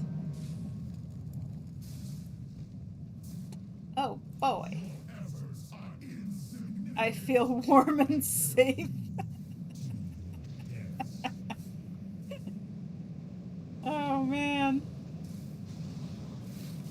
Feel free if you can, you know, if you want to, kill. Right now, because we're in heroic mode and there's more than one of us, that tentacle is like laser beaming us right now. So that's great. That's a thing that happens. Alright, let's see. How many of these guys do I got? 1, 2, 3, 4, 5, 6, 7. I need 2 more. 8. There might be more, but they're like all merged into each other, so it's hard to tell. I just wait till I got a big pile of them.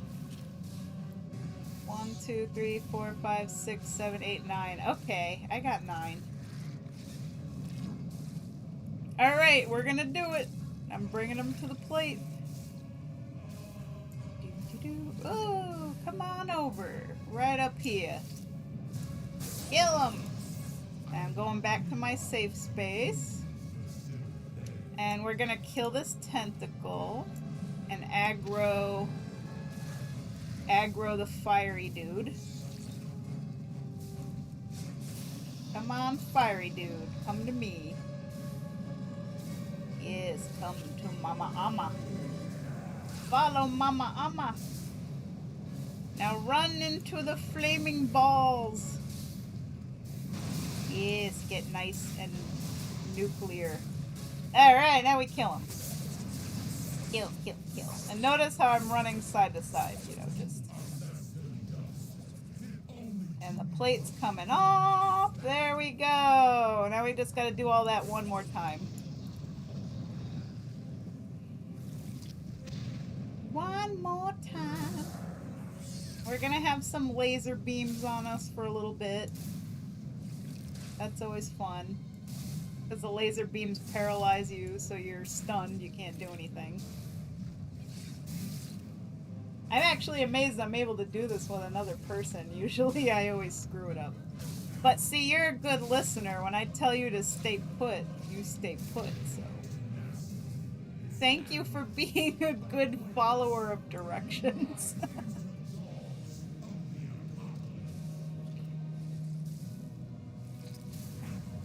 Alright. Let's see. And there's a tentacle right across from me too, so that's the one I'm gonna kill to get a fiery dude. Because this fiery dude is gonna die when I AoE these little corrupted bloods down, so he's not gonna be usable for this. Let's see, how many do I got? 1, 2, 3, 4, 5, 6, 7, 8. Okay, I got more than enough. Alright, here we go. Final plate. We're gonna pull it to the middle. Right here. AoE it down. Get that tentacle, run back to the other side. There should be a flame guy. Okay, there is not. Alright, you have the only other tentacle, so we're gonna need that tentacle killed so we could get a flame guy. And I do need you to move, so kill that tentacle and then run all the way to the fiery hole closest to Deathwing's plate. So stay on the side you're on. When you can, because obviously it's lasering us right now. So kill the tentacle, and then run to the hole closest to Deathwing's head. On the side you're already on. Now the fiery guy is probably going to aggro you, but maybe another tentacle will spawn after you kill that one, and I'll be able to get a fiery guy. There you go. Yeah, get yourself in a hole there. Okay. Let's see if another tentacle will... Okay, good. Here's another tentacle. So we're going to do what we did. We're going to bring all these guys in the middle. Kill them. Kill the tentacle. Come on, fiery guy. Aggro me, aggro me. There we go. Good, good, good, good. Alright, here we go. He's gonna explode. Final plate. AoE the crap out of it. Heck yeah, baby! We did it! I'll let you guys watch the cinematic this time, because it's fun.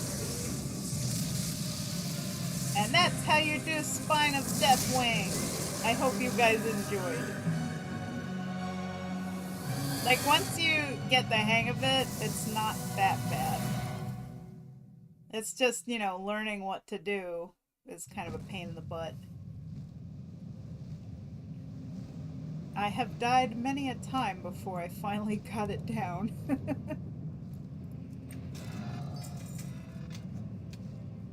Okay, now we talk to Thrall. We defeated the Destroyer. But not really.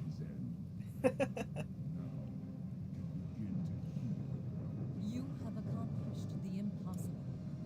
Boing. Where all Boing. Azeroth feared you Boing. would fail. Before you is the cache of the aspects.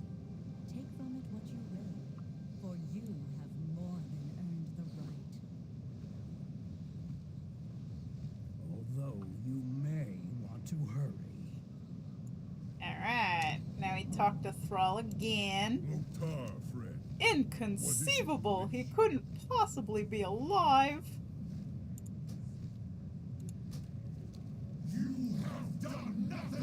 Alright. Kill all the Deathwing tentacles. Bring you closer to the Emerald Drain. Seek safety there when the fight becomes too intense. Whee! He's a tentacle-y boy. My fire will not harm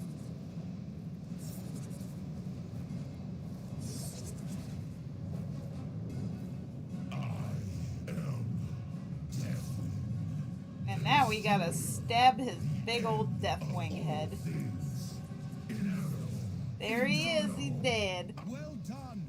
Cthulhu dragon. That's what happens when you get corrupted by old gods, kids. So, don't get corrupted by old gods. Cataclysm will destroy all life on Azeroth. Quickly, we must interrupt him.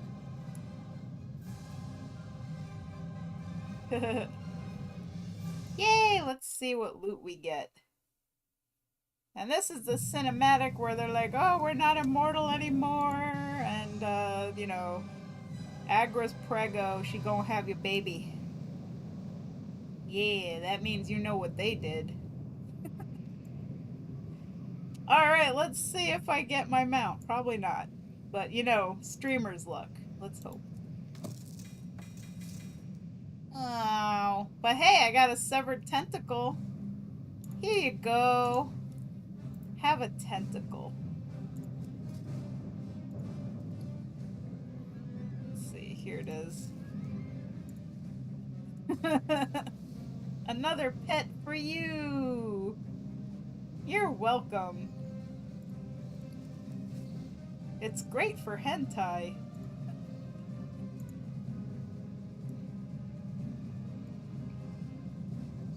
Well, I didn't have streamer's luck today, guys, so, no Blazing Drake or Emerald Drake. I was thinking it and you said it. Hey, I've seen people use those tentacle pets for RP. I'm not even kidding. It happens. This was on Moonguard and Silvermoon. I'm not even kidding. Oh, I guess we're gonna have to hearth out of here. That was more than I ever wanted to know.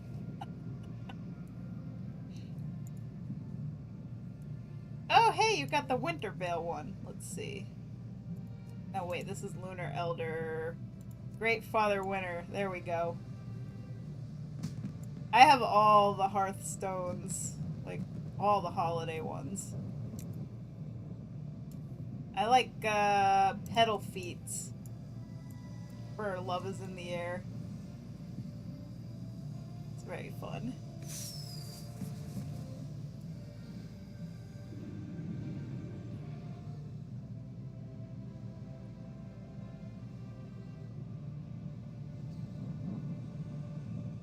Well, there you go, guys. That's how you do Spine of Deathwing. Although usually it's a lot more dangerous when I do it by myself because he does roll a lot. Because I don't have anybody to sit on the other side and even him out, so I just pretty much wait while he's rolling, and then as soon as he stops rolling, then I run to the other side and, you know, do what I gotta do. Ooh, Valdraken is lagging. Laggy. Wow, there's a lot of people here. That's probably why I'm lagging so bad. Do you know the disco room? Where's the disco room?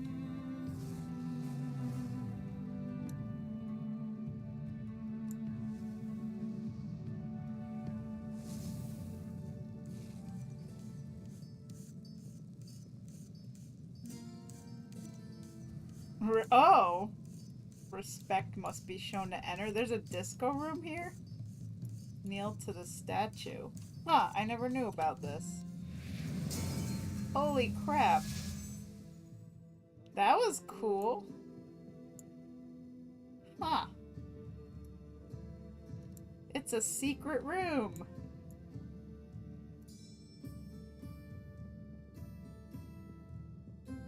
I don't see much disco going on in here, though. Huh. This is cool. Sometimes they party. Oh. Look, they got big fat stacks of loot. I'm just gonna sleep in this pile of gold right here. This is my bed now. I'm gonna, like, you know, Scrooge McDuck.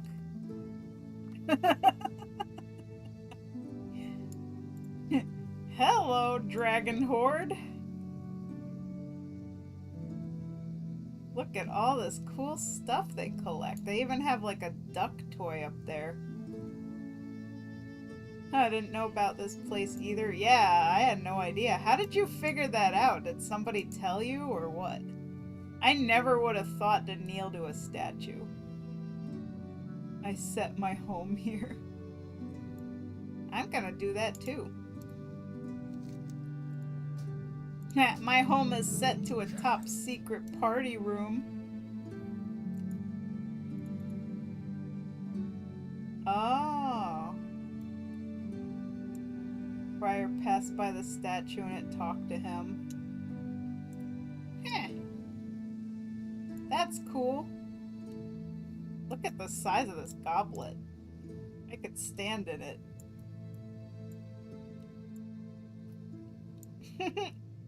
That is a big goblet right there.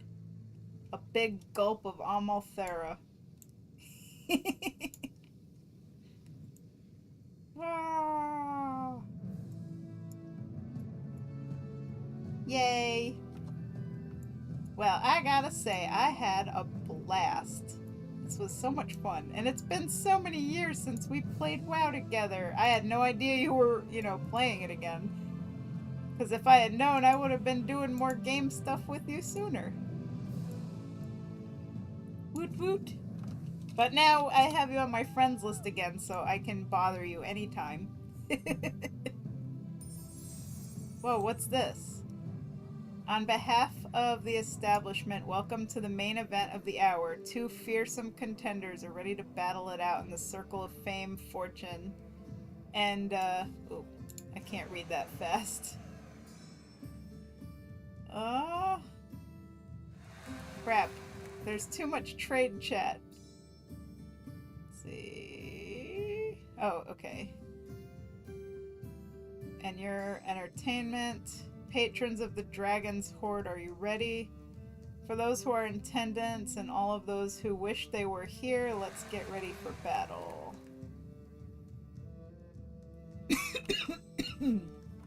Spider has survived the dangerous swamp of Nazmir, but will his opponent survive him? Please welcome Hanzabu. Huh, so they have, like, battles in here, too? They got a Hosen.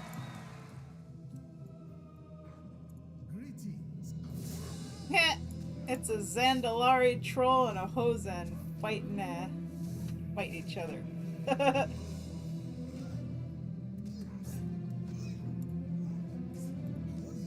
It looks like the Hosen's winning. Kicking the tar out of that Zandalari. Master Boom Boom. Hanzabu, you need to fight better. Master Boom Boom's kicking your butt. Also, we need to get trade chat, like, out of here. Because trade chat is spamming my general chat really bad.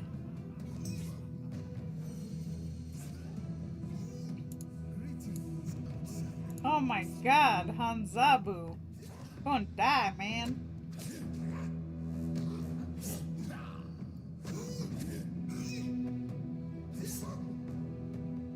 That Hosen's gonna beat you.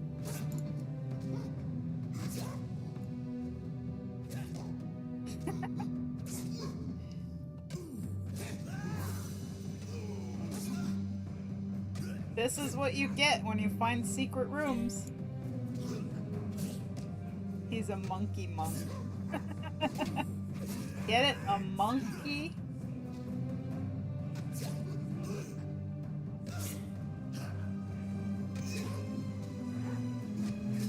Man, this fight is taking forever.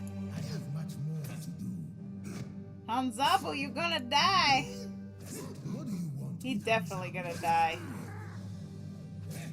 He does not stand a chance. Unless he pulls a Deus Ex Machina or something. Come on, show us a secret move where you suddenly win. Look, he's still going. Let's have a round of applause for our fighters of the hour. On behalf of the house, I thank you for joining us. Be sure to attend the next exciting event. So is it just like random stuff that happens in here? Like dance parties and fights and... Yeah, I guess you've never seen that happen before. What? I just turned into a skeleton. Did you do that?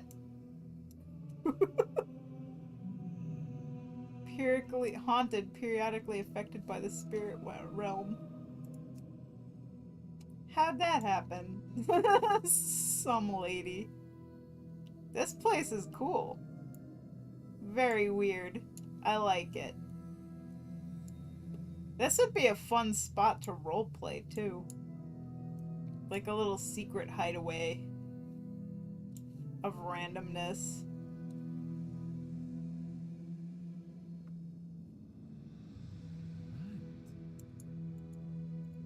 Excellent.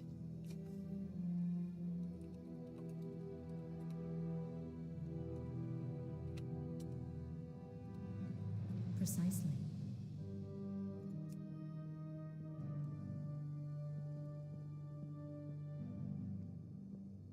Beep, beep, beep, beep, beep, beep, beep, beep, beep. By the way, how close are you guys to getting your toy? Your little hearth toy. Ethereal portal thingamaliger. Also, this is a lot of loot. I hereby claim this as Mount Amma's stash of fat loots right here.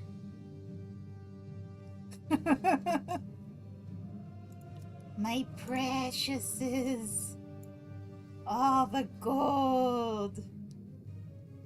Mwahahaha. I have to watch you till 10. So, like, 1 more hour, I think.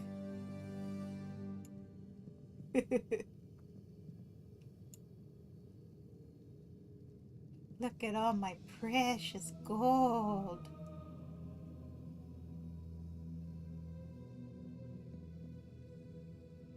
Oh, 2. That's right, because you're like... It's like 8 o'clock for you right now. And 9 o'clock for me.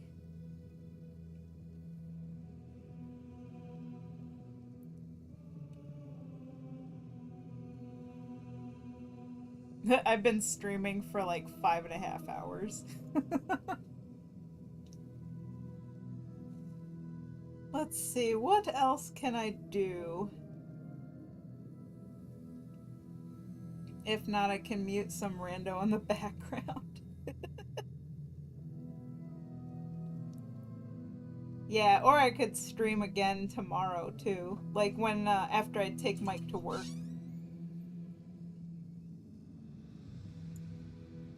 Because I don't mind streaming a little bit here, a little bit there. Because this drop thing goes on for like a week. Until May 9th, so, you know, you still got 5 days left.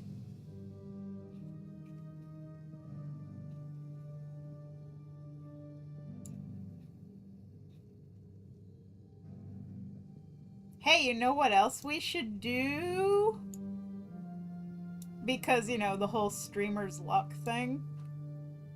We should go to Utgard Pinnacle in the Howling Fjord and try and get a blue proto-drake, because that will never drop for me. Like that and the blazing drake. Just can't get them.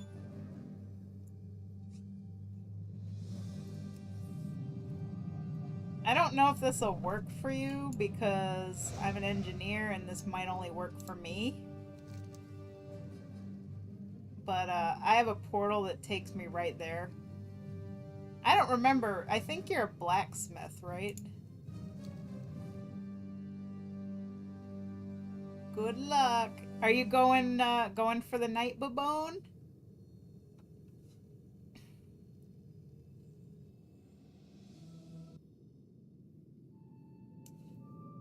Hit, look at, I'm right here.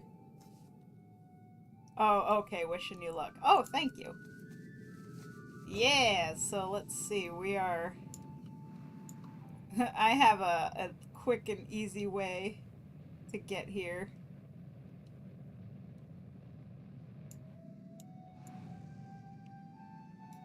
I will wait for Vit to get here.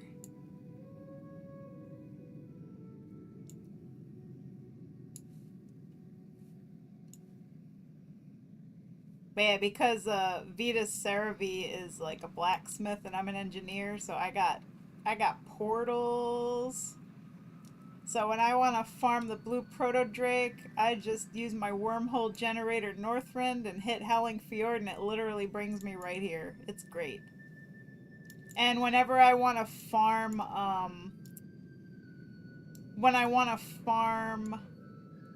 Molten Core to try and get my Night Slayer set, I have Dire Brews Remote, which takes me right there as well.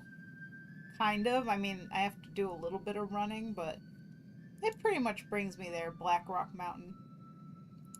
I'm back and I gotta bounce myself, feeling kind of crappy. Need to give my ears a rest. My headphones hurt my face sometimes. Oof. Thank you so much for watching, Meek, and you take care and hope you feel better. Bye-bye.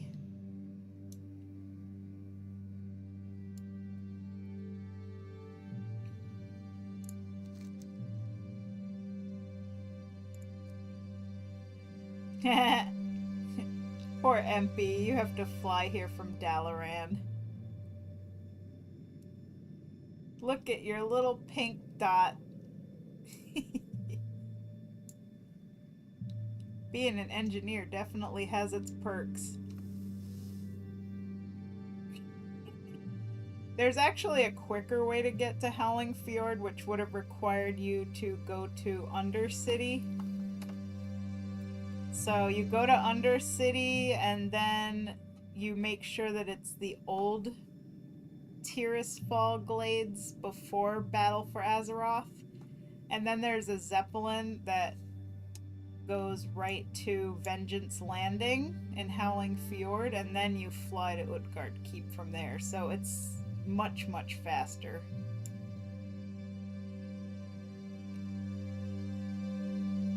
But, you know, I'm a nerd who farms this mount way too much, so... This is one of the mounts where I do park, like, all of my alts here and farm it every day, and it never drops. Good luck on the mount drop. Thank you! I got to the point where I just couldn't take it anymore. Because I got 28 tunes and I pretty much parked all of them right outside this dungeon, and I would run this thing like 28 times a day and not get anything, so I couldn't do it. I just kind of do this farm on and off because I can only take so much of running Utgard Pinnacle and not getting a mount. And I've only ever seen the blue Proto-Drake drop once, and it was ninja looted back in Wrath when they had the need or greed rolls. So there was like an undead warlock in the group, and this guy wasn't even doing anything. He wasn't like DPSing or nothing.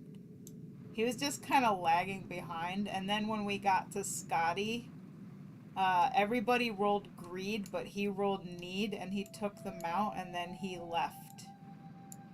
And that was the only time I've ever seen the blue Proto-Drake drop.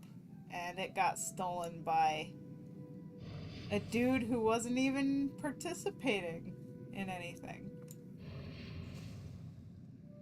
So there you go.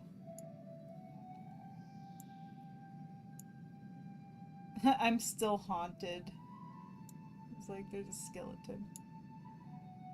Yeah, that really sucked.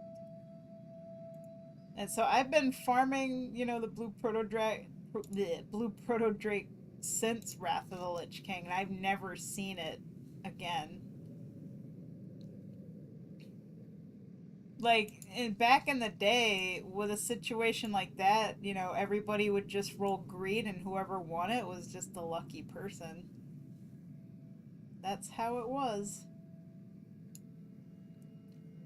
At least I'd try to contribute if I didn't already have said mount. Oh, you have a blue Proto-Drake? You're so lucky!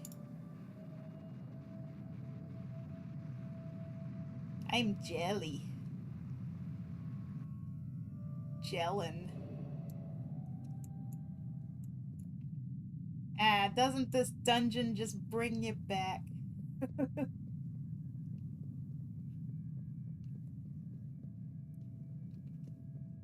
Good old Wrath of the Lich King. Ah, farmed it for Fenrir. Cool.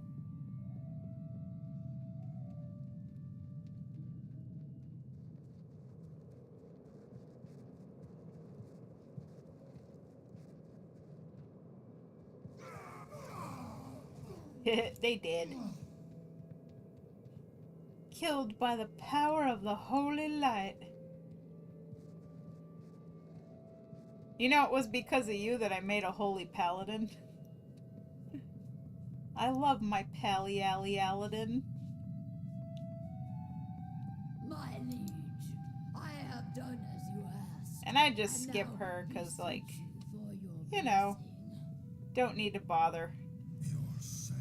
I just keep going. I go all the way to Scotty.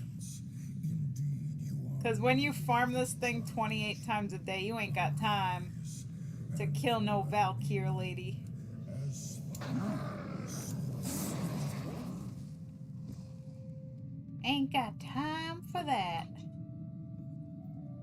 The sensation is beyond my imagining. I am yours to command, my king. your first test awaits you. Alright, I will wait for you. Uninvited guests. There you are. I like that the paladins have that, like, horse thingy. So they could, like, run really fast. I will show you the might of the Lich King.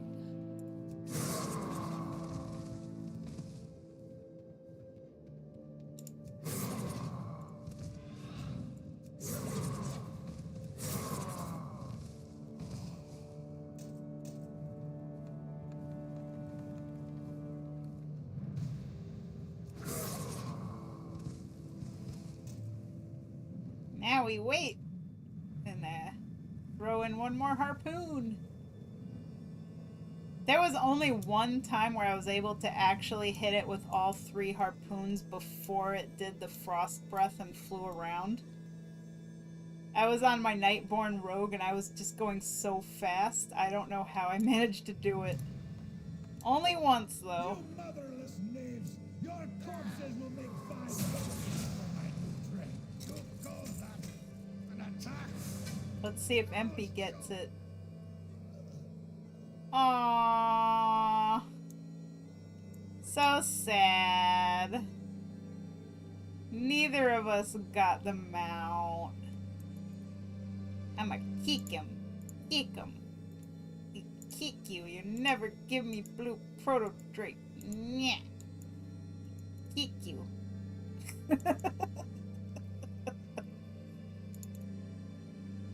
And you know what really hurts?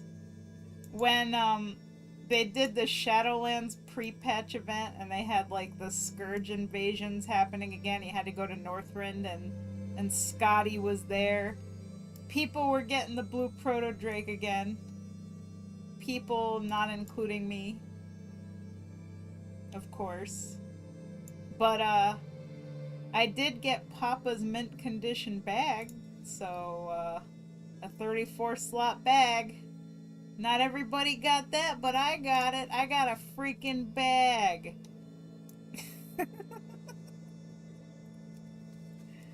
Yep, that's what I got.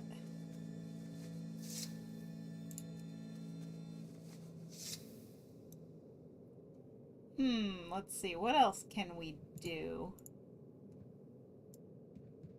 It's in the bag, baby. Are there any, like, transmogs that you've been working on? Like, old raids or content for stuff you want to have? Like, what's something you want to do?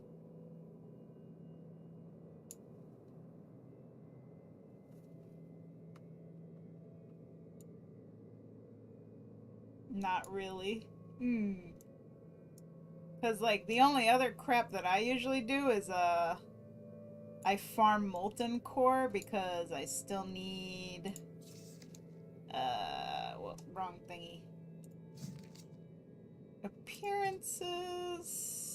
Hang on, error. Oh yeah, here we go. The Night Slayer armor, I need the helmet, and I need the pants. And the pants drop from Magmadar in Molten Core. And the helmet, it just says boss drop from Gar in Molten Core, so... And they never drop. You know how it is. RNG.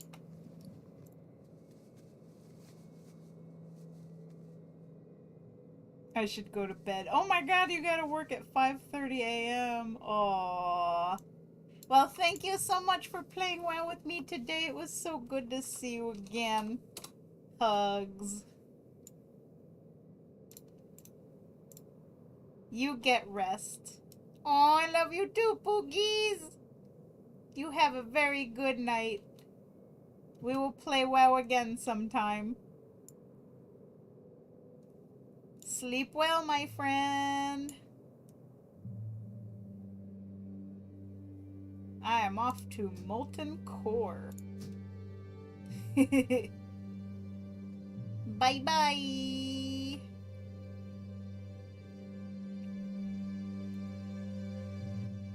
This will be the last thing that I do tonight, and then I'm gonna end the stream because, like, it's going on 6 hours and my booty is starting to hurt from sitting in this chair for so long. But hopefully, you know, all of you guys got your Ethereal Portal Toy or are very close to getting it. And again, I'll stream some more tomorrow as well. After I drop Mike off at work, I will have plenty of time to do more WoW shenanigans. So yeah, with the Grim Guzzler toy you get during Brewfest, I think, I forget if you buy it from the vendor or, you know, I don't remember exactly. I have terrible memory.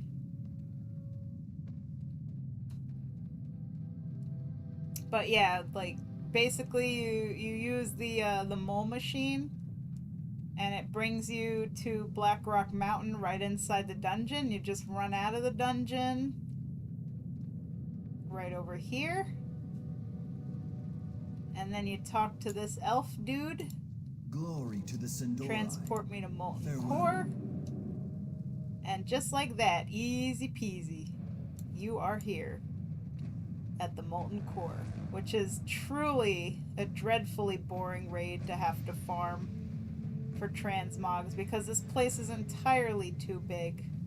It takes forever to run around in here because everything is so spread out. But you know, this was the very first raid in Vanilla WoW, so of course they had to make it like seem ultra big and ultra hard, and this was like one of those things where it would take a hardcore guild like a week to do kind of thing. You know, this wasn't for casual players back in the day. This was hardcore. Been farming Molten Core for Druid Shoulders and I haven't gotten them. Yeah, I know how you feel, man. I've been trying to get my Night Slayer helmet and pants, and that just ain't happening. But maybe we'll get Streamer's Luck today. We didn't get Streamer's Luck with the Blue Proto Drake or the Blazing Drake. But maybe we'll get Streamer's Luck with my Night Slayer transmogs. We will see.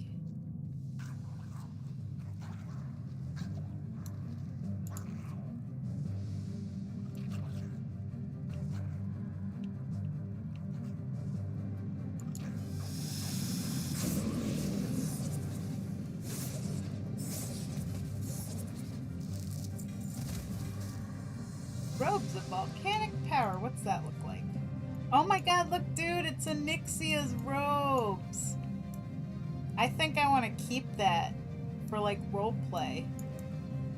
It's literally Onyxia's robes when she's in her human visage form. That's a keeper right there. I mean, it might not be like what I'm here for, but like, I'll take it. I'm gonna stick this in this bag here, right there. Keep it safe. Woohoo! Another thing to add to my collection of pretty RP clothes.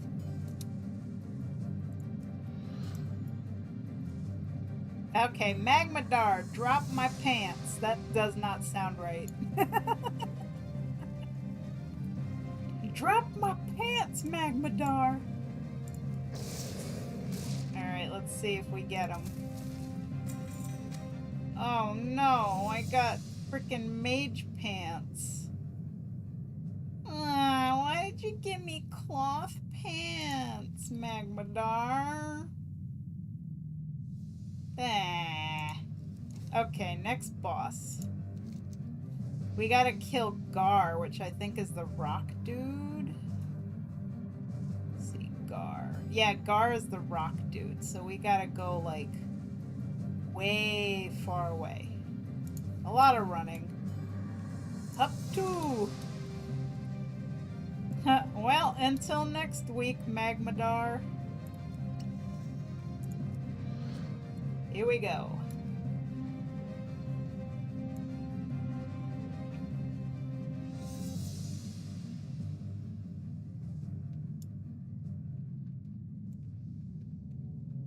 What am I gonna have for dinner tonight?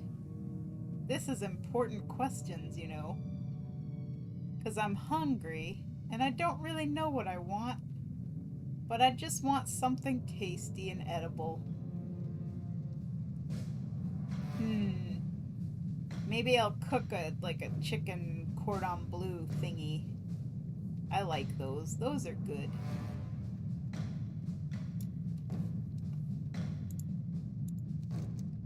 Oh, okay, we gotta go this way. I didn't even aggro that core hound, even though I just ran right underneath it.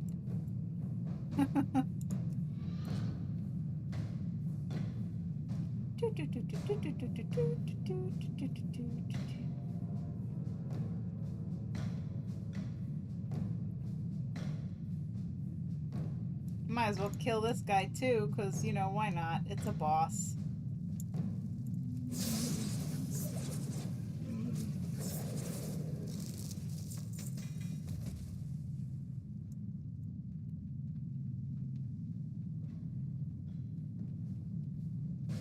We're almost there, kind of. This is a long run. There's Gar. Right up ahead. And then after I kill him, I'm just gonna hearth out of here, because there's like no point in finishing this. I mean, I guess I could for like the legendary thingy, you know, the other half. But, eh.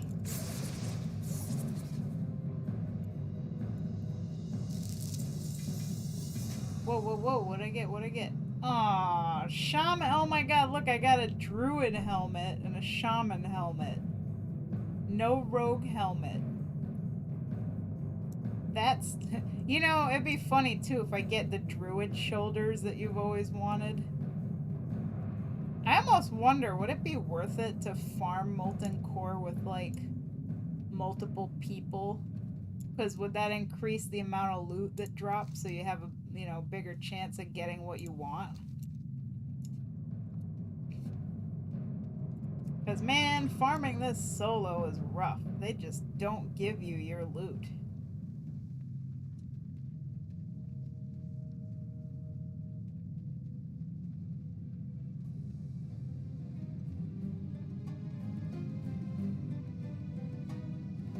There's another boss.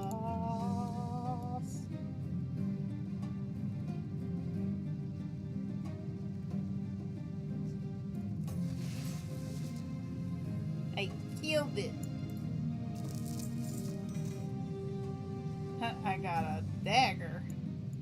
Oh, and there's another boss.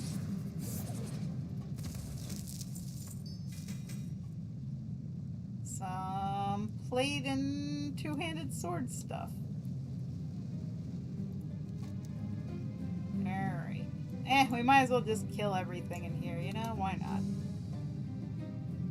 Why not?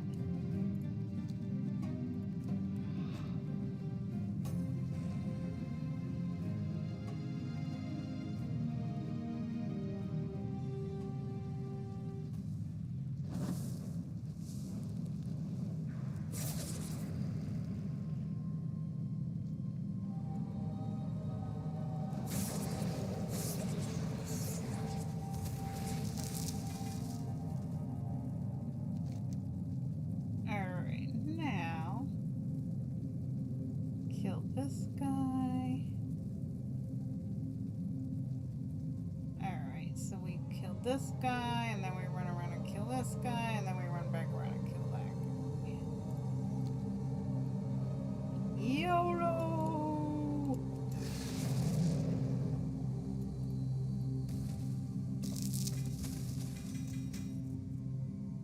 Fire ruined grave. grimoire. What does that look like?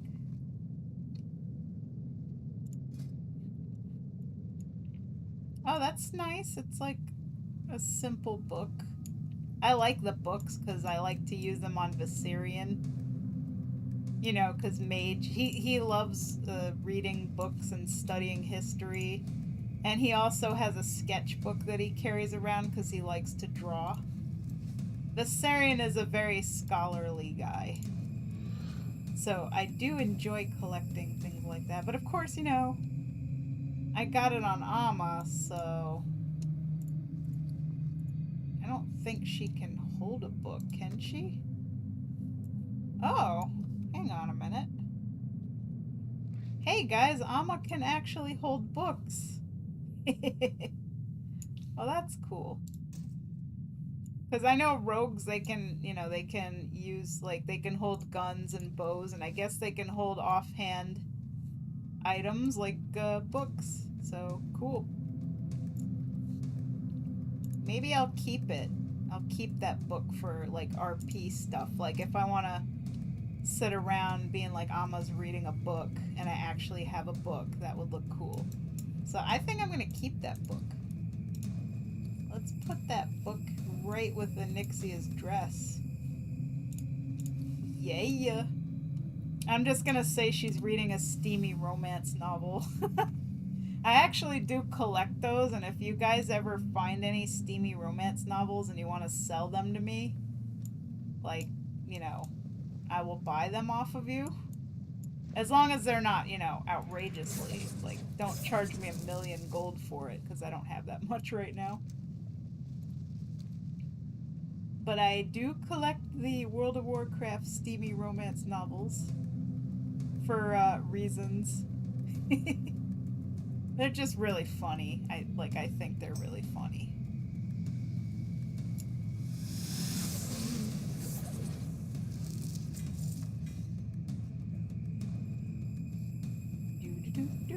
All right, let's go get Executus. You gotta run all the way around. Man, so much running in this place.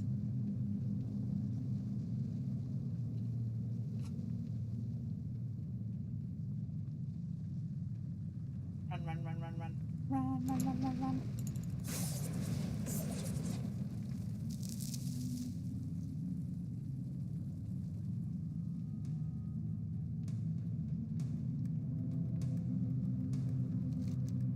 Oops, I'm going the wrong way. Oh. Oh. I went too far. And I went the wrong way. I am very directionally challenged. Okay, now we're going the right way.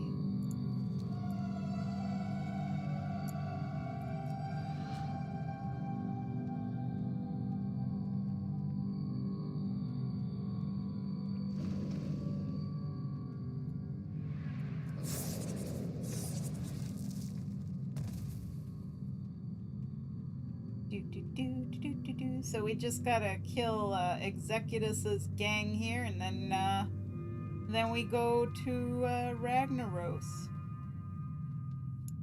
Ugh, just gotta get up this hill. There we go.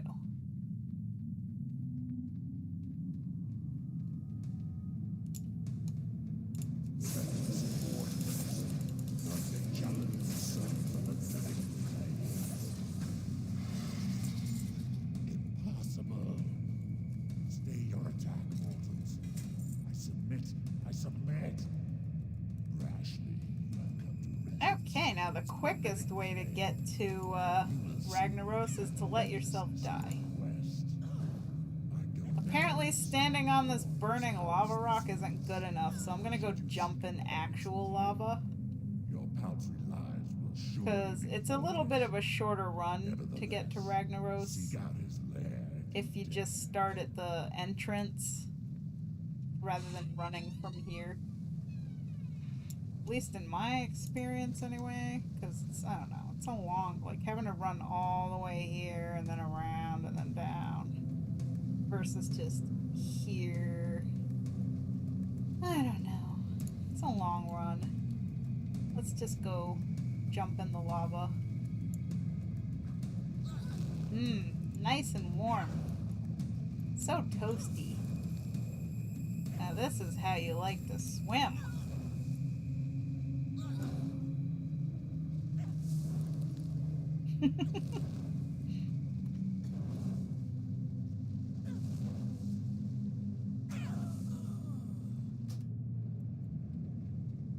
Whoops, I went the wrong way again.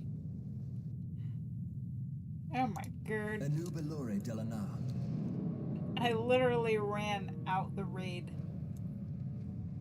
There we go. I told you I'm directionally challenged.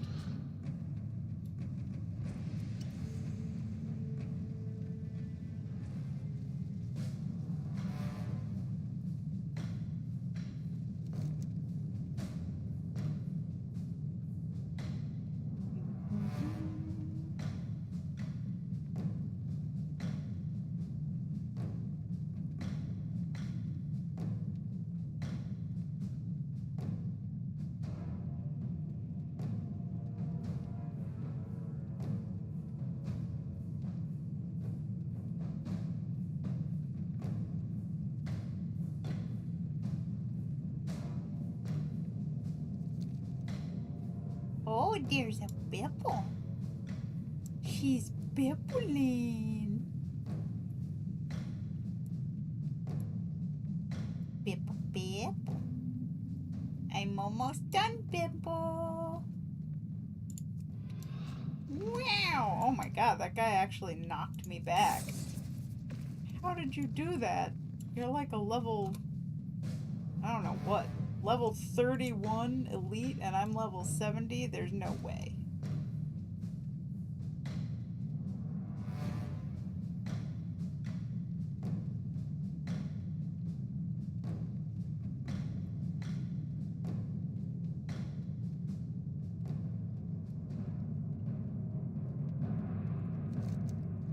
Oh, I went too far again. Oh my god, I hate this place. Oh, how annoying. We missed a turn over here. There we go.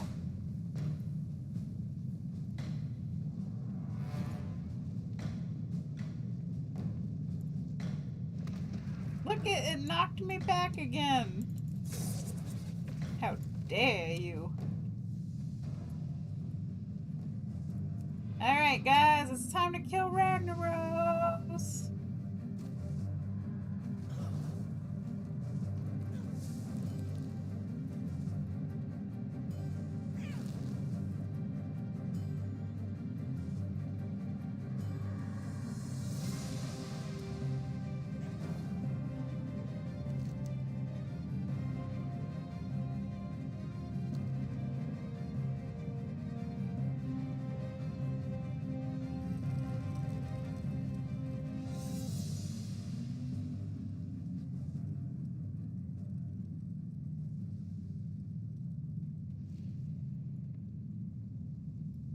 Behold, Ragnaros, the Fire Lord. He who was ancient when this world was young. Bow before him. Now, too soon. You have awakened too soon, Executus. What is the meaning of this intrusion? I imagine back in the days of vanilla WoW, this was like amazing. Like, We have invaded your sanctum and seek to people were steal probably your like, secrets. wow, look at this big, scary fire lava boss. Insects to run rampant through the hallowed core. And I imagine he was extremely difficult to beat too, so it was like super prestige to whatever guild could take him down. Back in the good old days. Now for you, I can't attack this. release of the power of the Raptor. Hello, Pipple. Hello, Pipple. Oh, you Pipple.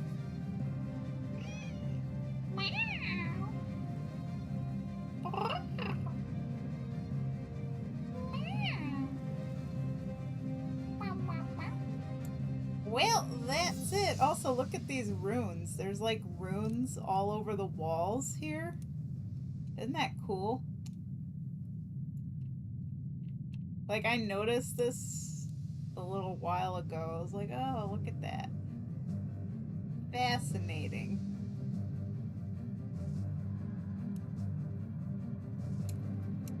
Anywho, I'm gonna hearth myself back to Valdraxxus, to the party room. So that's it for today's stream, guys. We did 6 hours and 48 seconds. So I hope a lot of you guys were able to get your toy, and I will stream again tomorrow because I'm going to do some more WoW shenanigans. So have a good night, everybody, and again, thanks for watching. Ciao for now. Bye-bye.